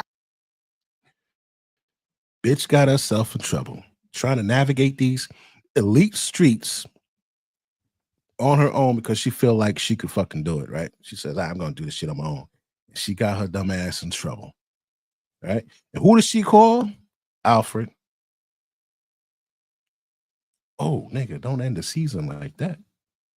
Alfred Bloomingdale what's going on, and he's like, they're gonna sell you, Vicky. They're gonna sell you, or they're gonna use you for the night, and they're gonna kill you. Nobody's ever gonna find you. Well, now Vicky is really panicking, and then Alfred tells her, hold on, let me make some phone calls. And so while Vicky is standing there waiting for Alfred to call her back, the mysterious ambassador man bursts into the room and he's angry and he tells Vicky, did you call somebody? And Vicky tells him that she called Alfred Bloomingdale. And so the man immediately stuffs Vicky back into the car and he takes her to the airport and he books her a flight for New York. When Vicky gets back to New York, Alfred picks her up and takes her back to Los Angeles, and the rumor never really confirms that this had something to do with sex trafficking or ritual murder or something like that. But from the setup, something was going to happen. And here's the crazy thing about it, y'all. Apparently, Alfred Bloomingdale calling whoever he called made such a big deal and such a big fuss in Morocco. The king of Morocco, King Hassan, heard about the whole situation. And when he heard about it, there was only one thing on his mind, and it was not punishing that mysterious ambassador or that man in the mask. The only thing on his mind was trying to get Vicky for himself. And so this nigga said, yo, they about to, bitch, they about to pack you up out of this universe. You better get your ass up. Hold on, let me make a phone call. So this bitch done got caught up into some wild shit. But apparently Alfred's name ring bells. Luckily for her, Alfred Bloomingdale's name rang bells. Hold on, it's 10 seconds left. Score 121 to 110. Good game. Good fucking game. Good fucking game. That's it. 3-1. Minnesota 3-1, baby. Now it's 4-1. Sweep. Get the brooms out, niggas. Oh, shit. First time in team history, second consecutive Western Conference Finals. 110, 121. Nice. 10 of the fucking Wolves beat it. Yeah. Nice. All right, so Alfred's name rang bells. So he was able to save her little monkey ass. All right. So allegedly at a later what's this nigga name? time, Vicky King of Morocco, King Hassan, heard the up something was gonna happen. And here's the crazy thing about it, y'all. Apparently, Alfred Bloomingdale calling whoever he called made such a big deal and such a big fuss in Morocco. The king of Morocco, King Hassan, heard about the whole situation. And when he heard about it, there was only one thing on his mind, and it was not punishing that mysterious ambassador or that man in the mask. The only thing on his mind was trying to get Vicky for himself. And so allegedly at a later time, Vicky went back to Morocco several times to sleep with King Hassan because every time he sent her back home, he sent her home with a huge paycheck. Now, by the time Vicky was around 26, 27 years old, she ended up getting married to a lawyer by the name of Bob Schulman. And Bob didn't care that Vicky was messing around with Alfred. He didn't care about none of that. He just wanted to have a piece of her. And so when Vicky married Bob, she tried to play this whole settled down home life thing, and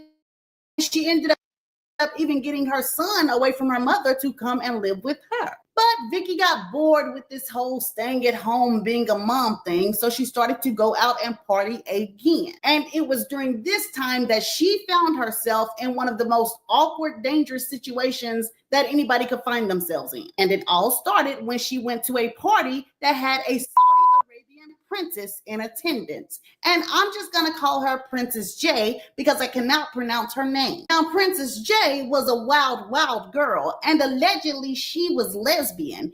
And can you even believe that? Saudi Arabia and lesbian don't even go together. But everybody knows the rules are different for the wealthy. This princess, the king's daughter, was just shipped away to the USA so she could live her life without bringing shame on her family. And allegedly, this princess had already heard all type of things about Vicky because she had been passed around so many elite circles. And so she told Vicky that if she would stay with her for a while, yeah, she got now she gets into a lesbian relationship. Yo, this broad. In the 70s, she spent in bed with Alfred when he managed to sneak away from Betsy. She got breast implants. When they start doing breast implants? How long they been doing that shit? She also began to consume increased amounts of drugs, cocaine, volume, Quaaludes. In 1974, she spent time at Gray Hall Beverly Mansion with Bernie Cornfield. Okay, we got that. 1975, she surprised her friends by marrying a handsome young actor, John David Carson.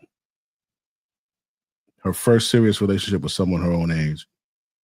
She was summoned to Morocco for a mysterious offer of a modeling job. She later said it was a ruse to get her into bed with the Moroccan ruler, King Hassan II.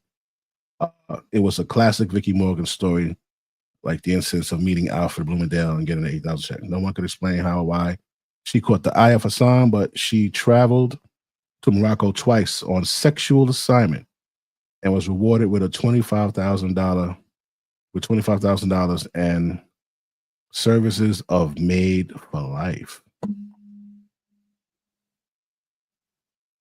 The maid's name was Fatima. And Fatima showed up at Vicky's door just as John David Carson was walking out. So even while she was married to the John David Carson guy, she went to this bitch, man. This bitch ain't got no loyalty. God damn. This bitch here. She would give Vicky access to anything she wanted. Well, So Vicky fucks this broad. This broad is crazy, right? I'm gonna speed it up just a little bit. This bitch is crazy. She tried to kill Vicky. You know, they say lesbian relationships are like the most violent. That shit is true. Got hooked on cocaine, marijuana, all the drugs you can think of. Vicky got hooked on it. Her and Princess J used to just sit there and do drugs all day and all night. So Vicky is just staying with her latest lover when one day Princess J says she wants to sail to New York, I believe. She has her own yacht. So it's Vicky, Princess J, another couple that Vicky doesn't know that well as the captain and his girlfriend on the yacht. So about half a day into the trip, Vicky is just sitting back in the bedroom smoking on something when she suddenly hears, "Damn, you stole my money!" That girl started to hear footsteps pounding down the hall towards her door. Suddenly, Princess J busts in. "You stole my money!" She hopped on Vicky, slapped her across the face, had her on the floor, and started choking Vicky, yelling about how she knew that Vicky stole some money from her because she had some money put away in a suitcase, and Vicky is just getting choked, trying to tell the girl, no, I didn't. Vicky finally ran into a point where she felt like all that money really didn't matter. So as soon as they ended up getting to New York or selling to New York, allegedly she called Alfred Bloomingdale once again, and he put her in a plane to fly back to Los Angeles. Well, now we're... How many times you think this broad called Diddy and asked for help? I think she was always asking this nigga for help because she didn't have a job, bro. She didn't have a job. This nigga was paying her an allowance. Bought her a $3 million. That shit is crazy, man.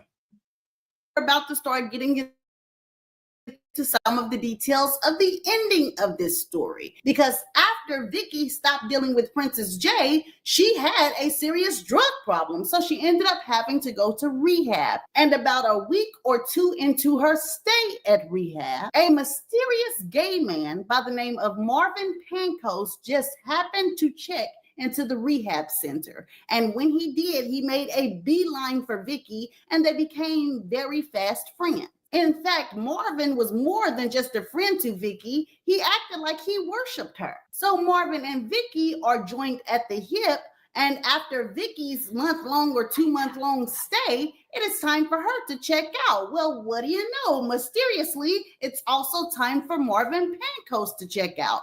And he tells Vicky, maybe we should get our own place together. But Alfred Bloomingdale, as well as Vicky's husband, Bob, feels like that's not a good idea. So Vicky ends up instead moving into a new big house that Alfred has rented for her. And very shortly after Vicky moved into this house, Alfred told her that he was sick. He had gotten cancer. Well, about 9 months after Alfred's diagnosis, he ends up passing away, but not before leaving everything to his wife, Betsy. And when Betsy got her lawyers to look over all of the information, she saw where her husband had been giving Vicky this huge allowance every month, and she immediately cut it off. This right here sent Vicky in a whirlwind. She hadn't saved not a dime, and now her allowance was getting cut off. She was about to lose everything. And so she got desperate. And we all know how Vicky Morgan acts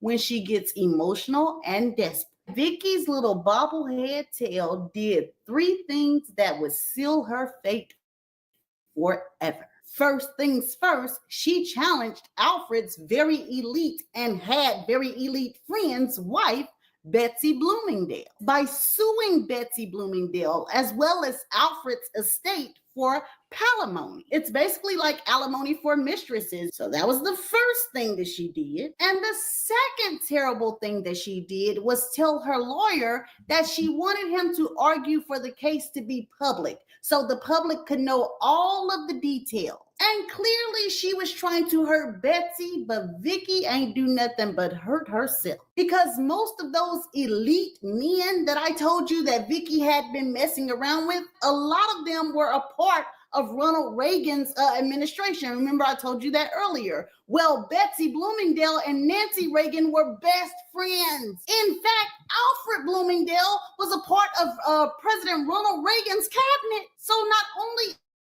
is Betsy Bloomingdale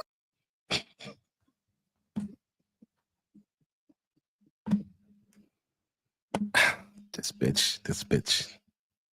Fucked up, kid. You fucked up. Look at this shit. Alfred in there chilling with fucking Ronald Reagan. Alfred and Betsy in there chilling. They was all buddies.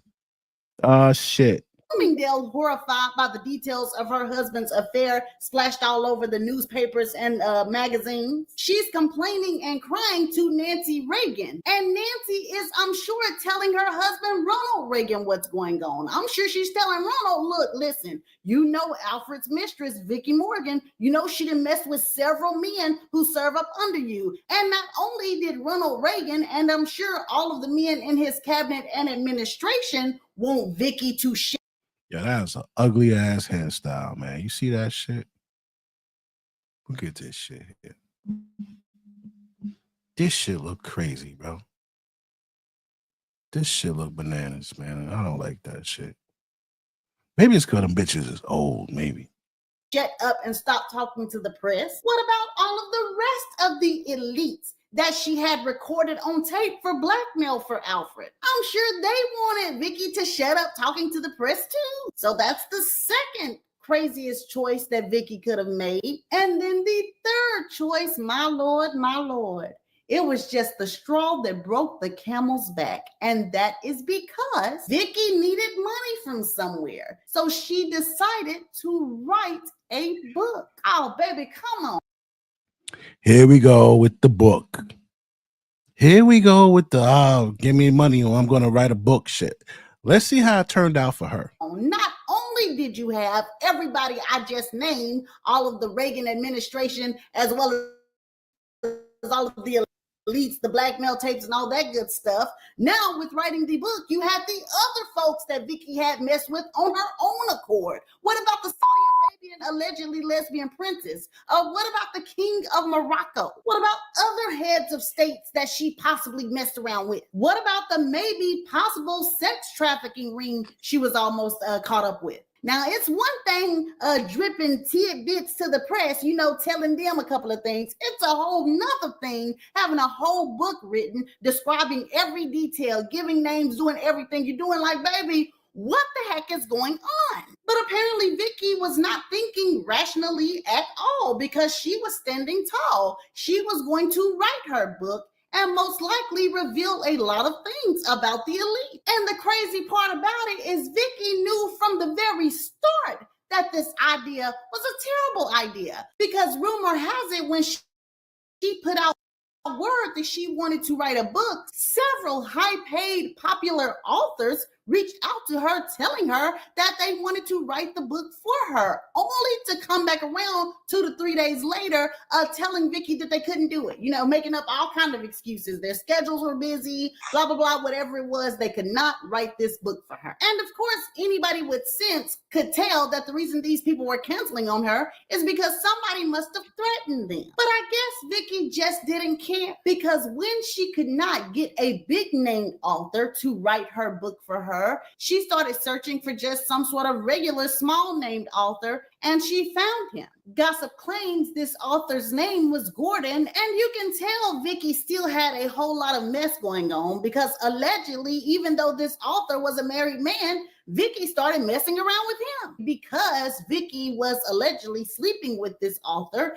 and also because he was helping her with the book, he was at her house pretty much constantly, and they worked together for several months. Well, allegedly, during these several months, a lot of times while the author was over there, he noticed that Vicki's street lights, like the lights right in front of her house that lined the sidewalk, kept getting blown out, and sometimes they would even find the street lights shattered. Now, the author thought this was strange, but when he talked to Vicki about it, she just said, oh, you know, that's a natural, normal occurrence, probably just some teenagers in the neighborhood. Another thing this author noticed is that at one point, about 3 nights in a row, There was a black car parked down the street watching him when he would leave to go anywhere. Well, around the last 2 months of Gordon working with Vicky on this book, Vicky ended up getting a roommate. And this roommate just so happened to be Marvin Pancoast. Turns out he and Vicky had never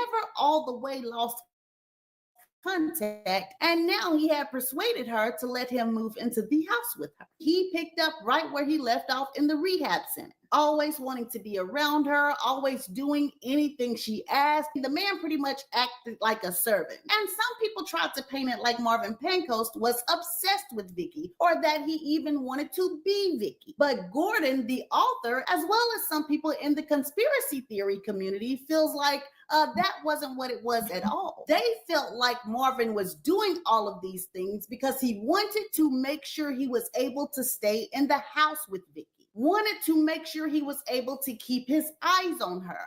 And so if he had to act like a servant and do whatever she said, then he would do. And just to make this make sense for you guys, the reason the author Gordon, as well as people in the conspiracy theory community, felt this way is because they felt like Marvin Pancoast was sent by one of Vicky's enemies from the very beginning, from when he first showed up at the rehab when Vicky was there. Well, anyway, now that Marvin was living in the house with Vicky, the setup was pretty much the author Gordon and Vicky and Marvin. Well, on the night of July 6, 1983, the author, Gordon, and Vicky ended up getting into an argument. And so Gordon told Vicky that he was leaving, and he claimed that when he said it, he saw Marvin have a smirk, like a quick smile, go across his face. Gordon doesn't really pay any mind to it, though. He ends up leaving, but when he gets home, he calls Vicky around 11 o'clock that night. Gordon supposedly tells Vicky that he'll come back over the next day sometime later on in the evening.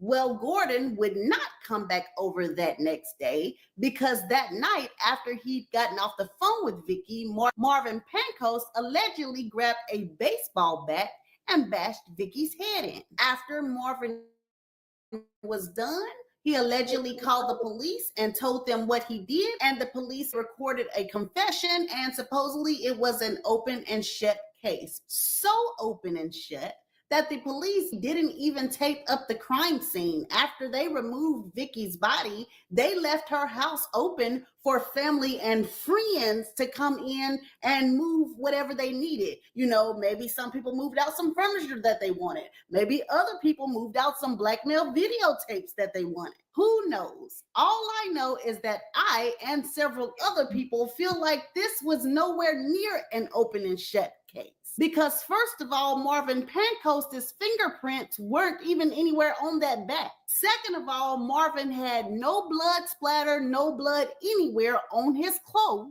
Third of all, the way Marvin described the scene and the way he supposedly hit Vicky did not match the evidence on the body at all.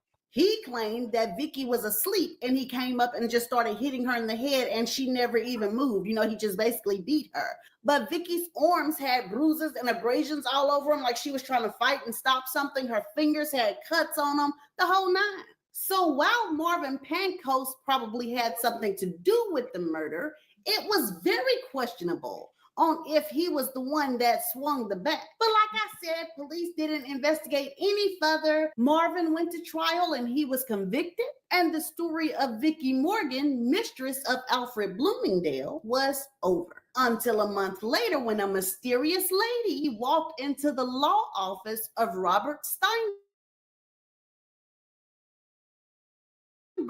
opened her purse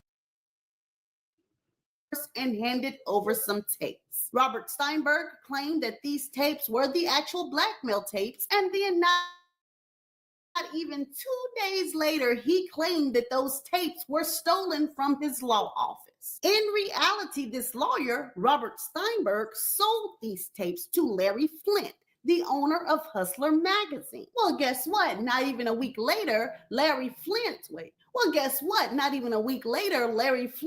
homes and businesses were raided by the FBI and the CIA, and he himself ended up being convicted in the court of law on some charge and thrown into prison for a while. Larry, of course, never saw those tapes again, And it is said that those tapes were actually taken by the CIA and given to President Ronald Reagan himself. And once that happened, of course, it was so long bye-bye to any evidence that those so-called blackmail sex tapes even existed. And so this was the real end of the Vicki Morgan story. And so this is the end of the old Hollywood scandalous tale of Vicki Morgan. And again, I'm not sure if Kim Porter tried to write an elite tell-all book, but if she did, I sure wish she would have reviewed the case of Vicki Morgan first. Anyway, guys, make sure you like this video. If you like the video, please subscribe. If you are new here, please subscribe. If you have been sitting on the bench, I am about to dive into this Tanqueray story.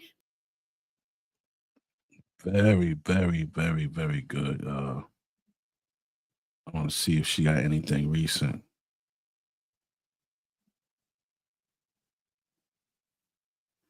Oh shit, she did one for Whitney Houston. Donna Summers, nah. David Bowie, Marilyn Monroe, Booker T. Washington, Bishop Eddie Long, Bill Cosby. Oh, Hugh Hefner, Bill. Diddy. Wait a minute, let me see something. So how does a man get this sadistic? How does a man turn into a monster of this caliber? Could it be that this man was brought into the industry by a bunch of people who were monsters themselves? What's up? What it do, Says So Squad and Scandalites, as well as everybody else. This was Melvin Earl Combs.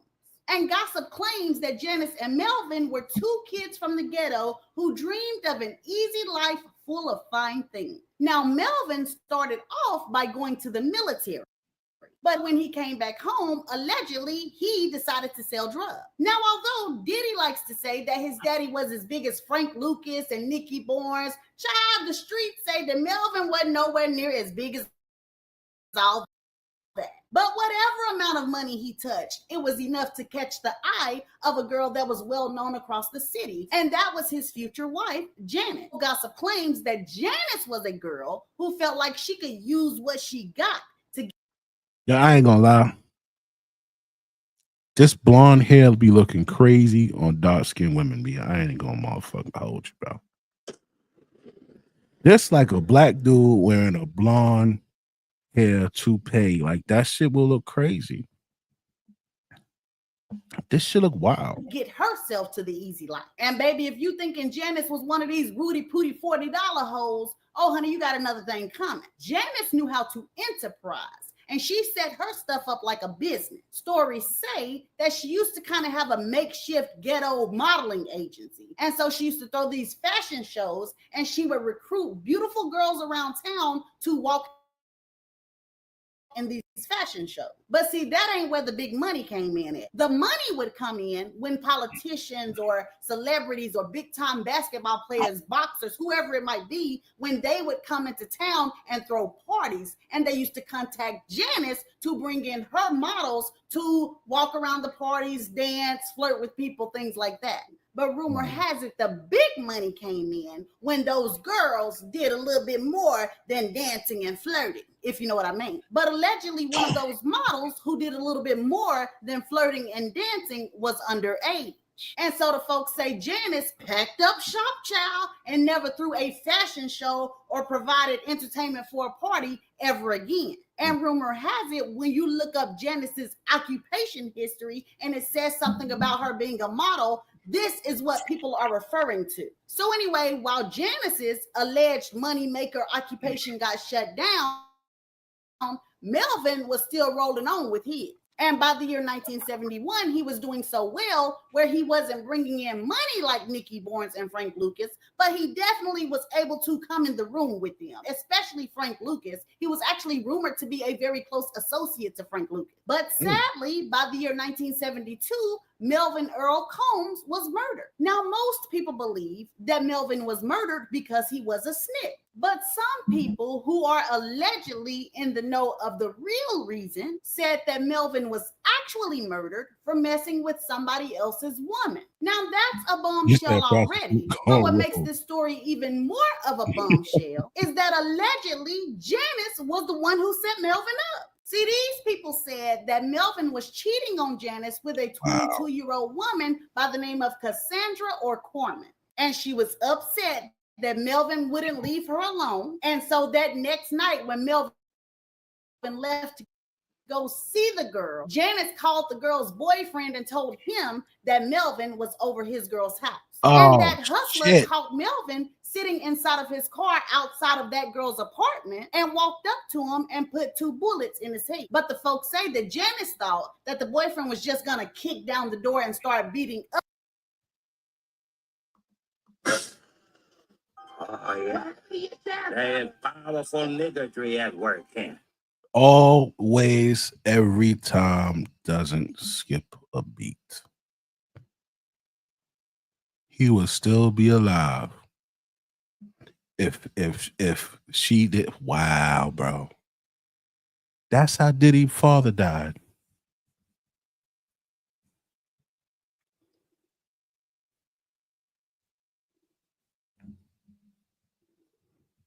That's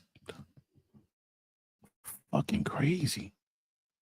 Up Melvin. She had no idea that that boyfriend was going to take it that far and actually kill Melvin. So per the rumor or the story, this is why Janice left Harlem as soon as Melvin passed away, because she was allegedly afraid of how people were going to react when they found out that she was the one who gave Melvin's location away. It's already some mess, but let's go ahead and get back to Just drop the low. Oh, nigga got backdoored by his own bitch, man.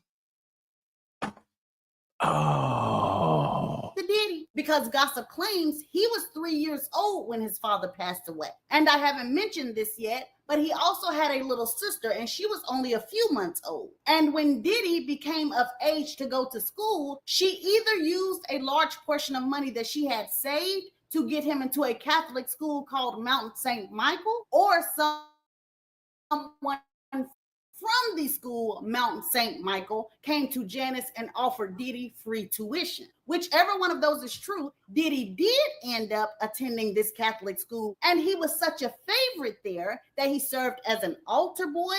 He built a lot of special relationship with a lot of the priests and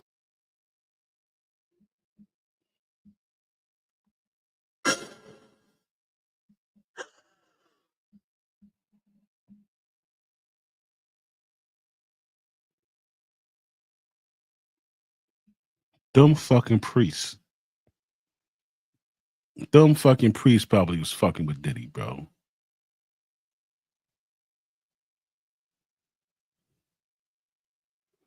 God damn.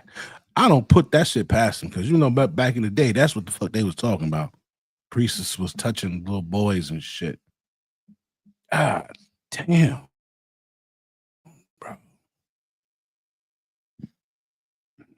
as an altar boy.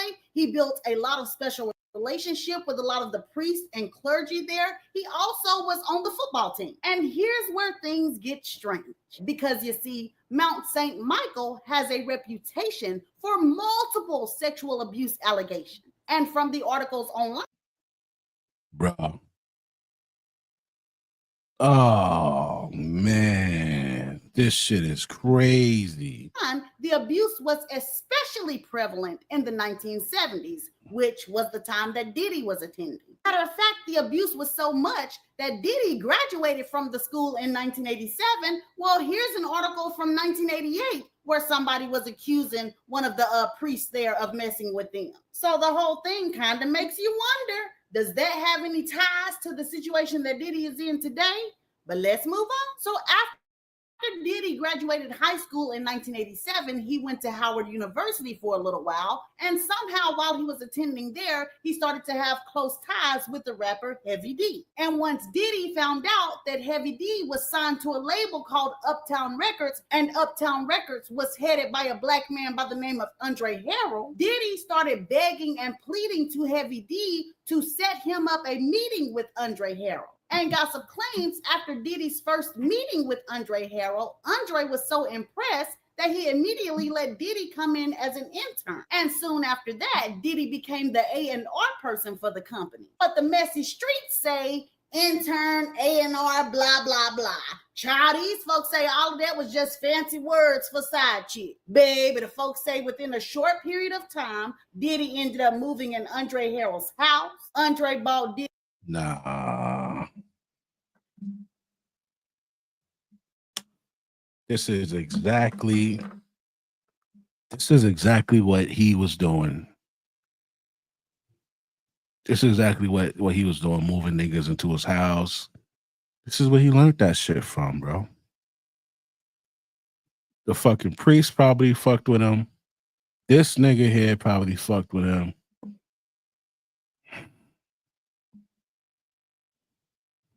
Diddy a car, bought Diddy all type of jewels, and most. Which is probably why he be trying to take niggas shopping.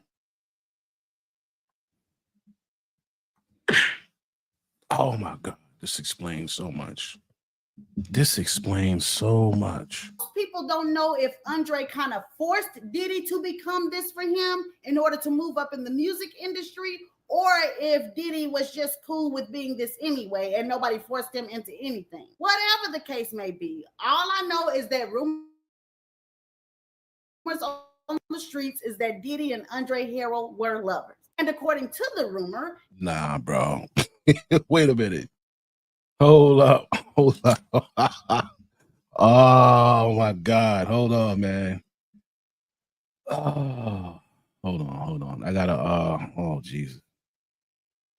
What the fuck did we stumble onto?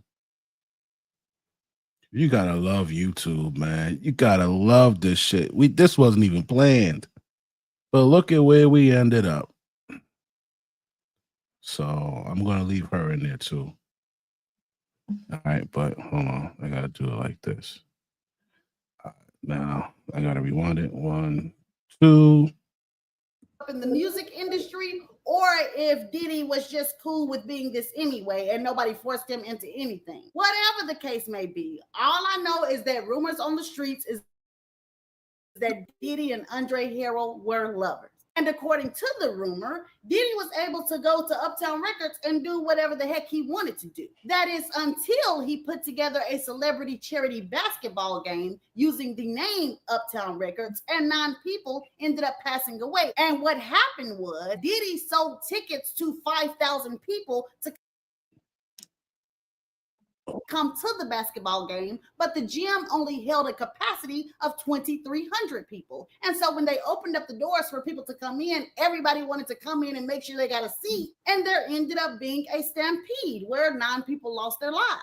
And this is where things got kind of bumpy with Diddy at Uptown Records, because he found out very quickly that Andre Harrell might have been his boss, but he definitely was not the boss of all bosses. Because, see, Andre may have owned Uptown, but he also had some partners, and those execs were not happy at all with this tragedy, because now they were being involved in different lawsuits. You know, law enforcement were looking into things, just bringing too much heat. And so they basically made Andre Harrell tighten the reins on Diddy. And Diddy, who was used to getting his way at Uptown Records, who was used to doing whatever he wanted to do, now started hearing the word no a whole lot. Matter of fact, the very last no that he heard was when he tried to bring on Notorious B.I.G. and the people at MCA said no. Andre went back to the execs at MCA and told them, well, since y'all are so scared to have this new rapper Notorious B.I.G. to be signed under the Uptown label, how about y'all give Diddy his own label? And that's how Bad Boy Records got started. All these stories about how Diddy got fired from Uptown Records. Yo, fellas, if this look Mookie, Mook, Mook is Mook from Courtney Rikers on, and I used to work there. He was Mook means means gay. Does this look mookie to you? This picture? If it looked kind of mookie to you, you know, just put a 1. Put a 1 in the chat log if you feel this looks gay. The first picture looked very should look gay as fuck. This one here, Diddy, it look, you know, like he's explaining something.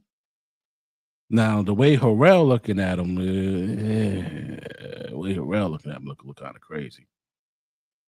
It looks sassy, right? It look a little sassy, right? Label. How about y'all give Diddy his own label? And that's how Bad Boy Records got started. All these stories about how Diddy got fired from Uptown Records and became a Superman and started hustling and from the ground up built his own label and all that stuff. Baby, it didn't go down like that. Bad Boy was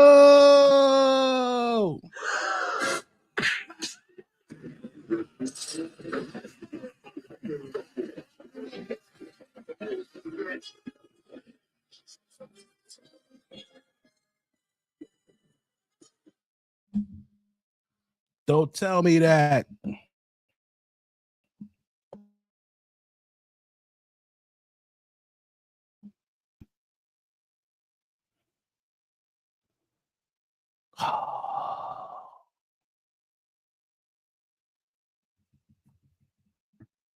Oh God, I don't care. It's still a piece of Black history, man. This nigga did amazing things, bro. Oh my God, this bitch is just killing me right here. Oh. He got fired from Uptown Records and became a Superman and started hustling and from the ground up built his own label and all that stuff. Baby, it didn't. I mean, he kind of did, though. He kind of did, you know? Like, it's not like they gave him Bad Boy already set up. He had to put the shit together. He asked them for the okay. I guess that came with some funds and or whatever. And, you know, nah, man. I think she wrong, man. And started hustling and from the ground up built his own label and all that stuff. Baby, it didn't go down like that. Bad Boy was a satellite company, kind of like an umbrella company that was up under another company. In the link.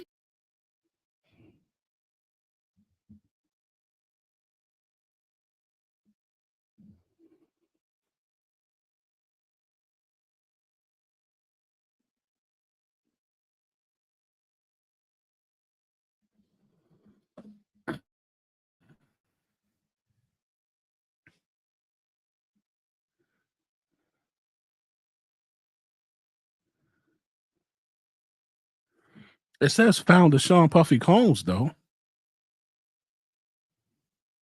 It says found. Oh, you can't see it. Hold on. It says founder Sean Puffy Combs, though, right there at the bottom. This bitch is killing me with these facts, bro. Fucking killing me with that. Kind of like an umbrella company that was up under another company. In the link in the top comment, Andre Harrell even said this himself. He and his partners gave Diddy the money to start up Bad Boy. They even gave him a stipend account where he would have money for signing bonuses for his new artist. Okay, well, all right, yeah. I mean, yeah, like how? Listen, how much money does it take to start up a goddamn music company? It takes. He used resources. He used his brain to fucking say, you know what, I'm gonna start my own shit, and then, you know, and they helped him out. Like, so what's wrong with that? But anyway, Diddy gets his own label, Bad Boy, and now we're gonna start getting into some of the scandals. Nah, I don't like that, man. I don't like that, man. Yeah, you're supposed to use resources, bro, to, you know what I'm saying? You need money to sign niggas. This nigga already got a company already set up. Of course, you're gonna be like, yo, listen, let me start my own shit so we can make it, you know, so we don't gotta worry about certain things or whatever. I start my own shit, you know, whatever. I'll pay you back, you know, and I'll pay you the interest and shit. Like, what do you think? So they hooked him up. Like, you trying to shit on that? Nah, I don't like that. I ain't jacking that, man. I don't like that. I don't like that, girl. I don't like that, miss. I don't like that, miss.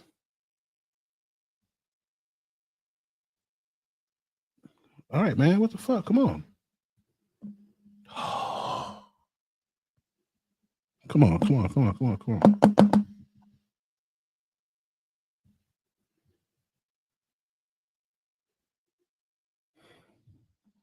Bro. Come on, man. Gave Diddy the money to start up Bad Boy. They even gave him a stipend account where he would have money for signing bonuses for his new artists. But anyway, cool. Diddy gets his own label, Bad Boy, and now we're gonna start getting into some of the scandal. Because as soon as Diddy started Bad Boy Records, he started to behave like he was untouchable. But as we move along in this video, you'll start to realize that he was untouchable. When I want to see if she's gonna talk about the Godfather, the dude that they called the Godfather. And there was just this little old man. he was committing crimes for the people. See, the conspiracy theories say that one of the things that Diddy had to agree to and become in order to get his own label was a hitman of sorts. He had to be willing to put in any work that the big people behind the scenes wanted him to handle. And allegedly, one of the very first handlings was Tupac. See, according to the Oh, no.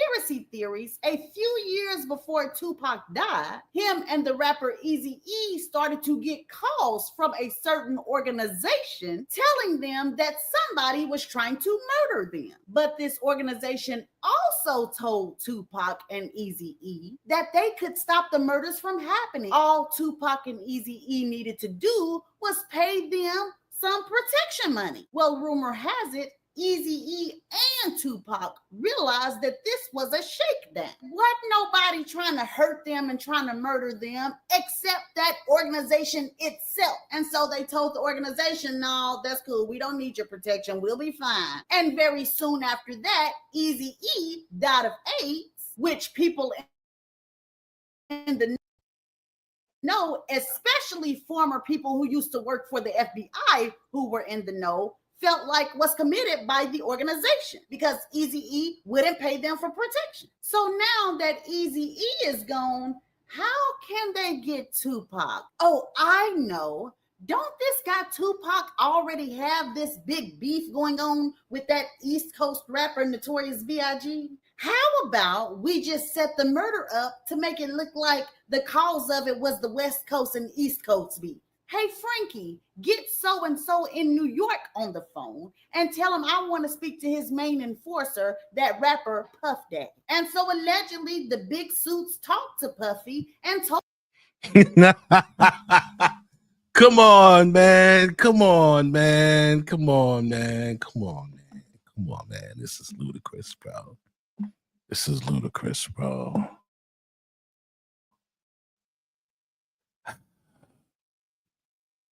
told him that they would pay him very well and they would make sure that he would have continued success in the music industry if he would set up the murder of Tupac. And so allegedly the organization gave Diddy $1 million to get a couple of gangsters who lived in California or on the West Coast to commit the murder. And the folks say Diddy knew exactly what gangsters to use because the gangsters had provided security at one of his shows on the West Coast. And according to the conspiracy, those gangsters were Keffy D and Orlando Anderson, or AKA Baby Lane. There were also a couple of other gangsters involved, but those were the main two that Diddy was in contact with. So anyway, the conspiracy claims that the gangsters do away with Tupac and everything is smooth for a little while, but about 1.5 years after Tupac was gone, Orlando Anderson can't stop talking about what he did to Tupac and how he was going to always get away with it, talking too much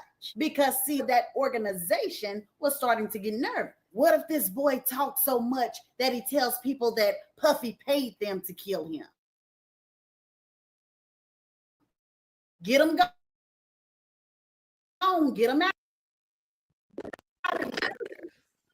So, 2 years after Tupac was murdered, Orlando Anderson was murdered. And according to rumors on the streets, the two other gangsters who were with Orlando Anderson and Keffy D, they also were allegedly murdered within the next 5 to 10 years after Tupac's death. So that just leaves Keffy D. And Keffy D most likely could have skated off into the sunset, but Keffy D's money got low and he wanted a check. So he started to do the same thing that Orlando Anderson did all those years before. He started talking, doing interviews, writing books, probably even made a mixtape about it. Who knows? All I can tell you is that as soon as he starts doing all of that, boom, alleged evidence is found that ties Keffy D to the murder of Tupac. Keffy D goes to jail, and what's the first thing he starts screaming? Well, yeah, I mean, I was a part of the plan to kill Tupac,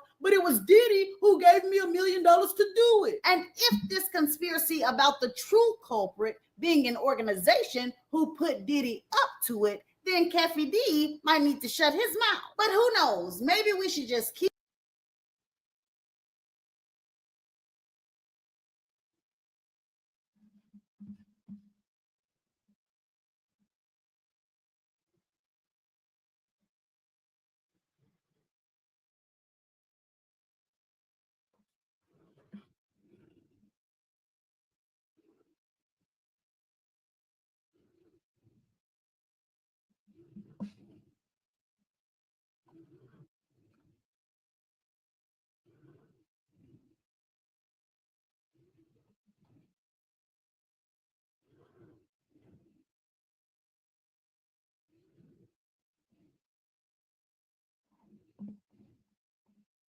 on believing that it was Diddy all by himself that paid these people $1 million to get rid of Tupac simply basically due to some East Coast and West Coast beef. But let's put our thinking caps on and move on. Now, the next conspiracy alleges that Diddy and some of the higher ups also may have had a hand in Biggie getting on up out of here. See, the rumor has it that Biggie was about to leave Bad Boy for another label. And so True. we can't have that. Losing one of our biggest rappers to another label, but we also can't or won't pay him any more money than we're already paying him. But Diddy, come here. I'll tell you a way that the man can make us even more money. Take his behind off the planet and watch how much his music sells after that. Watch how much merchandise with Biggie's name and face sells after that. Memory sales make a lot of money, baby. A lot of times the celebrity is worth more dead than alive, especially if they're past their prime.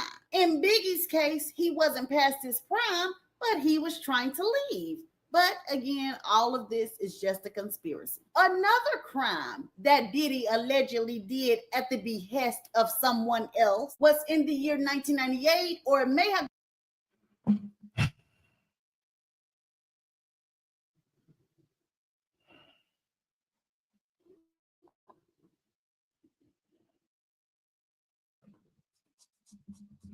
Damn, what that nigga killed, but damn, bro, him and Big were close, bro. Him and Big were close, bro. That's kind of a tough one to be like, yeah, he killed that nigga. Like,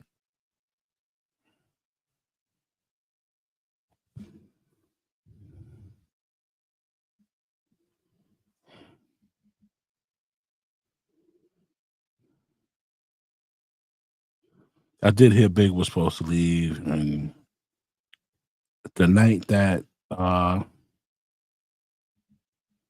think the night Tupac got shot, Big was actually at the studio,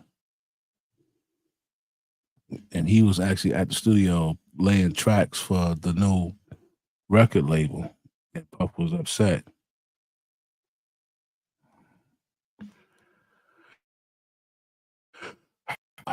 Oh my God, bro. Oh man. Damn.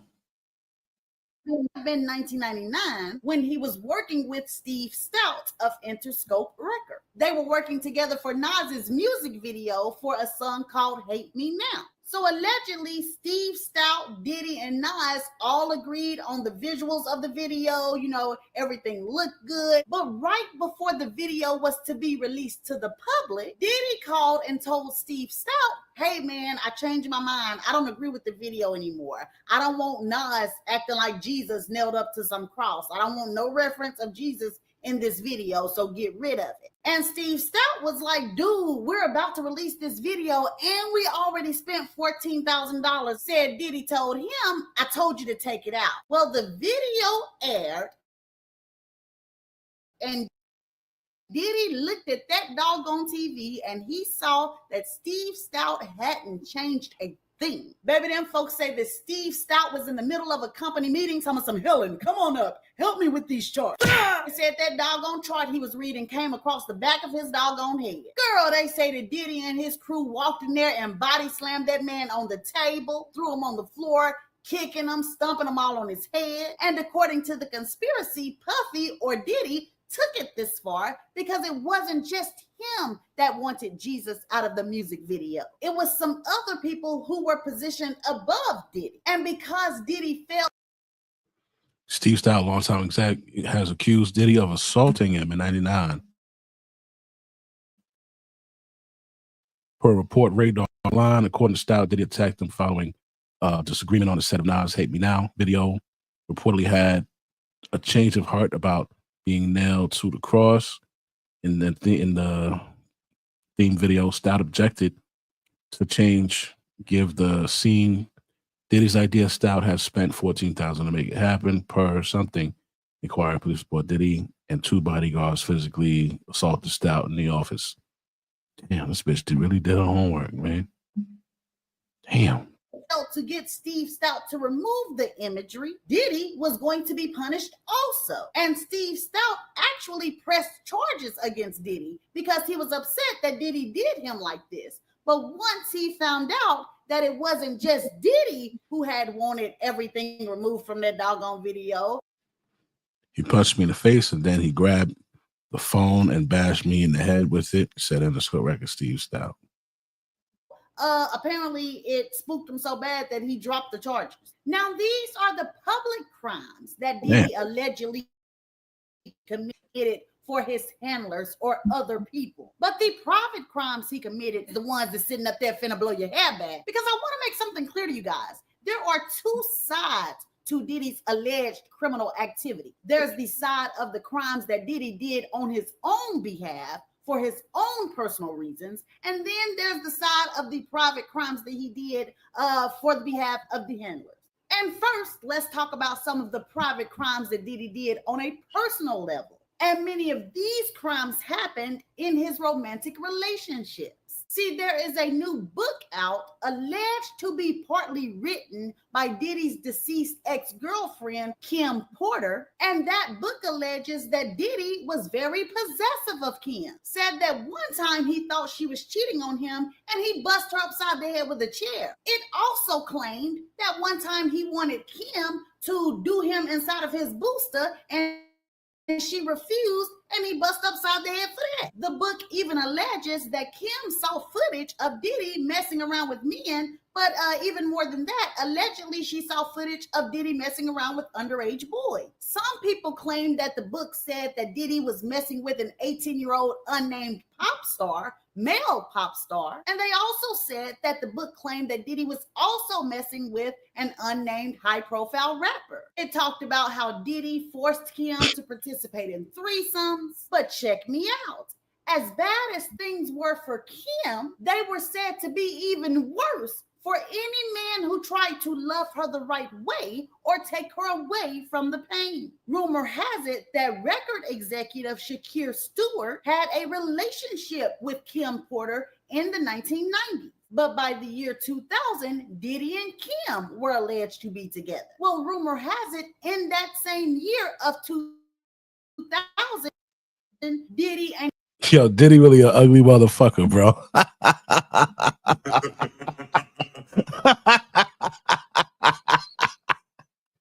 Woo, that was the only nigga when he was younger, kid. Kim Porter flew to Italy to attend L.A. Reid's wedding, and Shakir Stewart was also there. And I guess Shakir had done some flirting with Kim at the ceremony, and then allegedly later on sent her flowers to her room to kind of try to lure her back into a relationship with him. Well, baby, the story says later on that night, Shakir was sitting in his hotel room waiting to see if Kim was going to visit him, and say the door burst open and it was Diddy coming to see him. Baby said Diddy came into the room screaming and yelling like a madman and picked up a chair and broke it over Shakir Stewart's head and left Shakir on the floor bleeding and told Shakir, if I find out that you're trying to talk to Kim anymore, I'm going to kill you. Well, check me out. After this incident, Dim and Kitty continued to date on and off, but in the year 2007, the folks say that Kim Porter finally called it quits for real because she found out that year before in 2006, when she was pregnant with her twins, Jesse James and Delilah Starr, Diddy had a mistress that was named Sarah Chapman. Jesse James and Delilah Starr. Diddy had a mistress that was pregnant with her twins, Jesse James and Delilah Starr. That's one of his daughters' name, Jesse James. Diddy had a mistress that was named Sarah Chapman that was also pregnant at the very same time. And she ended up giving birth to a daughter named Chance. So like I said, Kim ended up finding out about it that next year in 2007. She threw her hands up and she was done. Well, according to rumor, Diddy either heard or he thought that Kim was getting her broken heart comforted by her ex Shakir Stewart again. And baby said not even 6 months to a year later, Shakir Stewart ended up laid out on his bathroom floor with a gunshot wound to the head. And so if this is true, that Diddy didn't mind taking out people who tried to date Kim or mess around with Kim, then this really answers the questions that people were asking when they were like, oh, look at Kim Porter. She is just so pretty. Like, why won't she get with anybody else? She's just sitting around just kind of like waiting for Diddy to choose her or something. She's sitting up there getting disrespected left and right. So why won't she just get with somebody else? Because the woman was probably scared that if she got with somebody else, then that somebody else might be deleted off of this earth. And if you're wondering why people were saying it seemed like she was just waiting for her turn, is because, see, by this time, Diddy was now allegedly in a relationship with the singer Cassie. But get this, Cassie was only 19 and Diddy was in his 30s. And just like Diddy was alleged to be with Kim Porter, he was very possessive over Cassie as well. According to Cassie's lawsuit, Diddy sexually abused her. He forced her to take drugs. He even made her sleep with different men in his. Now, we know the story about Cassie. We know about this bitch. So the way she tells this story about Cassie is going to tell me how thorough she is in her investigation with the other stuff. If she paints Cassie as an innocent little fucking victim, then I know that I don't have to take, you know, what she says as much as a grain of salt. Let's see. His crew, she had to participate in orgies. And I know y'all know about the physical abuse he was doing to her. Heck, you can pretty much see that on videotape. And just like it was with Kim Porter, when another man stepped in and tried to comfort Cassie and show her a better life, Diddy allegedly tried to get rid of him too. And I am talking about the rapper Kid Cudi. Gossip claims at some point during his and Cassie's relationship, they were at an off point and she started talking to Kid Cudi. And allegedly, Diddy had explosives planted under Kid Cudi's car. Baby, the folks say that the car blew up in Kid Cudi's driveway. And to continue talking about how Diddy treated people that he was with in personal romantic relationships, there's a woman allegedly who goes by the name Virginia V, and she alleged that she ended up getting pregnant with Diddy's child, and he was trying to make her get an abortion, and she didn't want to. So, baby, Virginia said that Diddy stumped the baby out of her. So how does a man get this sadistic? How does Yeah, nah. I don't believe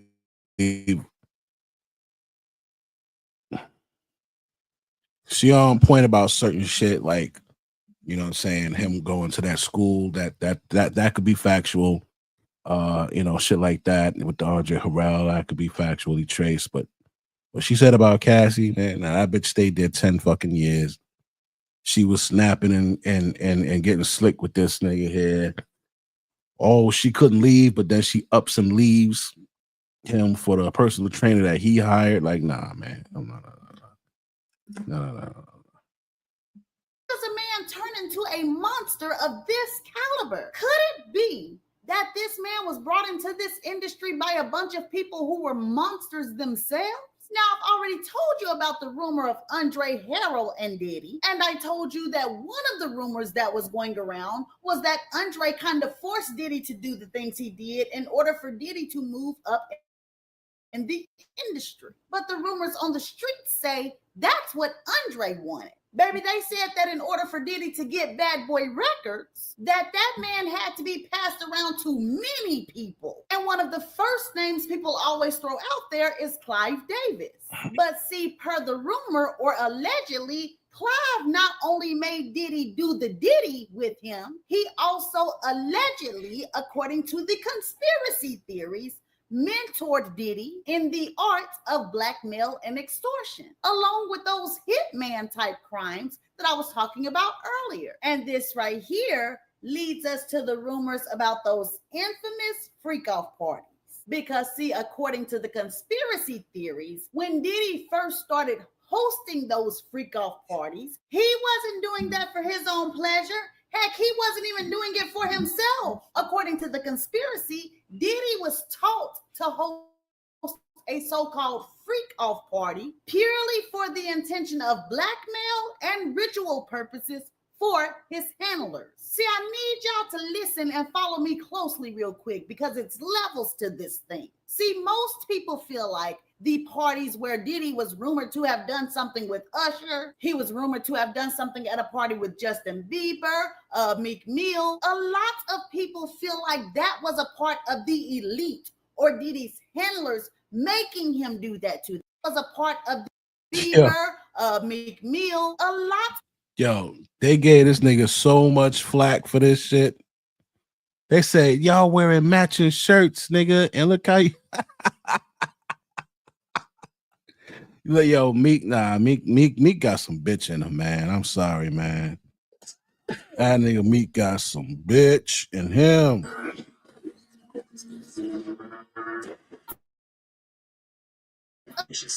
People feel like that was a part of the elite or Diddy's handlers making him do that to them. No, baby. According to the conspiracy, those are the parties that Diddy threw himself. Those are the parties where he fancied himself one of the elites, one of the handlers, people up here. See, that's the reason why you can go online and see Meek Mill sitting in a pool and Diddy walking up recording him, calling him daddy after a so-called night or alleged night of Thunder Buddy. And that's the reason that you can pull up a clip of Justin Bieber allegedly on his knees, bent down in front of Odell Beckham. Yeah, that shit crazy as fuck, bro. That shit crazy as fuck, bro.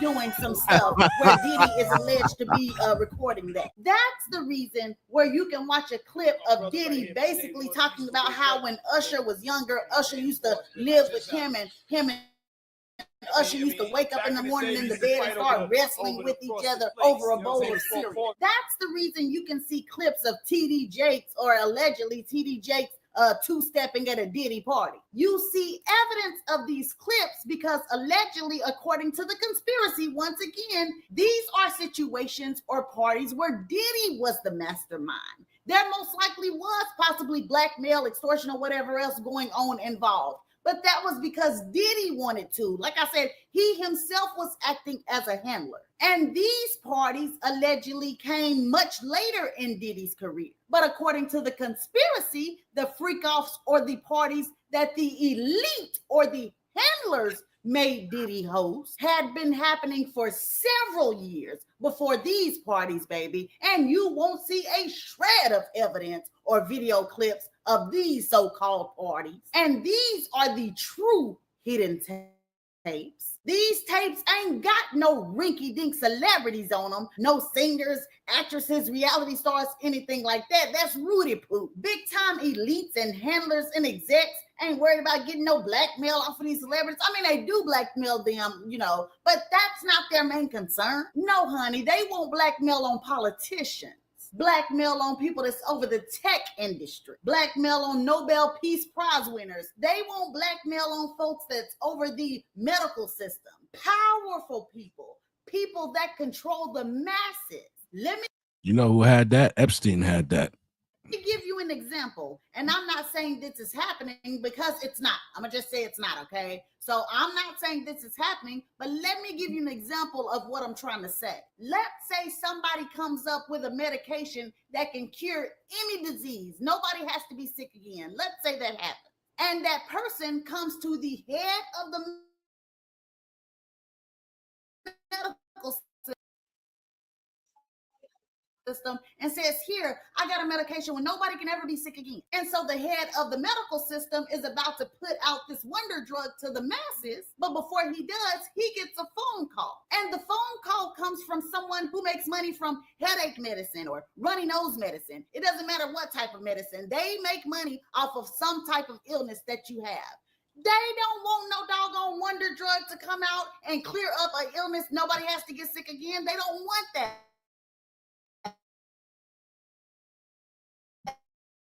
Because that This shit glitching like a motherfucker. takes their funds away. And so they tell that person over the medical system, hey, Bobby, man, I see you. You've been doing a great job. I love how you've been running everything. But listen, Bobby, I want to talk about my company at this party that this rapper Puff Daddy is having later on.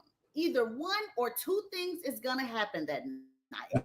Man, I don't know, On man. the personality of the person who's over the medical healthcare system. It's like, If don't they're nobody laid back care. and chill and the family person, they're gonna go to Diddy's house, and the so-called freak off or party is not gonna be anything like we've been reading about. It's going to be where everybody's having dinner around the table. People are drinking champagne, it's going to match that person. But if the head of the medical system is a rowdy person that likes to party and do drugs and stuff like that, he's going to go to the party that Diddy is hosting, and it's going to look like those freak-offs we've been reading about. Either way it goes, while this person is at this Diddy party, a young underage boy or girl is going to be escorted into the party. And if it's that calm and collected type medical person, and if it's that calm and collected, chilled, married type medical person, they're going to find themselves just drinking champagne and all of a sudden falling asleep. If it's that wild, crazy, and bad one that likes to do terrible things, somebody most likely is going to come up to them and whisper in their ear, hey dude, I know you're enjoying the party, but it's this, I got something in the back for you, ready for you in that bed. You can go on back there and do what you got to do. Whichever way it goes, that next morning, that person that's the head of the medical system is going to wake up, and they're going to find themselves in bed with an underage boy or girl, and Diddy or somebody else, but most likely Diddy, since he's the host, is going to walk in with a video camera playing back what happened in that bed that night. And Diddy, or whoever it is that has the video camera, is going to tell him, you see this right here? This means that you're going to take that wonder drug that was offered to you that can heal any sickness anybody got. You're going to take that and you're going to stuff that. And you're never going to bring it up again. You definitely ain't going to release it to the public. Because if you release it to the public, I'm going to release this to the public.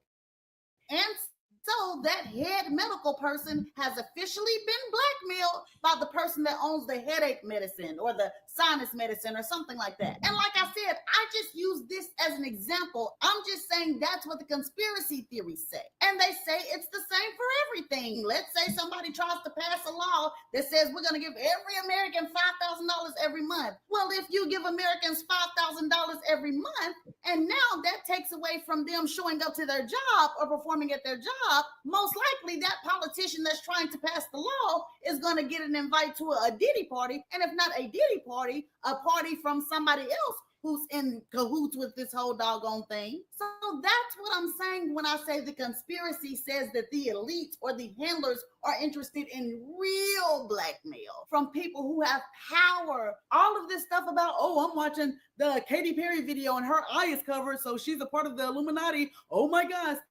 This person has a triangle on their hoodie, so they're part of the Illuminati. All that stuff is child's play, baby. All that stuff is a diversion for you guys to look at the celebrity while the real control is going on over here on stuff that really affects the people in this world.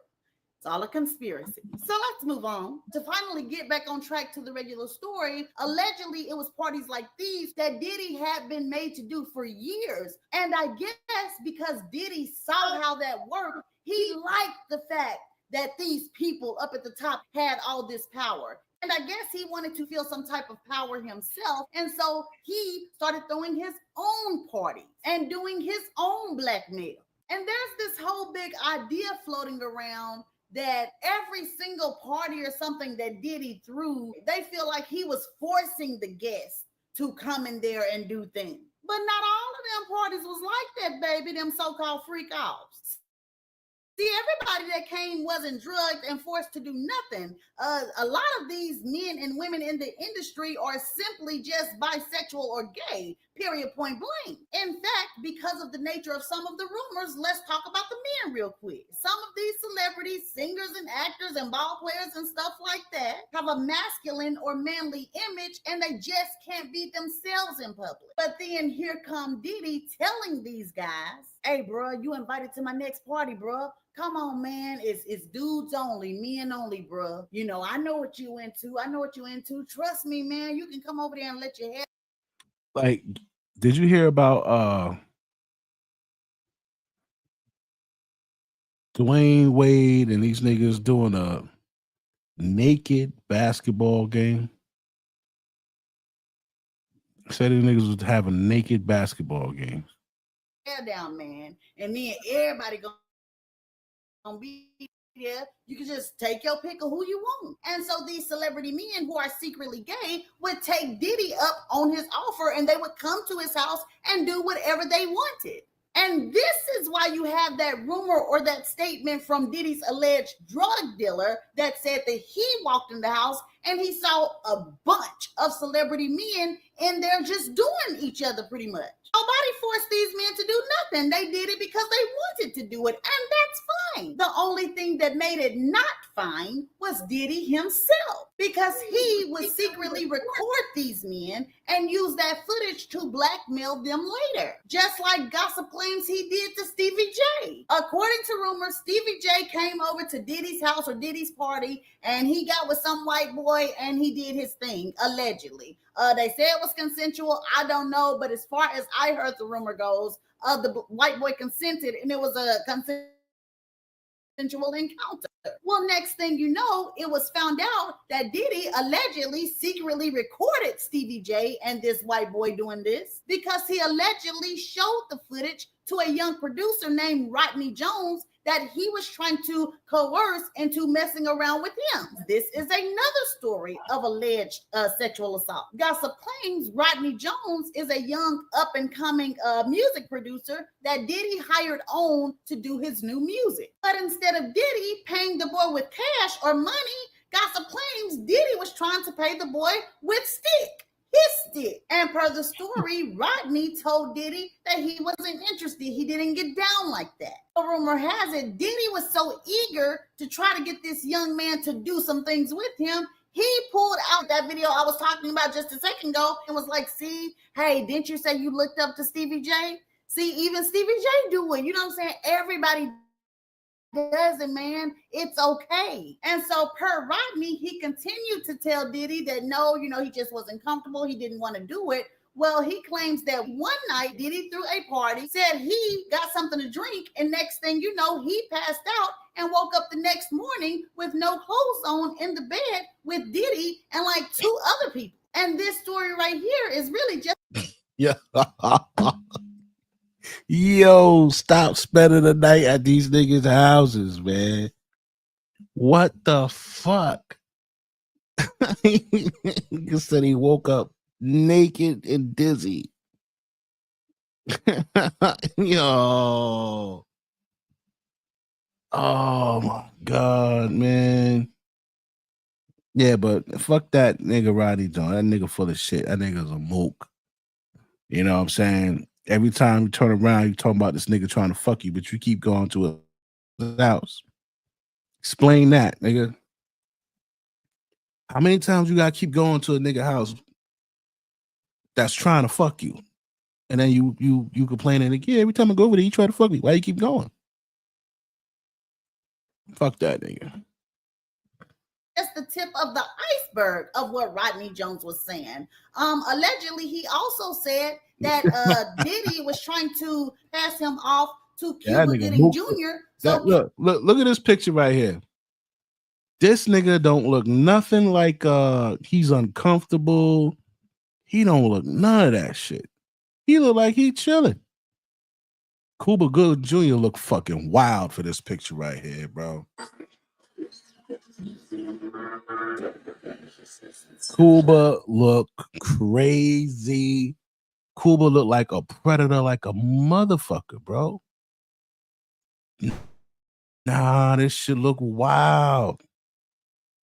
Cuba Gooding Jr. could get some stuff going on. And if I'm not mistaken, Rodney Jones is another one that claimed that he saw underage people attend a Diddy's party. And another person who made this claim about underage boys and girls was Diddy's bodyguard, a man by the name of Gene Deal. He said not only did he see underage girls at Diddy's party, allegedly Gene Deal said he saw Diddy. Now, the only thing with Gene Deal, right? Gene Deal says that, but Gene Deal also asked Diddy for 50 grand, 50 or 40 grand. I think it was 50 grand, 40 grand, whatever. $50,000 or $40,000 to pay a debt that he owed. To pay a debt or some shit like that for some coke. So Diddy was like, nah, I ain't giving you no 50 grand for no coke, nigga. And I think that's when Gene stopped working for him. That's when he stopped working for him. And that's a reason for him to have a little grudge towards him. Let me see if I can pull that up.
Can't find that shit.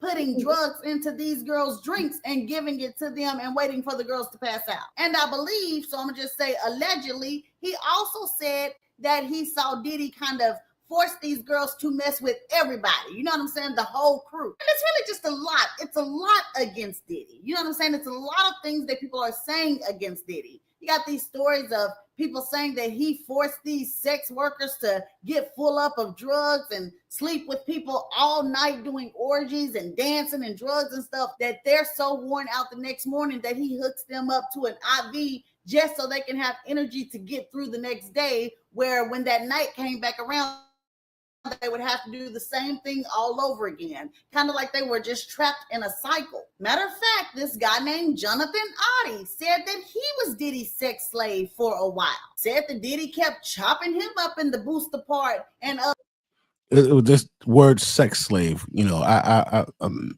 can't get with the word sex slave when you're getting paid, man. wouldn't let him leave. Like I said, if all of this stuff is true, even if it's just a little bit of truth to this stuff involving Diddy, it really just seems like he thought that he was untouchable and he was just like, just doing stuff. And if the conspiracies are true, like I said, it seems like he confused himself with his handler. But all I know is today, Diddy is locked behind bars. He also is on self-delete watch. A lot of people are like, you know, well, something probably going to happen to him because he can take down a lot of folks. Jay-Z and Beyonce and all, honey, that ain't the half of it. Them handlers them elites don't even probably care if he take down Jay-Z and Beyonce. That's not what they're worried about. They don't want him speaking on them real folks. But I'm going to just leave it alone because at the end of the day, I don't know what's true or false. Everything in the video is probably just one big lie. Who knows? But anyways, guys, this is the end of the Diddy video. I don't know. This thing may turn into a saga depending on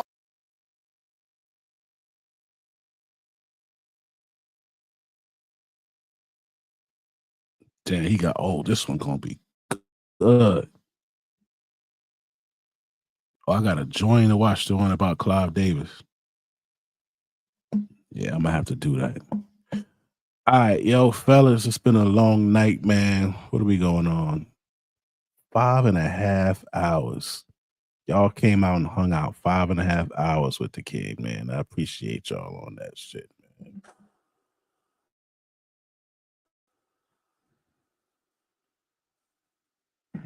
Y'all the motherfucking mans.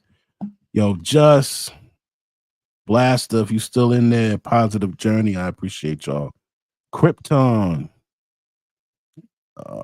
Blaster Nixon, Cortez. Who else we had pop out? I appreciate y'all for coming through, man. All right, yo, I'm a little tired, man. 5.5 hours and shit. That's cool. All right, man. We'll pick up tomorrow on the other end. We're gonna talk about Meg the Stallion. All right. I'm gonna holler at y'all tomorrow, man. Be safe. Peace.